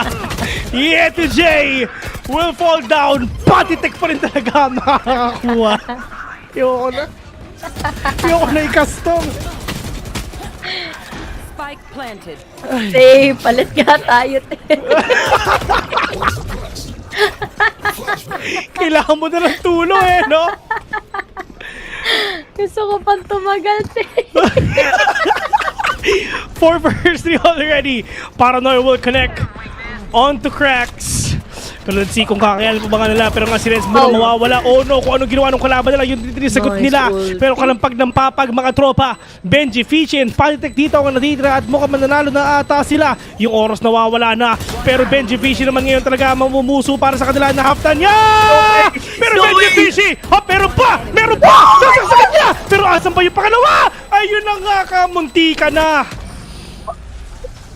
Sabi for that, a single round. Ang dami in exhaust na utilities, ultimates coming in from foot para lang masalba nila yung round. But then again, with just the commitment para ma-deny nga dito yung pagdepensa nga ng spike ng mga nasa attackers, ibang klase din yung reaction time. They already know, natanggap nila na parang matatalo na nila or matatalo sila sa round na yun dahil again, the time is already ticking. Pero at least, big casualties altogether ang pinaka-importante. Kaya naman ngayon, 3-1. Pero look at the ultimates available pa. Lamang na lamang pa. Yung foot nga ngayon. At least in terms of control, they have it already. In terms of deny, hawak ni Paritech yan. Marinig lang niya na mag-ulti si Cracks. Ay nako, null command talaga madala bigla. Pero yung position ngayon ni Woot, mahuhulin siya Sinad bigla. Mag-isa lang siya dun eh. Wala siyang trade, no? Or anything. Yun ang problema sa foot. Parang asin yung support system. May sari-sariling mundo. Especially na ikaw sana yung duelist dito to create an opening. Understandable pa kung eto nga si Yeto J yung magka-create ng opening for the other side or yun nga, create another option para makapag-lurk pa. Makakuha ng opening pa. That's a sunset. You have a lot of openings na hindi halos laging mababantayan ng mga nasa defender side. But then, speaking of, Team Heretics, antay sarado here in A side. On to the corner ngayon mga tol. Ito nga sila mga papasok na para na nga tumama kay Paritech ngayon. Pero Jens muna makakabawi nga na isa with the Hunter Sphere already. At Akatam will take down these enemies. Pero for foot, I mean, it took them a lot of rounds actually para nga makabawi. And with this kind of team fights, at least na dito ang team foot nga paunti-unti. But right now, on the 2 versus 3, may Vandal sila pareho. Nakapag-reset pa yung isa. Rensa lang dito ang natitira. 8 seconds onto that recon bot, but Yeto J with a swing. Pero at the end of the day, kung mamatay man si Yeto J doon, andun si Breach para bumawi. Yep. Magkatabi ka agad sila, no? Para at least to isolate in the fight and then quickly naman makakasagot for the trades. Going into this replay at the Captain with a good entry para lang din mawin na nga at maghulak din kahit paano yung makakapag-push out sa kanya. But then, given the fact, we have already exhausted the Hunter series. So, ang laking bagay na nun kung sakali man. Sino kaya yung pwedeng makakakuha nga dito? Sino kaya pwedeng manalo dito, Bessie? Sa tingin mo sino? If ever pa may predict ka. Ako rin. Para 2-0 na, no? Kasi, bukod dun, let me save myself. Kasi, parang in the long run, nawawala yung skin ng foot. Tas mistake after mistake yung nangyayari. Yep. Tama yun. And yun nga, di ba, yung consistency talaga yung napaka-problema nga ng foot dito, lalo na nga si Sined. Talagang asan ba yung pagko-pop off niya? Kasi pagdating dito sa foot, si Captain talaga yung nangunguna. Oh yeah. Iba yung laban ni Captain nga na pinapakita nga dito ngayon. Pero onto that corner, yung flash matama, Boombot will actually catch Ieta J ngayon. Pero sama-sama lang sila. Yung paranoid tumama nga lahat para sa kanila. Si Boo with a kill. Woot with a 2K. Benji with another one right now. Captain, can he actually make it? Pero I think hindi na. And with that paranoia by Boo, Diyos ko, lahat sila nakuha. And yung Boombot na nilabas nga nila dito sa may link, men, dito sa may short, talagang na-force out sila na dun lang sa may corner kanina. Hindi nga rin kaagad nakasagot yung Omen nila all the way from the second turn or all the way from the high ground eh. And dun pa lang talaga yung utility usage nila yung nakapag-create pa ng opening. And yun nga, pressure over pressure, tapos hindi na nakasagot. Rattled out ang players ng foot. Especially na nag-aabang na lang sana sila dito for their post plan. You know what? Ang ganda na for Team Heretics, yung mga utilities nila, talagang pang pincer talaga eh. Pang pincer, man. Sobrang ganda nung timing nga nila na walang talaga nakikita yung mga kalaban na nagugulat na lang sila na nasa harap na pala tayo, nakapag-multiple na nga pala talaga sila. And this is gonna be a really tough one. If ever na talagang makukuha nga nila, they really need to force out the potential of Sined para ma-break nga, para nga makapasok sila dito sa B. Pero, it's just the utility usage na ginagawa dito ng Team Heretics. Sined with 2K already. Benji with another one right now. Sined with a 3. 2 versus 1. Sined, the only man remaining right now sa game na to. Can he actually make it? Yung spike nasa kanya pa. Cut noise, balik sa B. Pero si Patitek dito nagbabantay. Malayo kasi si Patitek, so most likely yes, hindi niya nga maririnig, pero kasi kailangan niya mag-stay put lang din here on B habang nasa mid pa rin naman dito ngayon si Boo. Well, we all know Sined, kahit papaano, we still have here the utilities.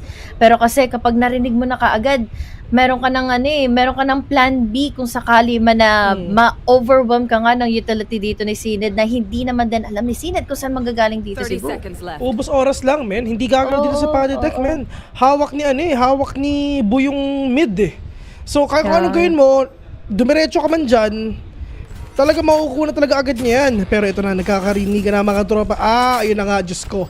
Nasuppress pa nga. Sined nandito na.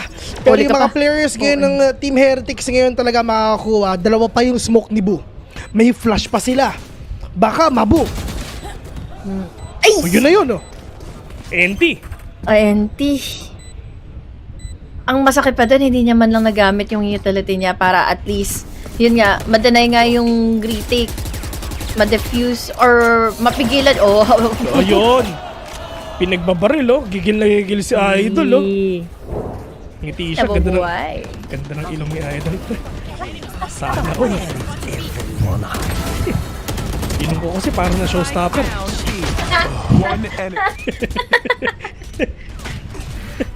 You know? Sheesh. Dirty flick. Bullet trails lang talaga ang kailangan nga nila para manalo dito. Akala ko pa man din sa movement niya kanina, lumabas siya ng B-main, tapos pwede pa siyang umikot going into market since there's still time eh. Problema lang kasi wala talaga siyang idea kung saan nanggaling si Boo. So, nag-stay put siya in B-main, tapos pre-fire na lang Sensana, and then utility play. Unfortunately, free fire ang mas nakapatay pa sa kanya.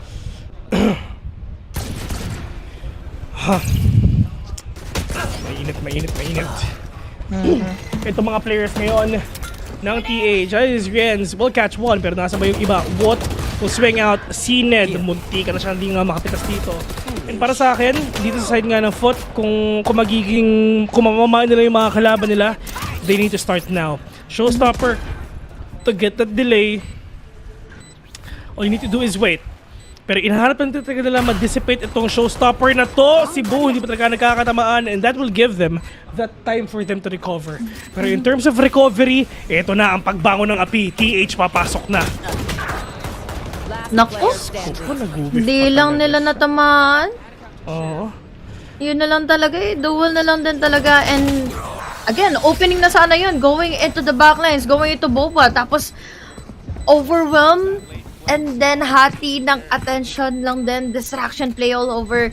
Then, mawararatan na rin yun altogether on Team Heretics. So, unfortunately, did not end well for Foot. And yun na sana yung trabaho nila sinid kanina eh. Yeah. And magandang diversion din talaga yung mga pinapakita nga nila dito eh, no? It is gonna be really hard for them nga na talagang to know exactly kung paano nga nila ito mababawi. But at least for the side of Team Heretics, it's just, that is actually a lot of time na para makaisip nga para makaikot nga si Cypher dito. Na either way, kahit anong mangyari, kung mamatay man kaming dalawa, wala silang idea na meron palang tao sa likod. And yun nga, kailangan nila mag-ingay, diversion, and distraction. Ayun. Little bits of error yung pinaninimulan talaga ng mga rounds kung bakit na let go na nila yung winnable sana for Foot. Na-amplify ito ng Team Heretics and then na-work around nila yung naging mistake na nga ng Foot dito para mas makuha pa nila lalo yung round. We see the body language from Team Heretics. They are always comfortable when it comes to taking in the duels. Pagbato ng mga utilities, alam nila magiging worth it lahat ng mga pagbato nila dahil again, ilang rounds na yung nakalipas, 3-5 na rounds, lagi nilang nare-retake yung site. So Foot needs to get a grip kung paano nila ma-work around yung mas winnable na first few minutes, first few seconds siguro ng round para makakuha sila ng mga first bloods. And numbers advantage kahit paano sa Team Heretics. On to this round, we are really hoping that Foot nga na makakabawi sila and ma-convert yung timeout na yun onto a win. Because the last time nga din talaga na nagharap sila dito sa Sunset, actually wala. This is the first time na maglalaro yung dalawang teams ito sa Sunset. And for the side of Team Heretics, sa map stats, dito sa mapa na to, actually, mataas yung win rate nila dito, Bessie. 10-2. Ang win rate ng Team Heretics dito, 10-2, yes. I see. Sa entirety ng careers nila. Pinili rin kasi talaga. Oo. Ito ng Heretics din, understandable. 3-1 nung EMEA Stage 1, so isa din talaga to. Ito ang pinakamalakas actually na nila, na mapa nila, except Bind kanina. Medyo close pa yung Bind kanina, no? Oo. Pero ngayon, medyo visual lang makikita dito. 3 versus 1 is all 3-ins. At least na-convert nila onto a win though. I mean, they need to close this onto a win. Pero yun na nga, yata Jay, ending the life of Riens. And yun nga, ang mahirap, Bessie, na nalaro ng Team Heretics yung dalawa sa pinakamalakas nilang mapa. Oof. I was looking back into the round kung paano nga ba parang na misplay or misplaced in a Patitek into defending in A. Pero oh my god.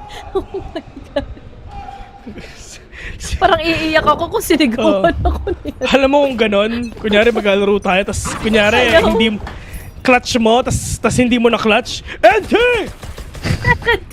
Let's go, NT! Pero, showstopper muna! Hindi sila nagkatamaan mga tropa!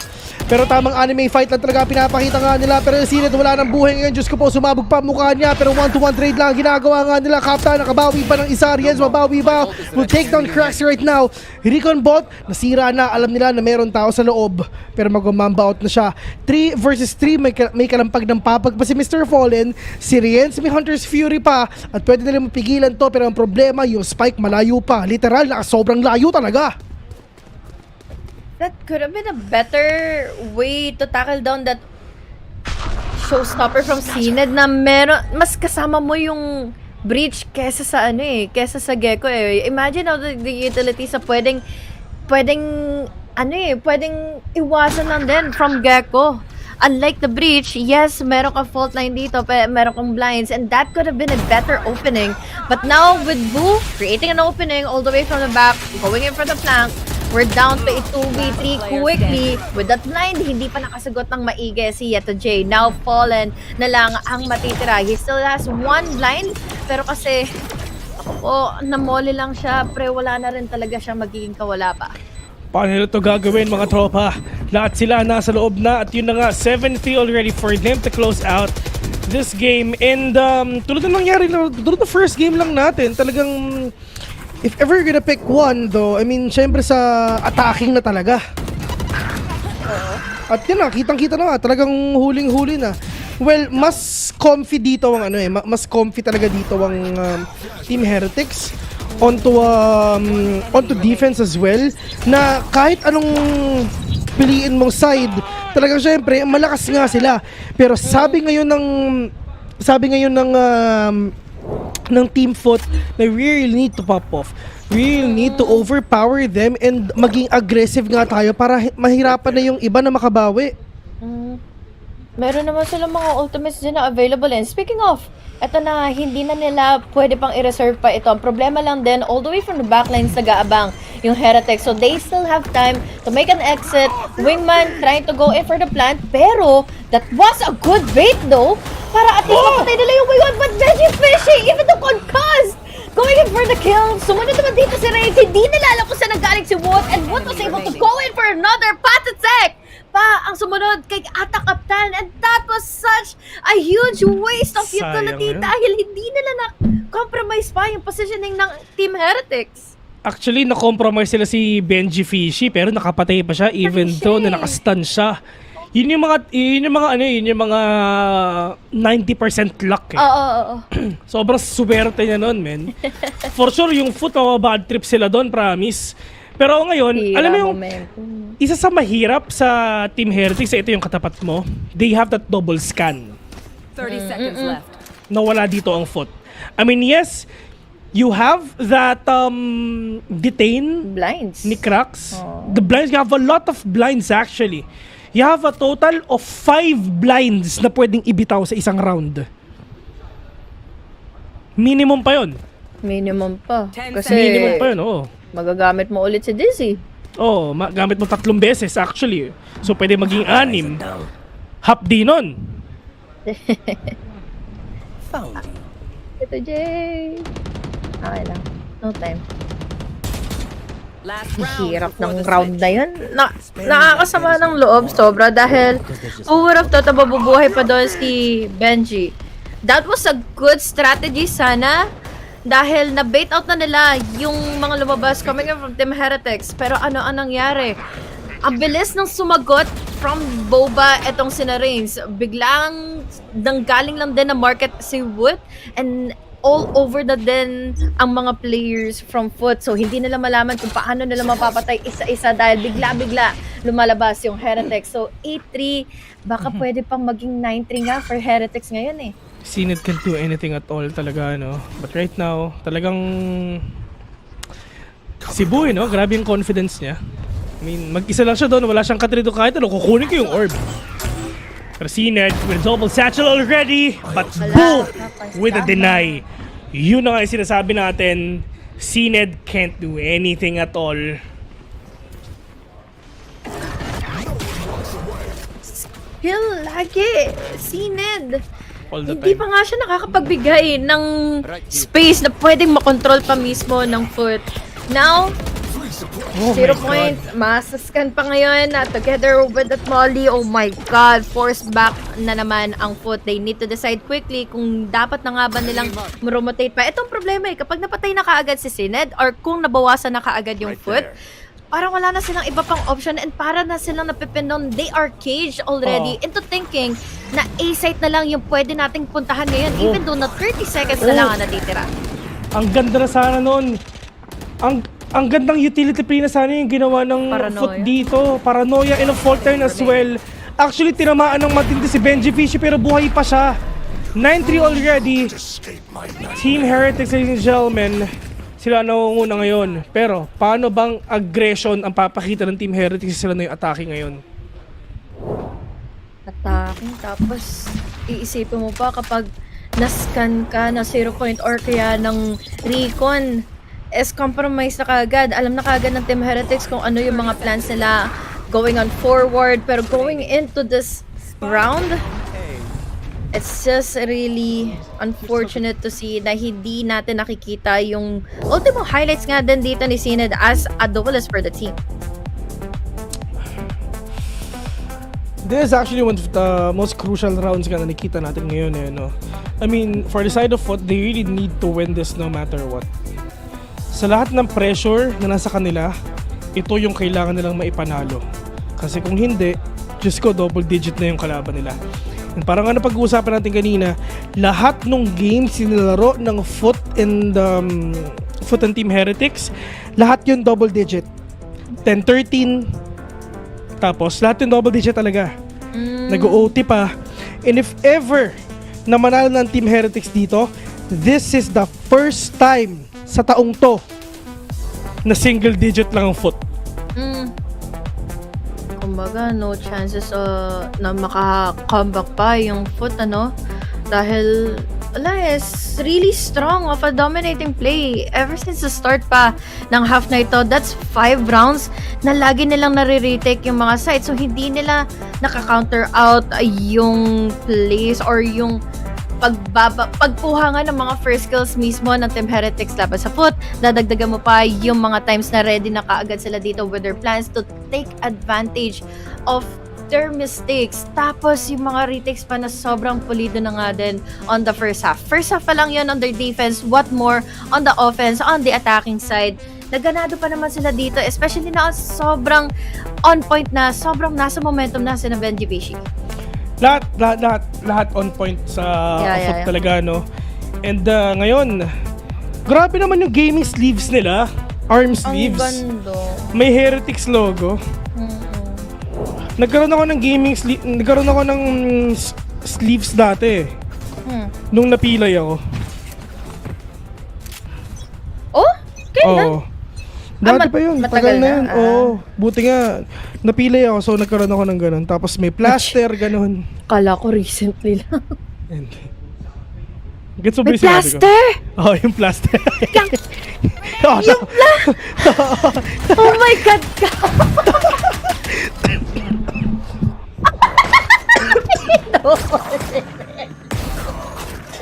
Okay, good start, Boo! First blood agad. Susunod na pa nga na kagad ng isa. 3 na lang kagad na natitira para sa Foot ngayon. Nako, nakuha pa nga kaagad yung site. Uy! Umama pa! Nakakuha naman din ng trade-off si Boo. Pero yun na nga, grabe naman talaga si HG ka, munti ka na. Pero yung alam, Boo! Munti ka nang sumabog dyan. 3 versus 2 mga tropa. Benji Fishy on that corner. Kasama ngayon si Boo. Yung isa low, pero asan din ba yung position nila? Saan ba sila titingin mga tropa? Tamang patience play lang din talaga kasi sobrang pasensya ka talaga na pinapakita nga nila. Fault not gonna catch these players. Isbok lang dito pa. May kita na si Mr. Fall. Naging 2v2 na. Labang ang Foot in terms of HP. At yun, panalo na ang Foot. Needed round. Needed pistol round ito para sa side ng Foot dahil again, ganda ng start. Convincing start and entries mula sa Team Heretics. Nagkaroon sila ng quick trade-offs. But then, naipit sila going into market. Siguro, yun nga, yung dahil nga sa smoke na inipit nga sila dito, coming in from Foot. And then again, pagdating dito sa mid, hindi rin naman sila nakapanalo pa ng duel laban kay Sined. One enemy remaining. Wait for me. Sobrang tindi, sobrang ganda. Pero ngayon mga tol, mainit na. Itong mga players ng Foot, buti ng talaga nakakabawi sila at napanalo nila yung round na pinakakailangan nga na nila may panalo. Pero grabe naman si Woot, naka-outlaw na. Kahit on the attacking side, no? Oof, understandable dahil ang kate pa rin naman kasi ng damage yan. Even through the body, hindi enough yung half armor mo kung sakali man. At yun mismo yung nangyari kay Ata Captain.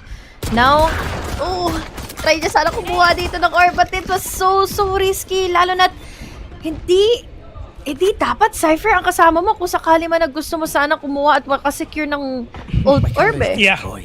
Dapat iba. Yung talagang pwede makaswing out. Initiator, no? Oo, initiator talaga dapat. Actually, si Mr. Fallen dapat eh. Yeah. Pero hindi. Kailangan nila makakuha ng much coverage eh. Kasi nga, kailangan ma-maximize niya yung ano niya. Yung fault line niya. Pero alam nila kung na si Yeto J. Oh no, ipupush nila! Yeto J! Yung mga kalaban mo, nasa harapan mo na! What? Will catch one tapan at Benji Fishy pa ang mananalo doon. Diyos ko, spray contra Spectre, sobrang sayang nun. Sined on a 1v5. Pag ito na panalo mo, babalik yung bilib ko sa'yo. Sobrang hanga din ako kay Sined din way back then eh. But now, he's still full on HP. Kaya pa rin naman kahit papano. Low na rin naman na yung iilan. That's first kill na masusunod niya naman na. But ang problem dito lang din is all over the place. Scattered kasi yung team Heretics. So now, it's 10-4 already. 6 rounds para sa Foot. Nanalo. Nanalo ang team Heretics dun sa round sana na dapat panalo sila. Kasi nga sila yung lamang sa baril. Nagkakatriftihan tong mga to. Team Heretics talagang pinapakita nila na siya yung pinakamalakas sa lahat. Enemy remaining. Hirap para sa Best, ang Team Heretics ba nakita natin last year? No. Hindi, no? Hindi ko nakasto before din eh. Puro eh. Kaya na pipigilan ko nga yung Team Secret, Team Heretics. Op! Grabe naman yung pick niya. Si Sined pumasok mag-isa. Walang trade. Walang trade. Sayang fault line. Yun lang, oo. Fault line. Sheriff din yun, boss. Sayang yun. Pero wala, it is what it is para kay Sined. Talagang gusto. He is actually really that desperate for him to get that pick and the win.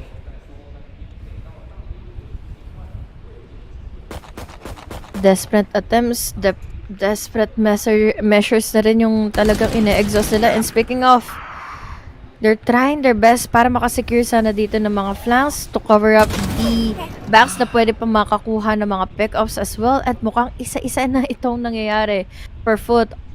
They are already crumbling down.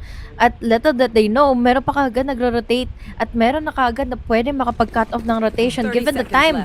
Masyado nilang in-exhaust dito yung attention nila here in B side. And this is the push already by TH all the way to A. Walang tao dyan kahit isa. Na-call na ni Bu na, boss, pumunta na kayo dito. Walang tao dito. Pero ngayon, sa side ngayon ng Team Heretics, of course, they're gonna win this no matter what. I mean, you're gonna be up against the Sheriff by Mr. Fallen, the Classic by Crux. Baka manalo kayo dito. Rins, one tap to the head. It's up to Mr. Fallen. Really desperate for that win. Diyos ko, hinahabol sila. Alam nila kung nasan si Mr. Fallen dito. Pero, Jano Gibbs, wala siya.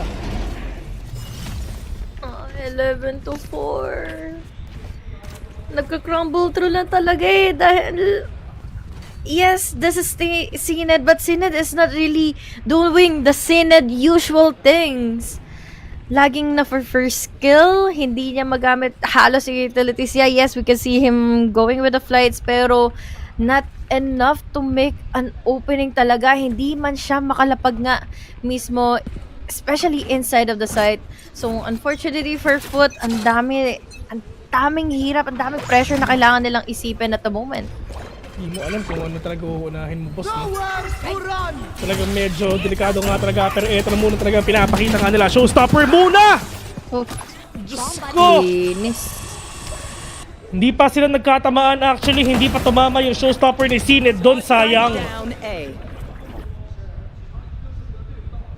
Kung napapansin mo, Besa, Ilang rounds na natin nakikita si Sined na dire-diretso at wala talaga siya makuha?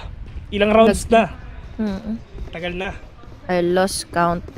Kasi kahit nung last year, we saw Sined, yun din yung halos nagiging sakit niya eh. He is quick sa mobility and also his agent na pumasok. But then again, lagi nating sinasabi din wala siyang ka-trade, wala siyang kasama para makapag-push. Walang nakaka-secure mismo ng site kaya naman nag-give up tuloy yung isa pang pwedeng maging firepower sana nila dito para manalo pagdating sa mga retakes.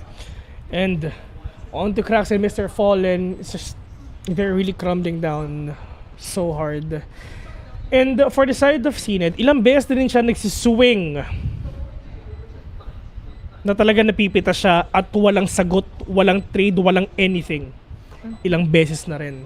They're really desperate, man. I mean, that showstopper na nilabas nga nila Sined kanina, yun na sana yung, yun na sana yung pagbangon nila eh. Pagbawi nila eh. Pero ano sagot ng Team Heretics? Same thing. Satchel lang din. Namatay ba siya? Hindi. May ready rin kasi na utility to save him, especially sa mga times na mas kakailanganin nila ng mga blinds. We have already the info, we have already gathered what you need para mas ready ka before ka tuluyang pumasok na nga ng site. Look at that. Precious Anime Battle together, assisted. Dahil dalawa yung initiators dito, kumbaga wings to fly ang meron dito para kay Woot na maging comfortable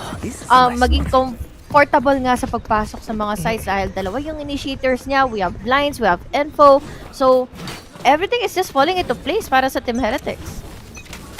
For the first time ever, dito sa taon na to, ngayon lang hindi lumapit ang score ng foot.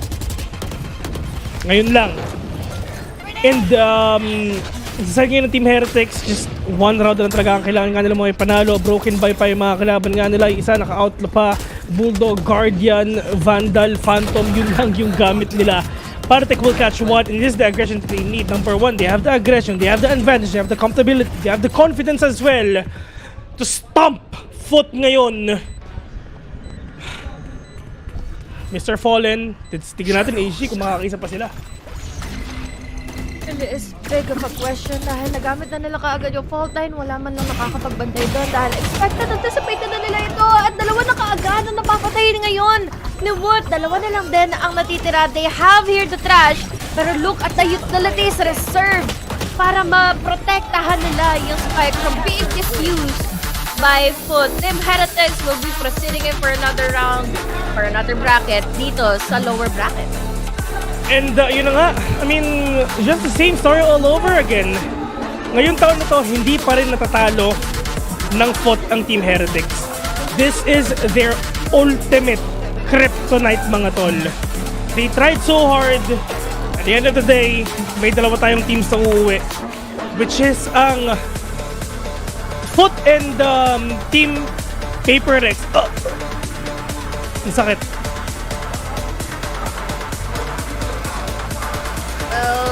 Understandable din kung bakit ganito yung mga nangyari dahil it was entirely convincing for our teams to win out their slot going in to another bracket nga here into the lower bracket. But then again, kung babalikan nga natin itong series na ito, sobrang saklap para sa Foot, no? Oo. Sobrang saklap talaga. Kasi game number 1, ganda ng laban niya. Pag ito sa game number 2, biglang umawit kayo. Hirap noon, men. Well, ito yung kwento nila, no? I mean, lagi silang 2-0, undefeated talaga sila. Kahit isang mapa, hindi pa nila natalo nga ang Heretics sa taon na to. Pero it's just the players. Nadagdagan pa ng isa. So, pwede pa naman silang bumawi. I mean, malapit na rin naman yung VCT na, yun nga, na EMEA League nila. Stage 2. Stage 2. This month yun, for sure. Pati yung TS na laban din ngayon, this month din. So, yun. Antayin na lang natin na sana nga makabawi sila. Yep. Hirap lang din isipin ko papaano, no? Lalo na't again, sobrang hirap nilang ma-manage yung mga utility usage nila and also their plans para makapasok. yung pwede nilang i-bullet point nga para maipasok na lang din dito yung kanilang winning strategy. But then again, given the fact na nandito sina Veggie Fishy, sina Pathetic all over, na nakakakuha ng mga reasons kung bakit they are always convincing pagdating sa mga duels. So again, congratulations to the winning teams, and what a sad day. It's raining day again para sa Pacific. Oh. So, yun na nga, tulad yung sinabi natin, June 15, yun ang first game ng Pacific Stage 2. Maglalaro ang Team Secret doon. First game nila, Bleed. Never pa sila nagtapat. Tapos, CA, nag-mamba out muna siya, di ba? Umout muna siya dito, di ba? So yun, may kita nga ulit natin itong mga players ito. Pero yun nga, it's been actually a really good day dito sa day natin ngayon. And congratulations sa mga nanalo. GG sa mga hindi nakapasok. Pero AG, do you have any last words?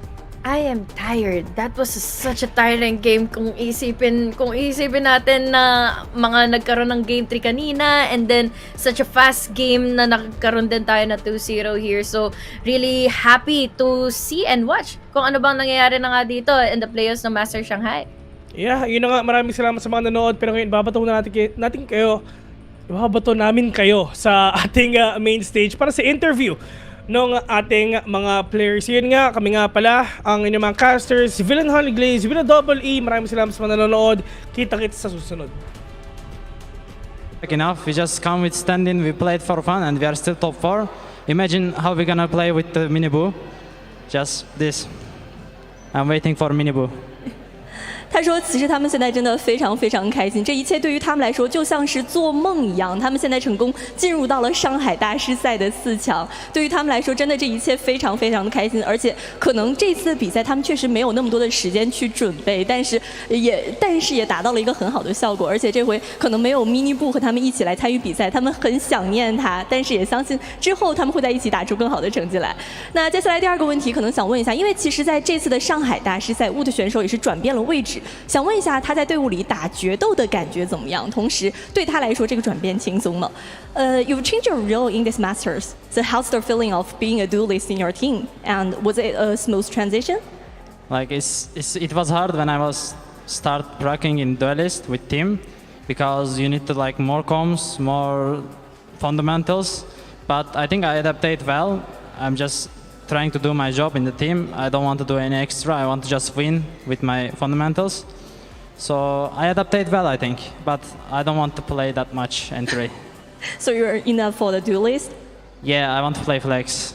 OK， 他说其实对于他来说，这个决定一开始所有的准备工作可能并不轻松，因为对他来说，如果转变到决斗，需要更多的基本功，需要更多的配合，所以也需要更多的练习。在这个过程中，确实没有想象中的那么容易，但是可能他觉得他自己做的还是非常不错的。然后最后呢，他可能也是觉得他还是不是很喜欢决斗这个位置。我问他，我说：“那你是不太想打决斗了吗？”他说：“可能他自己更喜欢一个自由人的位置。”那我们也可以期待一下Wood选手之后的发挥。那我们今天的赛后采访呢，到这里也先结束了。And that's all for our interview. Thanks you for joining again. Sorry? That's all for our interview. Thank you for joining again. And see you guys in Banzer Arena. Okay? Yeah, see you. Wine everyone. 最后也是说了一句我爱你，非常可爱。那我们今天的赛后采访到这里就先结束了。接下来让我们梅赛德斯奔驰文化中心见。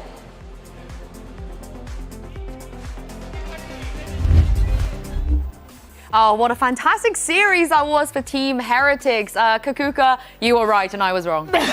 You just really wanted to say that. Yeah. I mean, I'm very happy with their performance. They should be happy with what they were accomplishing here today.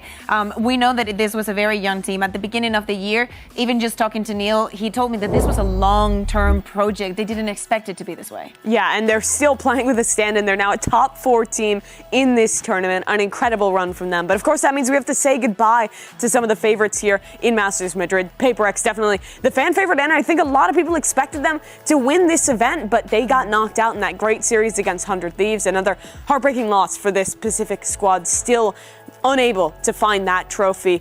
But for Foot, I think they can walk away pretty happy from this run. It's their deepest performance yet in a international tournament. CNED looks comfortable on this team. They're definitely stepping up and have grown so much throughout this year. Yeah, and they got eliminated by another EMEA team. Yeah. Both of the EMEA teams were eliminated by another representative. They're eating each other up. Yeah. That's how we do things. But I'm very, very excited to see how FUT is going to measure with the rest of the region once they're back home, because, you know, they have a very good chance of going to Korea at the end of the year. This is the thing we said about, you know, earlier in the tournament, if you drop down to the lower bracket, you have to play Paper Eggs, you have to play FUT. But if we take a look at the bracket now as we head to the Mercedes-Benz Arena, if you drop down from there, you got to play the winner of 100 Thieves and Heretics. And again, either of these teams, I feel like, could even win this tournament at this point. I feel like you could make an argument for any of these teams at this point. I mean, everyone has really stepped up. G2 making the miracle run happen.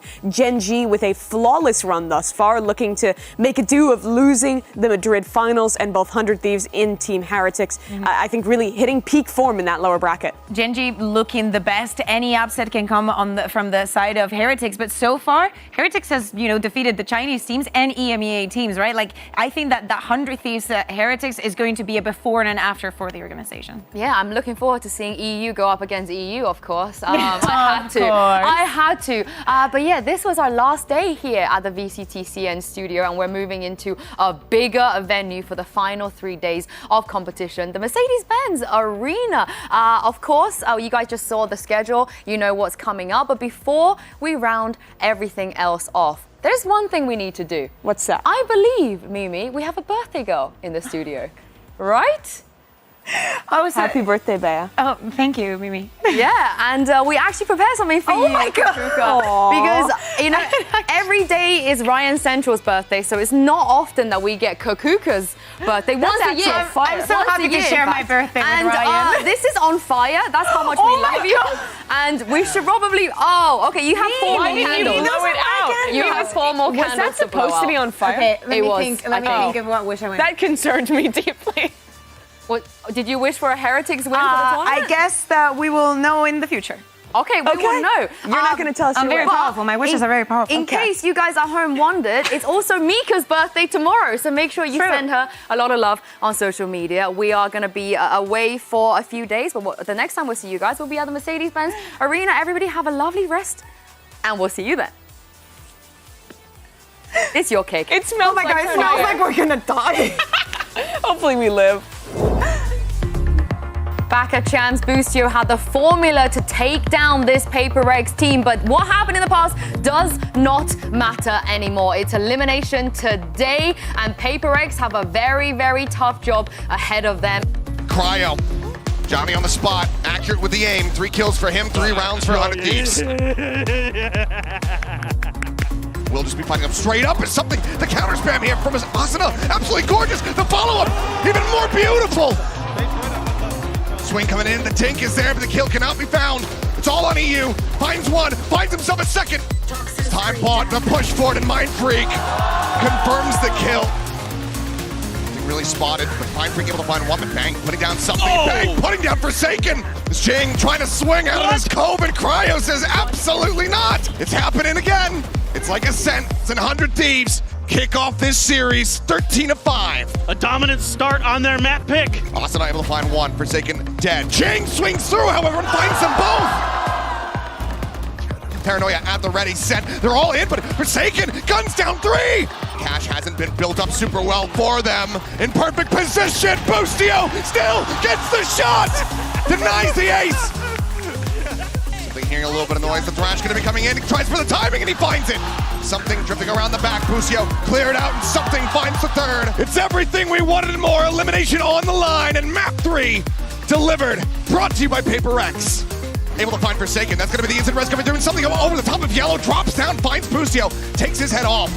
Tucks in, swings, looks for the third, finds it. Something coming online. Spotting him out, has to tuck back. They reswing, they line up. Asuna collects them both. You guys are big. As is the vibe, but he's able to stabilize, finding one. Bang cleans up 2. Jing answering back, has the res. He's just so damn wary, but Jing able to find one. Now EU at backside, looking for the spray through. He's pushing it onto Jing, but Jing draws down. Jump peek, Something, the shot across to put the EU down low on HP, but Bang collects 3. EU once again asked to be the one to clutch. He plays it out patiently. They're not checking for him, but for a second, finally spots it and somehow gets the kill. Making their way over here in towards this A side. Plant gonna be coming in for a second, gonna be taken down. Lucio playing forward, dealt with, but Asuna down below. Bang tried to hold, peek it, Bang finding it, getting them both.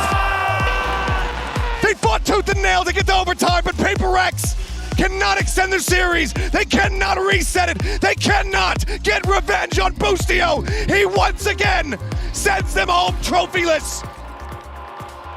This is a very familiar regional matchup, but this time around they are standing on the international stage and they're fighting for survival. However, the numbers are on Team Heretics side. They have never lost to Foot before. That was messy, but the spams and tracers are just followed all the way back into Rian's death. The smoke went out pipes, the satchel came out, but Benji Fishy was not moved. The numbers starting to dwindle as the pick goes down. Benji Fishy lets it drop, gets a kill. He gets them all. Oh my goodness. Oh, did he? Now the satchel out, the rocket connects. It's the bulldog, it's the rocket, it's everything. But the pit is still in play. It's still a problem. You've got this reflink coming through with elbows. Boo's able to keep them all back. Cena is going to have to 1v3. Can't find a thing. Heretics gets to 13.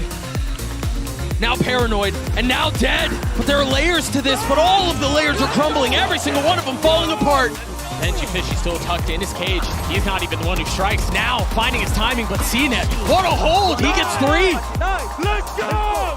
Singing the final song of this half for Heretics. There he is, he strikes, and the spike, the most prized possession, sits at his feet. Nice! Good shit! And then there were 4. Back to back to back, as Heretics toss Foot aside and survive.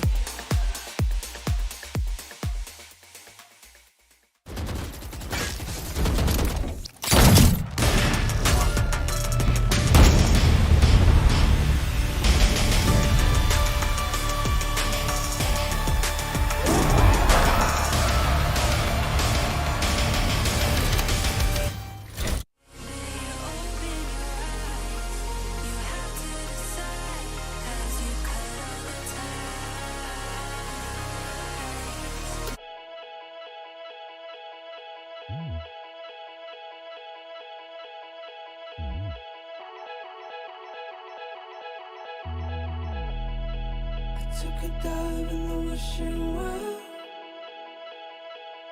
but the water never touched my skin. It's been a while since I wished you well.